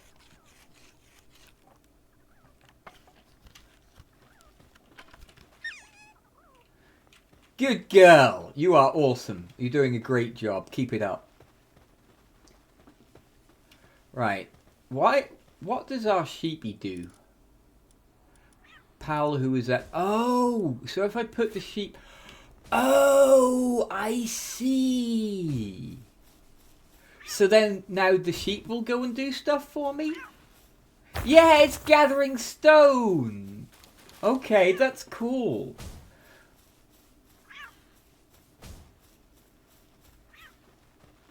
Wait.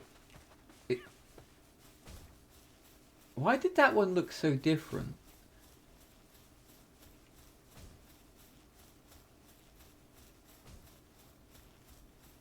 Okay, we need cottontails anyway.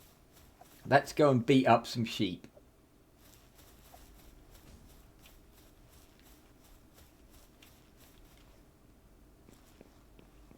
Oh wait, is that specifically palladium? That would be really handy. Yeah, it is. Cool.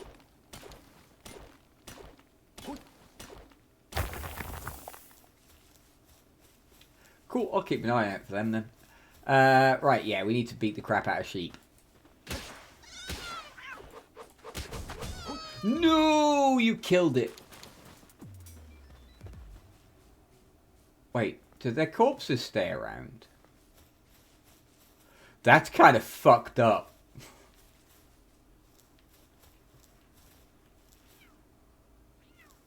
That's actually kind of fucked up. I like that. What have you been all noisy about?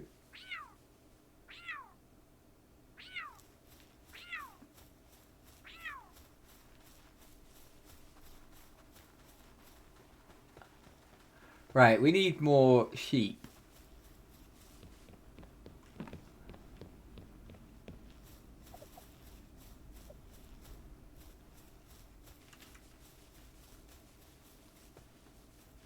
Bam, bam, bam, bam, bam, bam, bam. Oh, you can mantle over stuff. That's cool. Movement, I have to say, is pretty damn good. The game feels good. Despite this being like a beta, this actually feels pretty fucking good.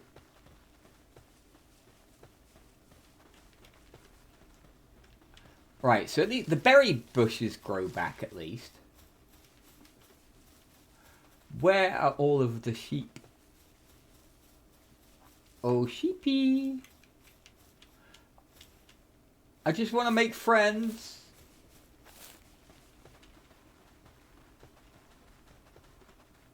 I'm hungry. Let's feed me. Let's feed Kativa as well.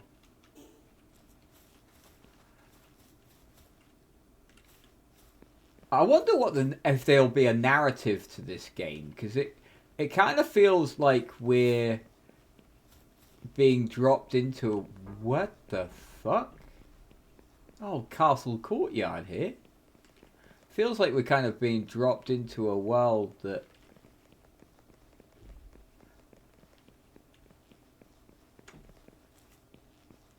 What's that?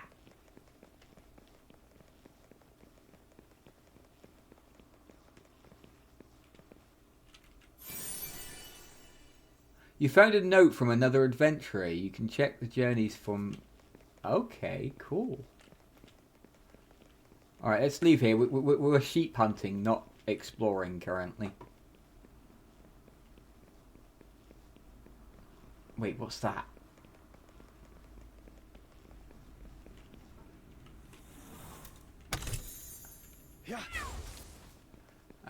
Small pal soul and gold coins. What does small pal soul do? A spirit left behind by a small pal. It can draw out hidden abilities if offered to a statue of power. And gold coins. Gold coins are what they say what they are.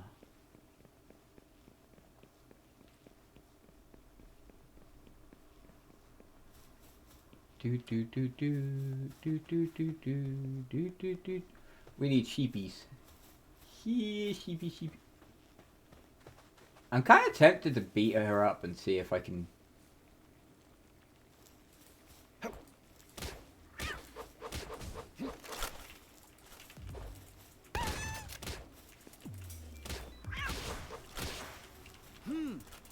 Yeah.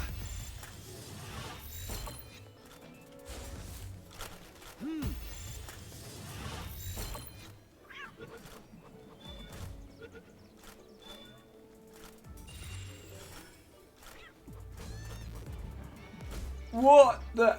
Oh, I pissed someone off.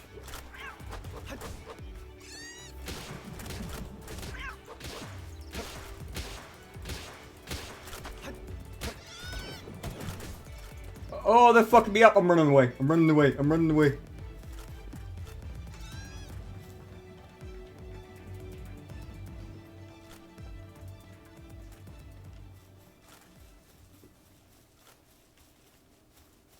Okay, are we good? PDF agent. What the fuck is that even?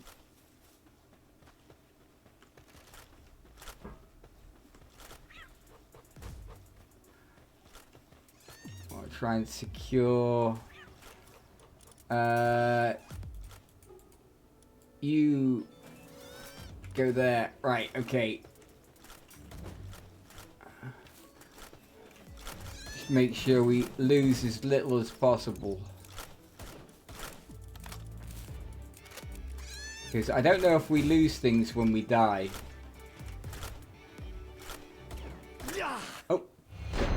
About to find out. Dropped all items and equipment. Yeah, there we go. And that's pretty much what I expected. That is pretty much what I expected. We've got places to go? Oh, the world's pretty huge by the looks of things. Yeah, respawn there. Oh, we can go and pick things up again. That's cool.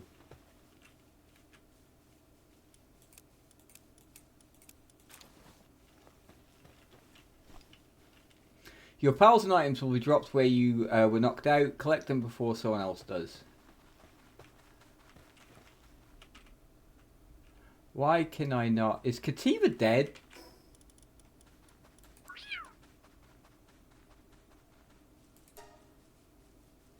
Kativa doesn't appear to be dead.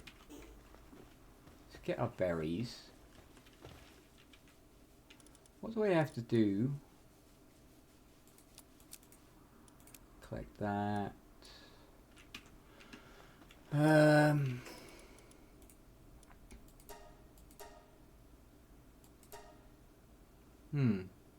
Incapacitated. How do I solve that dilemma?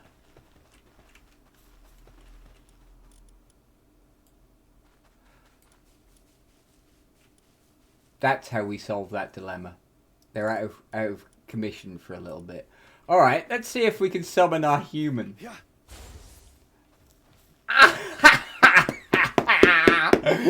Okie dokie, that's awesome. I have a human slave.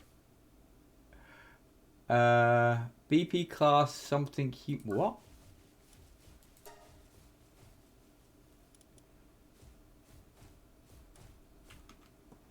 Alright. What the fuck?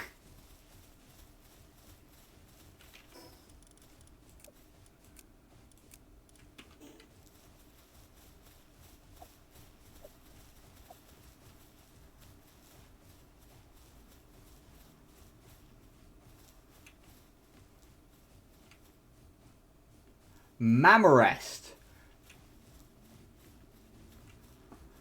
I want one. It's level 33. We'll get one eventually. I'm not going to try and get it yet. It's probably going to mince the crap out of me. But we'll get one eventually. That's, by the way, I've got a human slave now. We replaced the cat with human. The cat's now just chilling back at camp. They can have do whatever they want. We're gonna build up a settlement of human slaves. I wonder if you can sell slaves.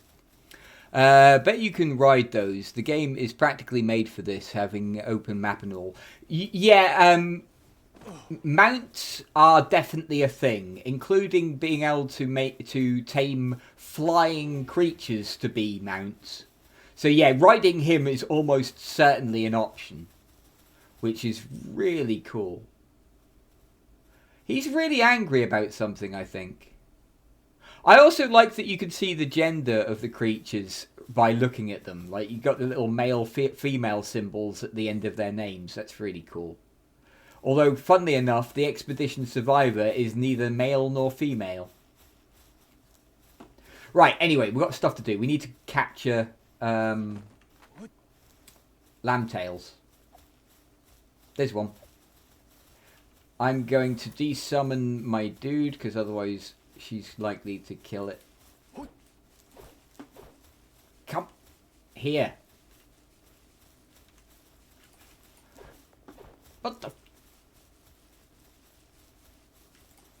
It's mine. It's my pet. I'm trying to beat the crap out of my own pet. These beds don't seem to do anything. Maybe they were a waste. Right, we need to find 5 more lambtails.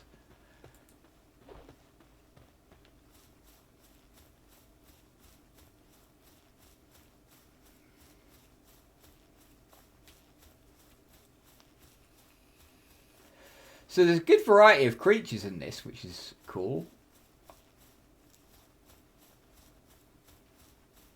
There's one. Gonna get you.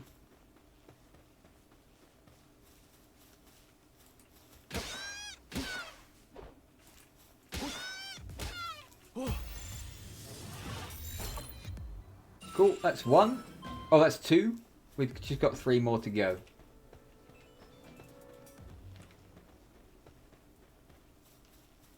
Yeah, my goal, now I've discovered that we can enslave humans, is to not build a settlement full of animal slaves. Is to build a settlement full of human slaves.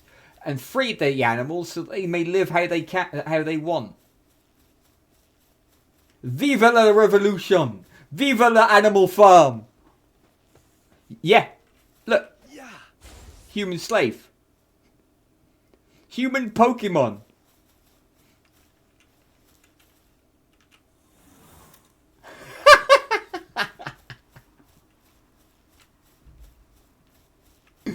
This makes me happy. I just need to find 3 more frickin' sheep. I thought she was just chilling out. No, I got into trouble for it. So I decided that she was sitting up here somewhere. Up by this campfire. Up by this campfire. And I decided, you know what, fuck it. Let's see what happens if we attack a human. If you attack a human, you aggro other humans. These humans in armor turn up and they murder you. However, I managed to beat her down and get her captured before they managed to kill me. So I now have a human slave. So my entire goal now is to make a settlement of human slaves.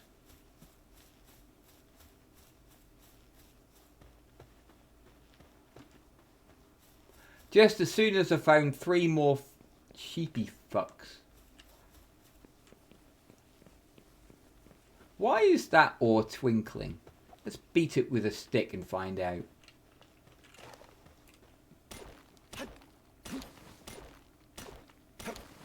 Oh, it's ore. I wonder what ore is for.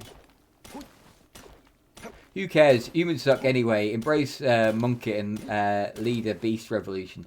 I am embracing monkey, which is why I'm enslaving humans. They're much more useful than most animals. They've got opposable thumbs, critical thinking, imagination, inspiration.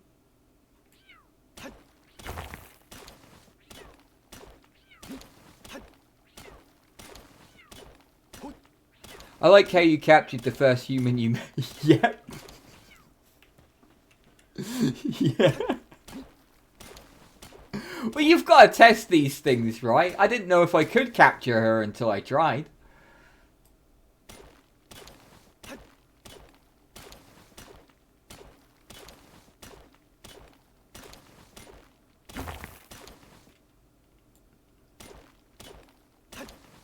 I don't know what the ore's for, but I presume it will be useful.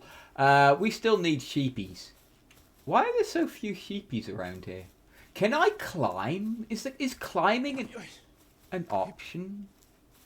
Like, can I climb down here? Is there fall damage? That's important. Let's see. Is there fall damage? Yes, there is fall damage. What's this? Collect and offer them to Statue of Power to improve your ability to capture pals. I think I found something stronger than the garlic build in Vampire Survivors. I will post a pic on the Discord. Ooh, Vampire Survivors. I'm definitely interested. Listen here, maggots. Humans are the new Pokemon. You'll get 1 meal, and if you meet your quota. Big if as well. Like, the quotas I'm giving these people are completely unreasonable.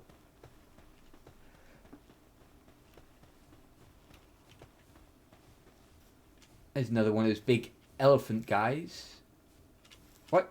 Okay, there's a little bit of collision issues going on here, but it's a beta. That's normal. I've not encountered any real bugs or anything yet, so that's cool.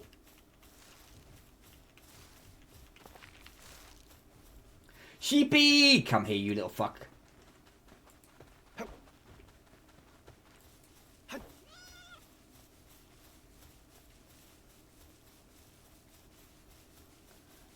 Fast little fucks. Damn it, I killed it. Mistakes were made. Oh, wait, I don't have to chase these ones. They're asleep. Oh, that's a chicken, never mind.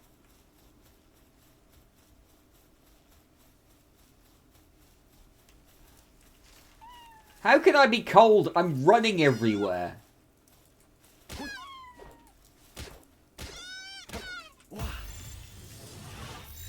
Cool, that's another one done. Level 5, let's go.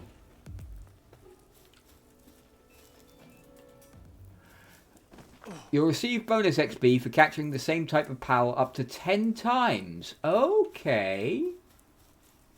I wonder if there's any benefit to having multiple of the same pal. Pal's a weird word for me to say. I've never had much reason to use the word pal in my life. Are you a corpse? You are. Corpses stay around, which is kind of fun. You can roll them off things.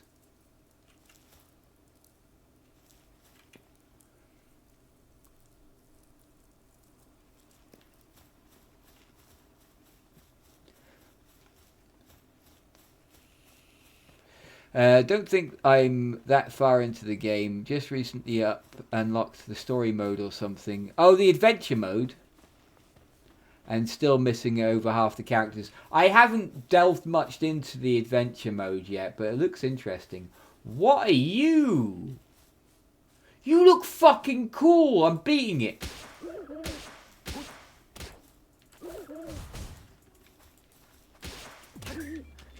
Is there a dodge button or something? Please let there be a dodge button.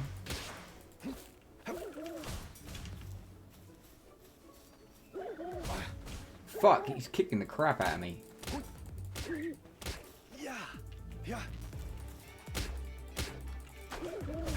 Fuck!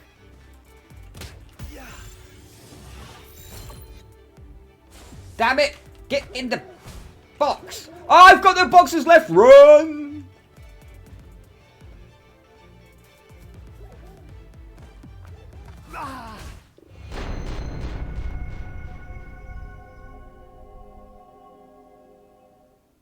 Maybe you can breed them. Maybe that... You might have a point. Maybe we can breed them. I wonder if we can breed humans. Required kindling. Okay. Let's go and get our possessions back from that terrible, terrible accident.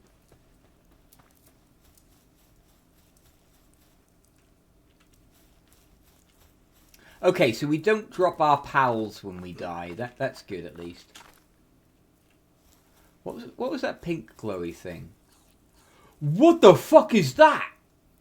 A daydream? What the fuck is... Okay, there is a lot more varied creatures than I immediately suspected. Why is there... Oh, there is a take-all. There we go. Take-all. There we go. Berries.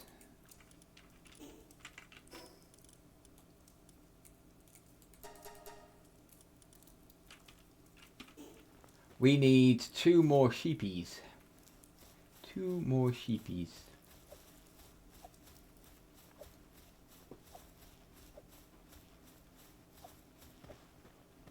Where's my stick? There we go. How could I possibly beat a sheep without... There it is, Lamble. Get you. Gonna get you. Sticks and stones may break my bones, but losing a puffy pigeon absolutely demolishes all morale. True. That thing fucking wrecked me. Why am I doing this? I don't have any balls. Balls. Right, let's climb back up to our base and get some balls. What's that? Is that an egg? It is an egg. Cool. Maybe we can breed them. I want to know whatever this is. What? Yeah. Look how cool this thing looks.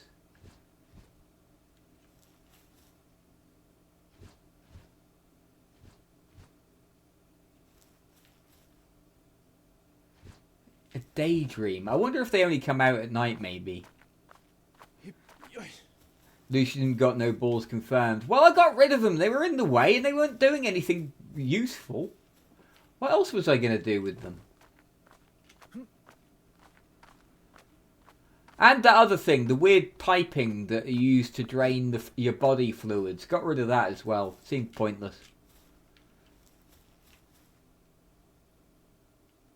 I saw for some reason... What's going on? Why is the screen flashing in such an alarming manner? What? Oh. Am I dying?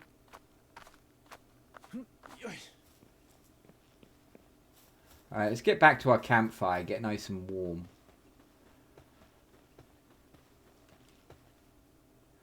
Right, so we need more balls.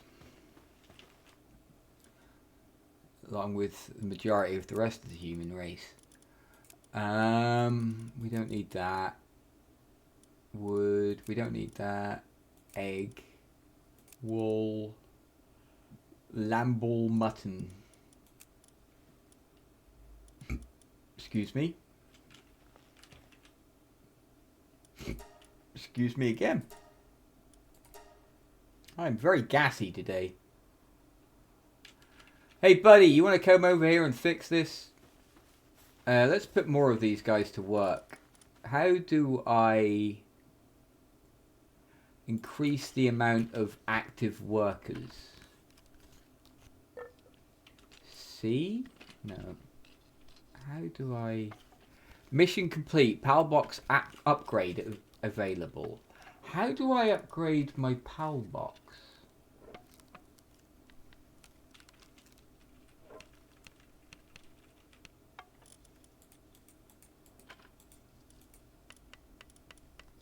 How do I upgrade?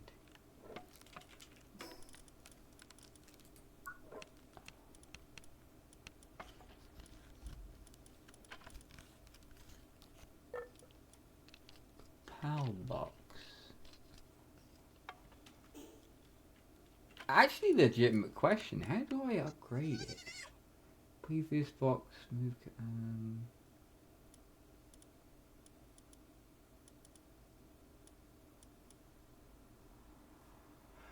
Game bloody cheated and spawned a boss on top. Oh, that sucks. Global shuffle, a good eye shuffle. 90.5 million. What the fuck?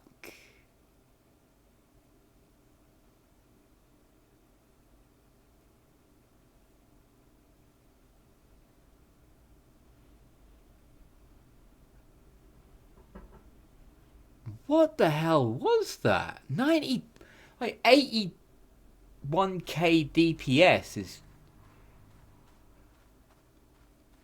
kind of... Hang on. Yeah, 81k DPS is massive. That's crazy good.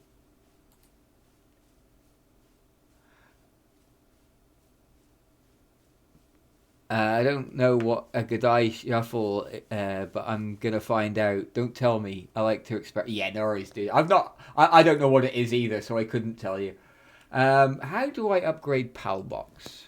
How do I upgrade PAL box?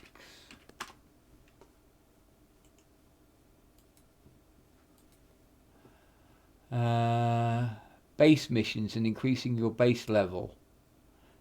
Expanding the... Okay, we need to level your base up to upgrade the PAL box. Each base level also upgrades the PAL box to have more working PAL capacity.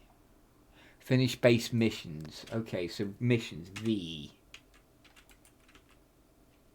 Build a wooden chest. Deploy... Okay, base upgrade. There we go. Build a shoddy bed. Okay, we need to build a shoddy bed. I need the technology first. I don't know how to make a shoddy bed. Cool. Got a shoddy bed. Too close. Wait, what was that say? Too close to another facility. Can't build in this area. Please build it indoors on a foundation with a roof. Ah, fuck. Okay. We actually need to build a structure. God damn it. Technology. Repair bench. Repairs damaged weapons. Okay, that would be handy. Set for building base using wood allows buildings of wooden foundations, walls, ceilings, stairs, and other... Okay, yeah, we need that as well. Okay, let's build ourselves a foundation. What the fuck? There's another one! What do you do?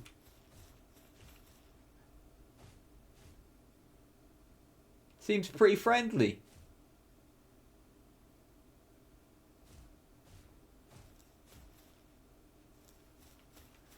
Cool.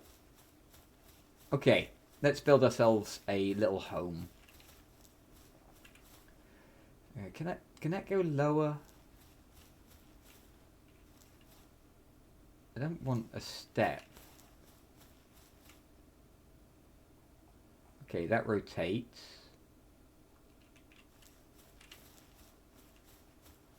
It let me lower. There it is. There's the lower. I want lower would be like flush with the floor is what I want ideally. A little bit off so we don't get the grass poking through. There we go. That'll do.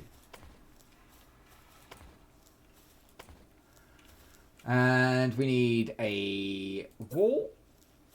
In fact, several. Weird that.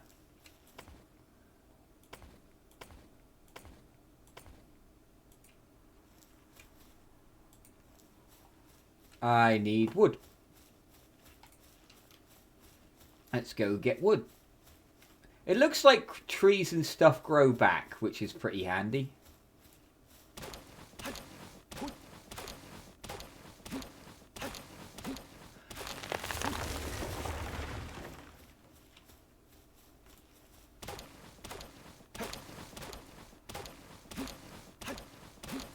And found the item that lets you... Oh, okay.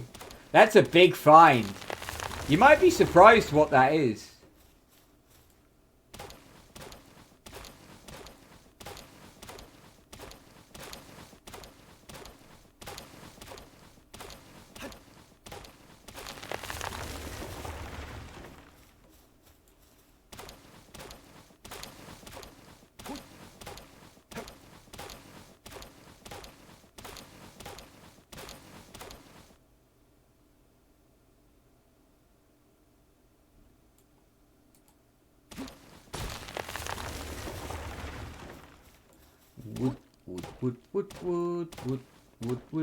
Woody.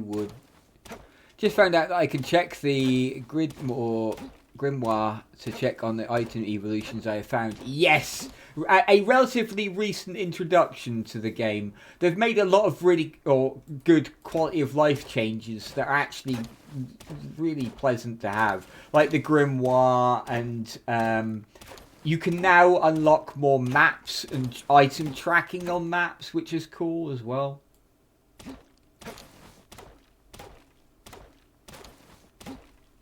Weapon is damaged. I guess that means we're getting less wood. I need to make the repair bench. Let's make a repair bench. Infrastructure, food, storage, PAL, production, repair bench. There she blew. Let's put the repair bench there. Anyone gonna come and make this for me? Good. Let's carry on making...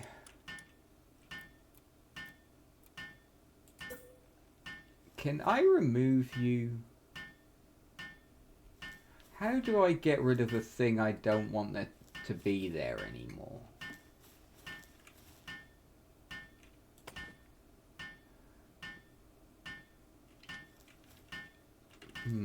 Fuck knows. Is there a door? Yeah, wooden door. Bam. Open. And now we need roof. Wooden slanted roof.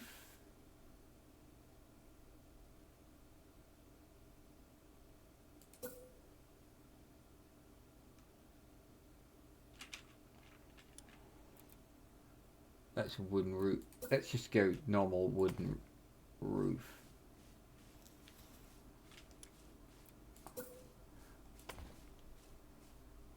For the time being. We'll keep it simple for the time being. I feel that's sensible. Right, now we need a shoddy bed.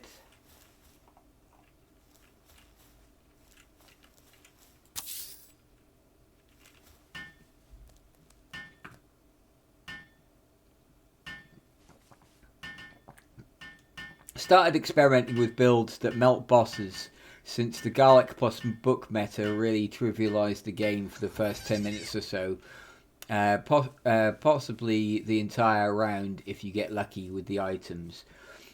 Arcana really make a massive difference to your build as well. In fact, I would say Arcana are probably the most impactful thing when it comes to making like build decisions. I don't want to go into the details because I don't want to spoil any exploration or experimentation for you guys, but Arcana are huge. Absolutely huge. Also, look for upgrades for Laurel and Clock Lancet. Especially Laurel. The Laurel upgrade is fucking insane. Only character I'm struggling with is Geisha with the robe item. Can't seem to get good items for her. Is that the one that creates the shadows that spawn out of her? Yeah, missions. Yeah, she's a bit of a pain. Bit of a weird one to get used to. Build feed box. Okay, feed box. I guess I need to research that technology. Feed box. Feed box, there we go.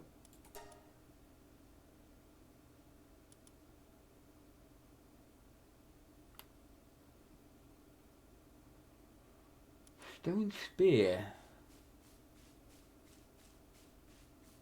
I kind of want a stone spear as well. Hanging trap, alarm bell, fire arrow, fire bow, parachute. Wait, what are the top? I want to see what like the top technology is. Mounted missile launcher. Cold resistance pal metal armor. Unknown items. Rocket ammo, rocket launcher, heat resistant armor. Weapon Factory 3. What the fuck? The scale of this weapon is actually pretty insane.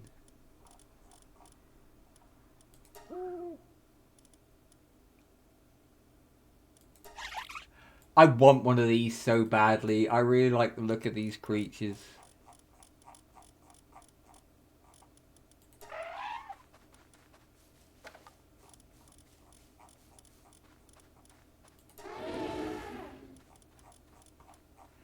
So there's 111 creatures currently in the game. That's cool. Right, we were making a food bowl. Oh, I should actually repair my stuff as well.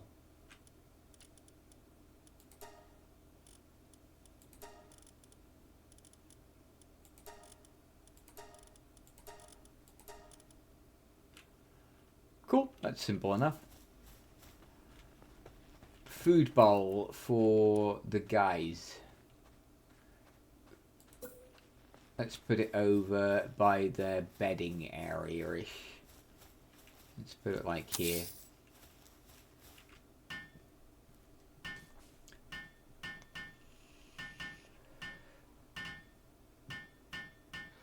Oh no, caveman not only learned to enslave beasts and humans, but now they also found out about explosives. Hell yeah, it was only a matter of time. We're Dr. Stoning the shit out of this. Can I split you? How do I split you? Quick stack sort.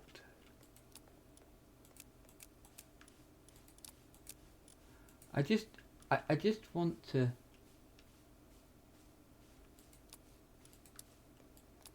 Oh well, I'll have to collect more berries, but at least they've got food now. I am hungry. Ooh, I got meat. Let's cook up the meat. Also got seeds. Seeds that produce red berries, necessary for starting a farm, can be obtained when picking red berries. Cool. Let's see if I can cook anything. Lamb ball kebab. Let's fucking go. We're eating well tonight.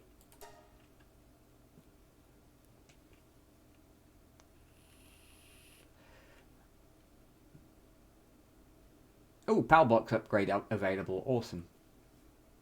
I need to set more guys to be working as well.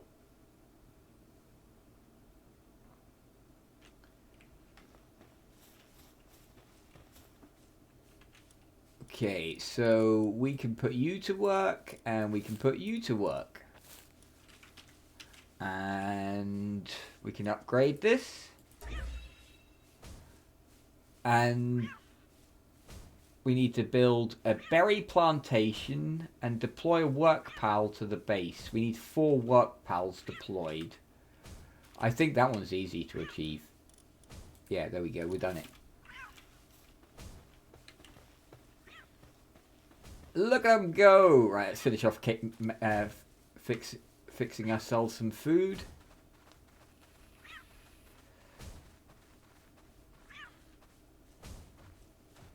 Pals without beds will get stressed. Okay, we need to make another bed.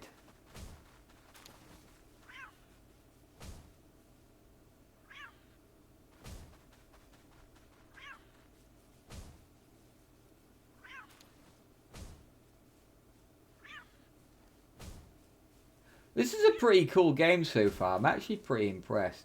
Considering this is a beta, it's working remarkably well. Right, we have kebabs. Oh yeah, that tastes good. Right, let's make another bunch of beds for these guys. What are you doing?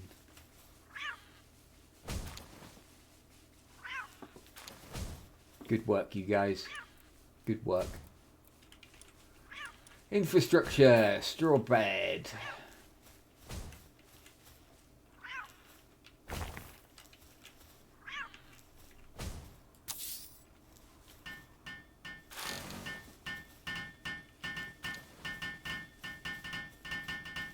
Look at him go!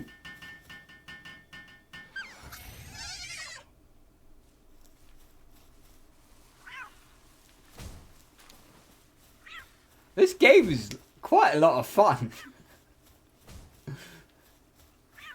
I'm actually kind of surprised how much I'm enjoying this. Berry plantation. Where the fuck do we learn a berry plantation? How does that work? Let's learn to make cloth and a cloth outfit. How do I craft that now? Oh, cool. So, cloth. Let's start production on that. Oh, I didn't mean to pick you up. I'm sorry. Yeah, I'm sorry, little guy. I didn't mean to do that.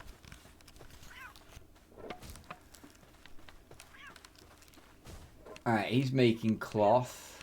How do I make a cloth outfit?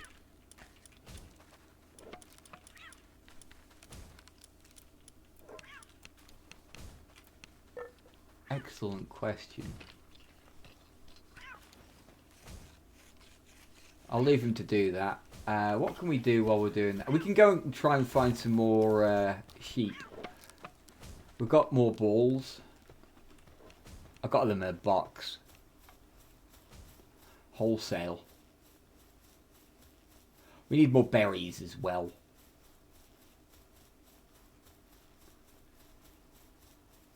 I don't know how we start a berry plantation.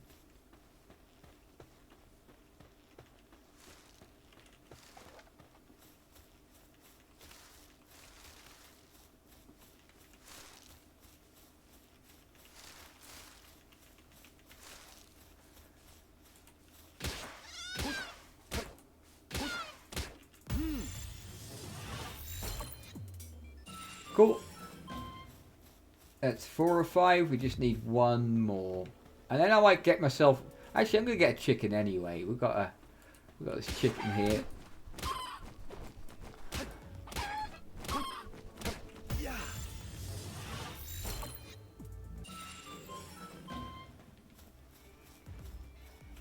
And I need more cottontail. 1 more.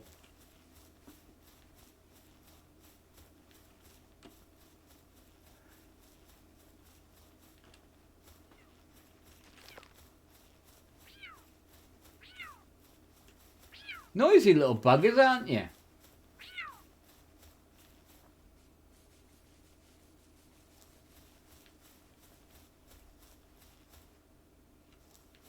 Cottontail down there, but it's kind of a pain in the ass.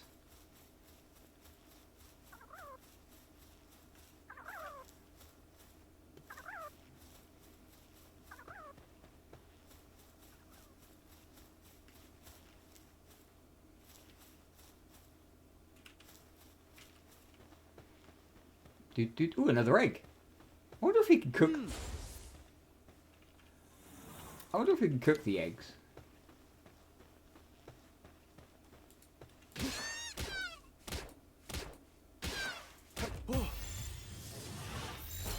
Right, we've got all the cottontails.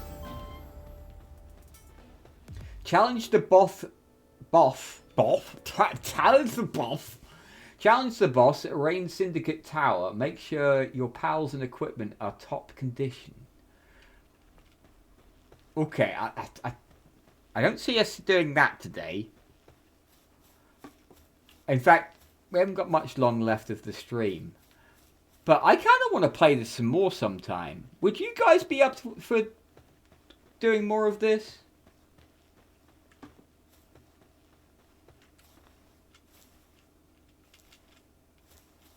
It's an interesting game. I'd certainly watch more of it. Cool. It's an interesting game, and I'm kind of intrigued how far it goes. It seems like there's quite a lot of scope to it. And this is only the beta as well. Also, can I say how much I love Game Pass? This is available on Game Pass for anyone that's interested.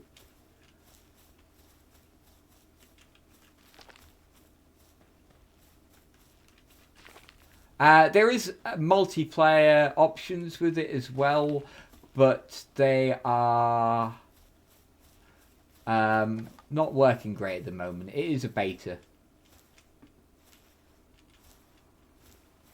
But it is intended to be a multiplayer game, so better than Kingdom Hearts. That's fair. I'm raging a lot less at this, which is a pretty good sign. Alright, did you finish making my cloth? Yeah, good guy. Sorry, I didn't mean to pick you up. Right. Cloth outfit. Okay, let's go. Start production. Make that. Could actually get some clothes on.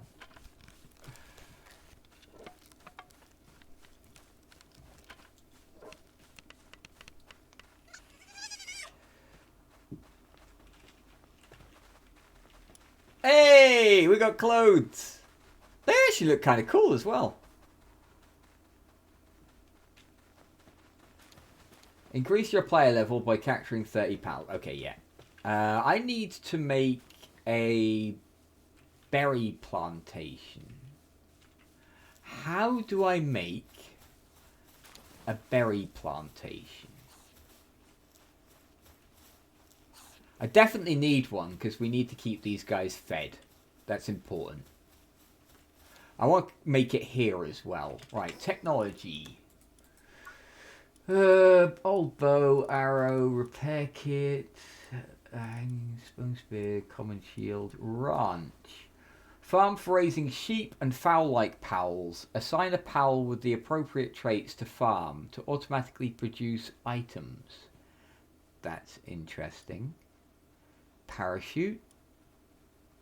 A logging site.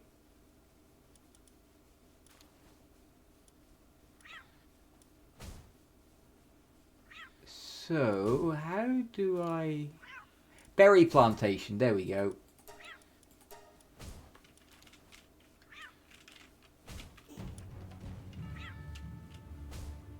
Raid a herd of starving wild pets. Wait, what the... What is that? What? Am I being attacked? Our base is... Okay, I didn't realise you actually got attacked by stuff. That's fucking cool.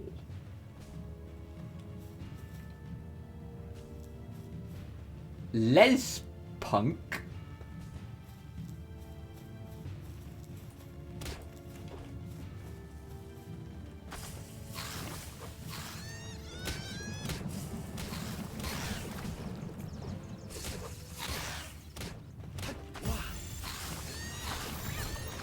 Yikes.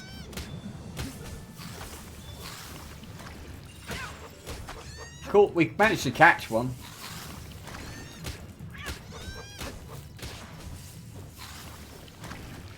I'm getting the crap beaten out. Let's summon her and see if she's helpful at all. I'm poisoned. This is really, really sucky. Wait, did they run away? Did we win? Copper key? Kativa is taking a break. Okay, fair play, buddy. You take a break.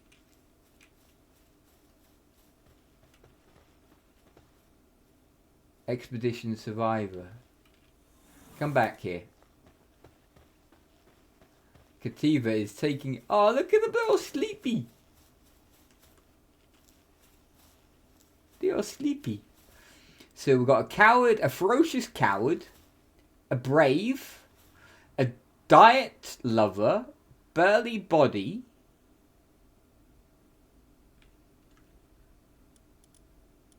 few details. What does this mean? Diet lover, minus 15% decrease to satiety, depletion. And belly body is 20% defense. Nice. And you have no traits. Cool. Well, we got another... It really doesn't like me having a human. There's some issues here with me having a human, which is kind of funny.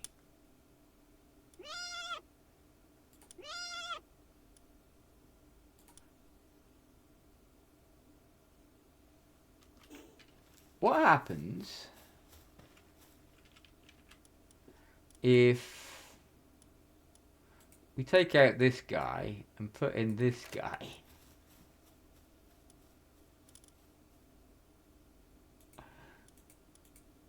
Right, what do you do? Positive thinker, you look cool. Minor injury, yeah, that's fine. Lee's punk. You look cool.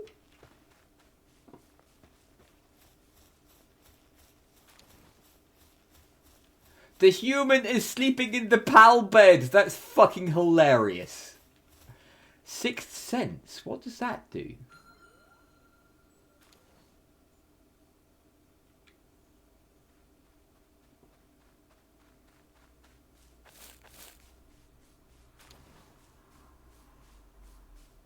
Buddy, you don't have to work. Come back here. You don't have to work. You're injured. Just take some rest. Let's build some more beds for our pals. Oh, we've got berry plantation. Let's get that building first. So let's put our berry plantation here.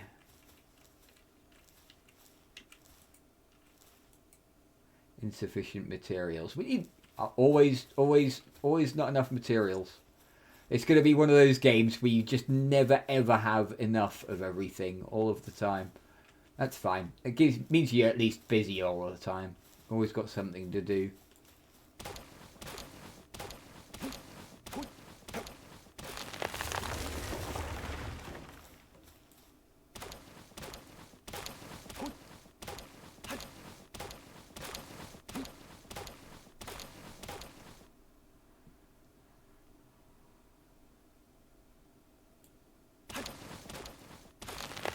Okay, that should be enough wood.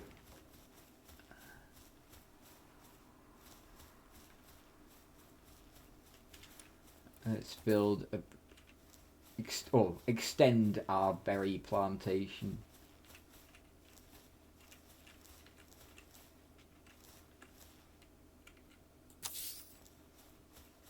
Cool.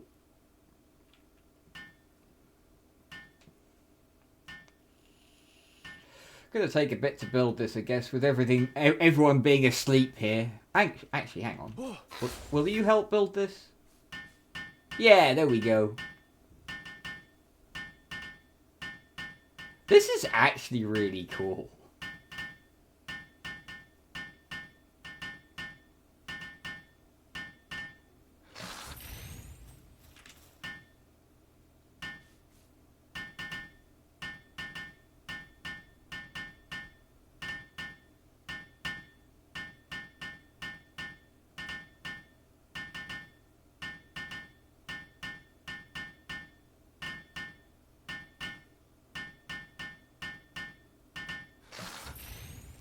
Alright, we've made the berry plantation. We need to plant seeds. Let's go grab seeds from our box.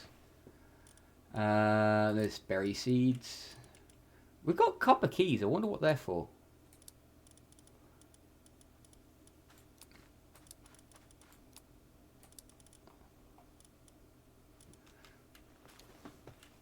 We don't need to be carrying around the cloth or wool or that egg.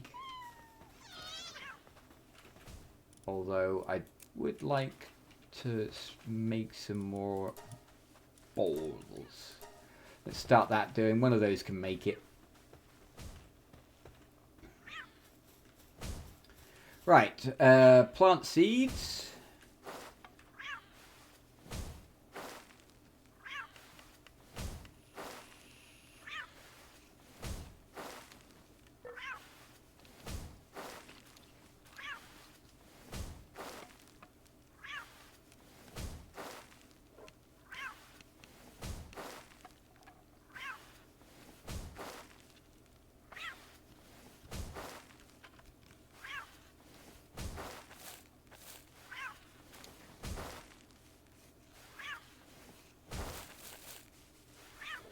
Take some time.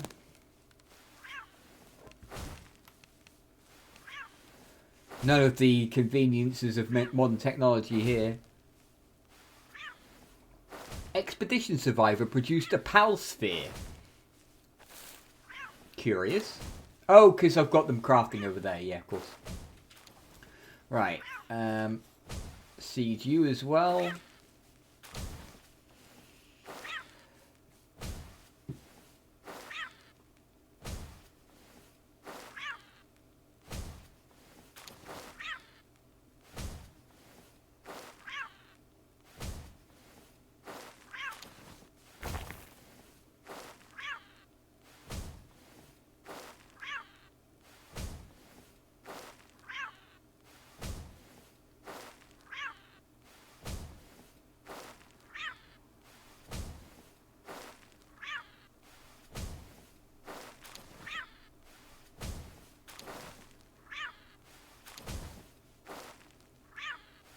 Damn.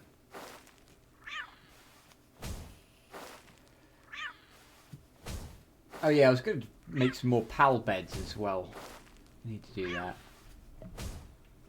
One of those games where there's a lot to do and it's sometimes hard to decide what you really need to be doing first. I know the tutorial is supposed to be helping us guide this way, but what part of the tutorial is now go and do a fucking world boss or whatever it is.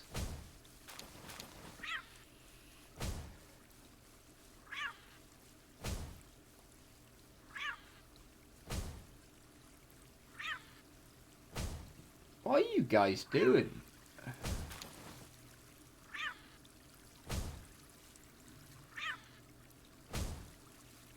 Just one angry kitty just punching rocks all day long.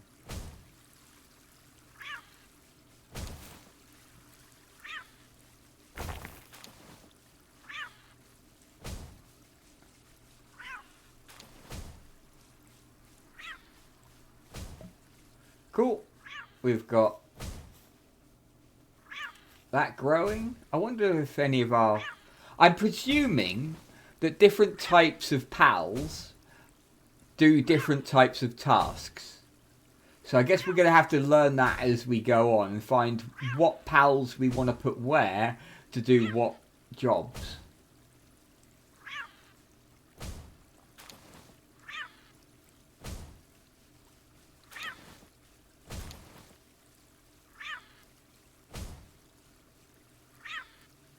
There's one angry fucking cat.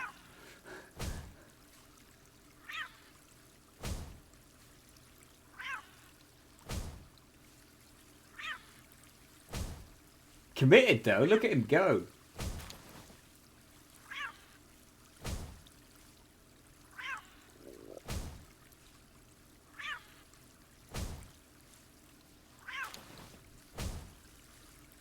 How's this going? Oh, nearly done. There we go. We just got to wait for all to grow now. I am starving. Let's have some... Wait. There he is. Oh, I was starving to death. Okay. I need to keep a better watch on my health, I guess.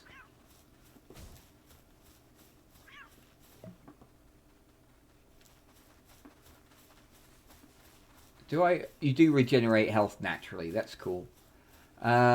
We've got stat points. Let's spend stat points. Let's have some more carry weight and some health.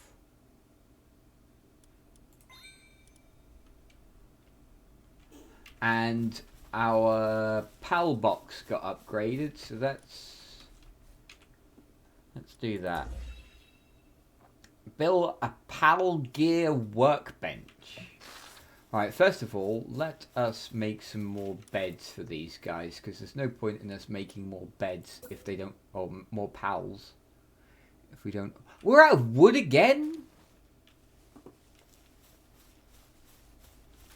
What is it with all this crap being left around as well? You guys are kind of messy. Need more wood.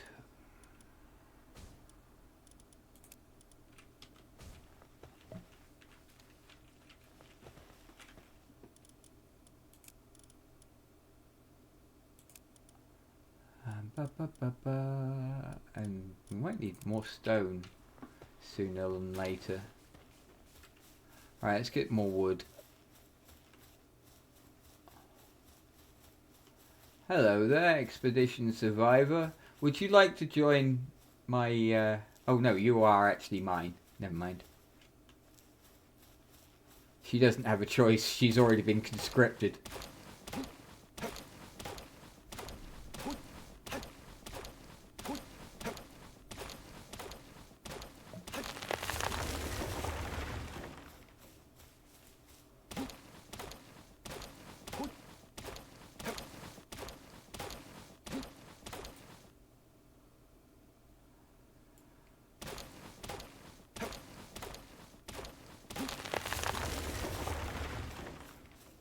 Command pal. Can I command you to get this tree? Oh, pet lace punk, feed lace punk, command don't attack, command focus on same enemy, command attack aggressive. That's cool. We can't tell them to harvest stuff though, which is a shame. But again, game is in beta. Probably things like that will come later on.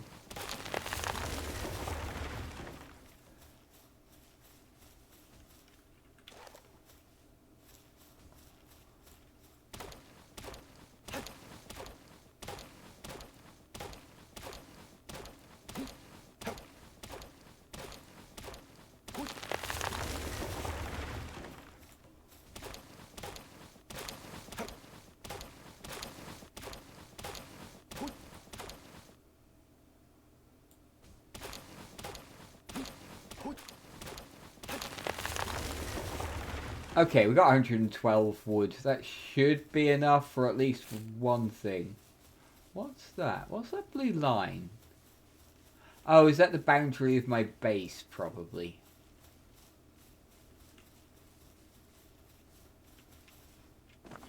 Are you having problems there, Expedition Survivor? Don't know how to make a weapon? Just where are you from anyway? Looks like we need to start with the basics of survival. First you need to make a primitive workbench. Okay, yeah, she's tutorial help.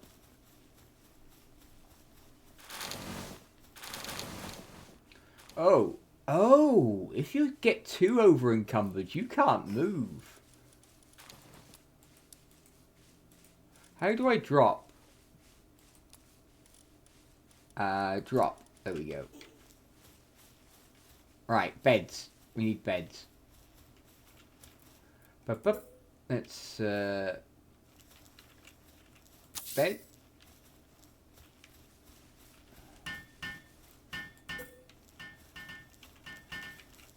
Bed.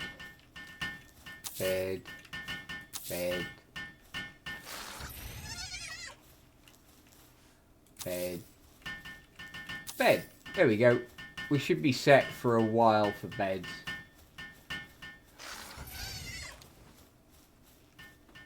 Right, what do we need to do? Build a PAL Gear workbench. What's a PAL Gear workbench?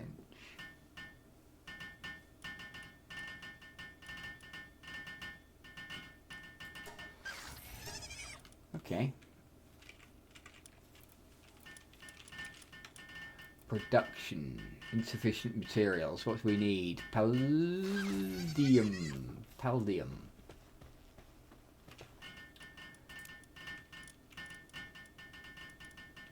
Oh, was it already counting what I had in storage? It was. That's cool. I like that a lot. We don't have to worry about actually having to carry everything around. The game will actually acknowledge what we have in storage. That's cool. I like that a lot. Let's... We need one more. Come on. Put your back into it.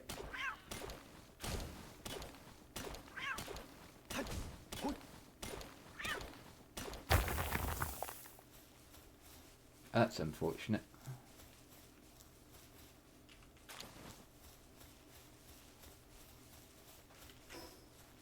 Oh, we've got enough. That's fine. So, we could build a PAL Gear workbench. Let's put it over with our... Oh, we'll put it... Why are you on fire? My guy, why are you on fire? Are you okay? You don't look good. Being on fire is generally pretty bad. Not something I would recommend.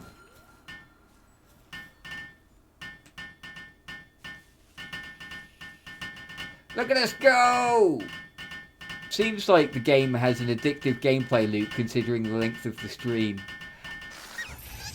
It really does. I have to say, I'm kind of sucked into this. I'm actually really enjoying this. This is fun. This is like a typical like base building survival game, but you can collect things to help you.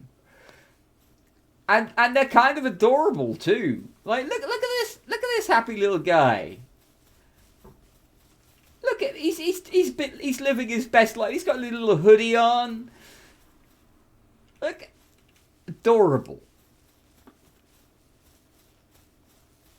Yeah, this is hitting all the right notes. I'm very much enjoying this. But saying that, I am going to have to bring the stream to an end. Unfortunately, it is time. Build an egg incubator. Build crusher. Oh man, I just want to keep on playing. I'm gonna leave it. Gonna stop. Otherwise, I'll never end. I know what you mean. These little actions give them. They really do. It's so many nice little touches.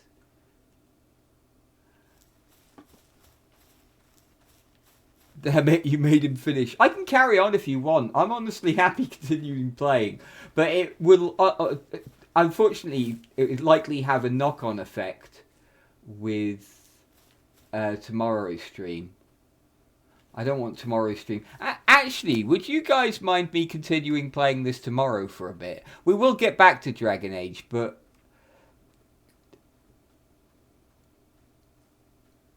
Do it. Okay, cool. I'll do that then. I'll end now. This has been a lot of fun. I've been thoroughly enjoying this. This is a really fun little game. I love DA, but I also enjoy this. Yeah, me too. And this also has the added benefit of it trending on Twitch at the moment, which will hopefully, fingers crossed, help grow the channel a little bit. Which is the reason I actually played it today.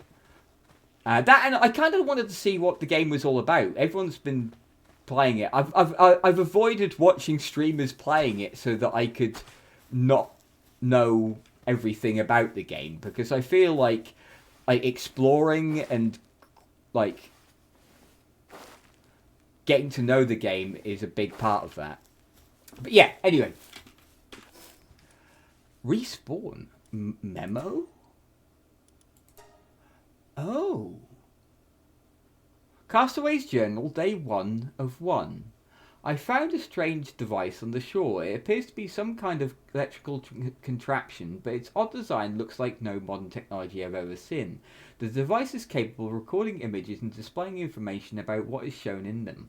I have decided to take photographs of the island using this device and use them along with this journal to document what I find.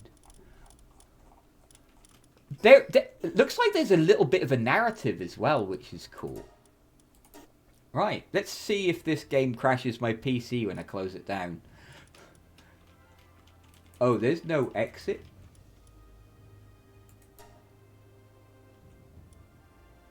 Oh, well, Alt F4. That's cool. Right, well, thank you for all for being here. I hope you had fun. We'll be back tomorrow with some more Pal World, because holy crap, this game is fun. A lot of fun. I'm looking forward to seeing where it's going to go as well. Like, we're in beta at the moment, and everything functions very neatly. It's got a lot of character to it, and it's actually a joy to play. I'm having a whale of a time, and it's not a game type that I'm normally enthused greatly by. I don't like Pokemon because I don't like the idea of enslaving things and making things do things against their will. That's just not a entertainment loop that I enjoy. But there's something about this that is kind of charming. It doesn't feel so much like abuse as so much building a community. Like, I want to care for the creatures. But yeah, I'm looking forward to playing more of this. Thank you all for being here. I will see you all tomorrow. I hope you have a great rest of your day. Bye bye.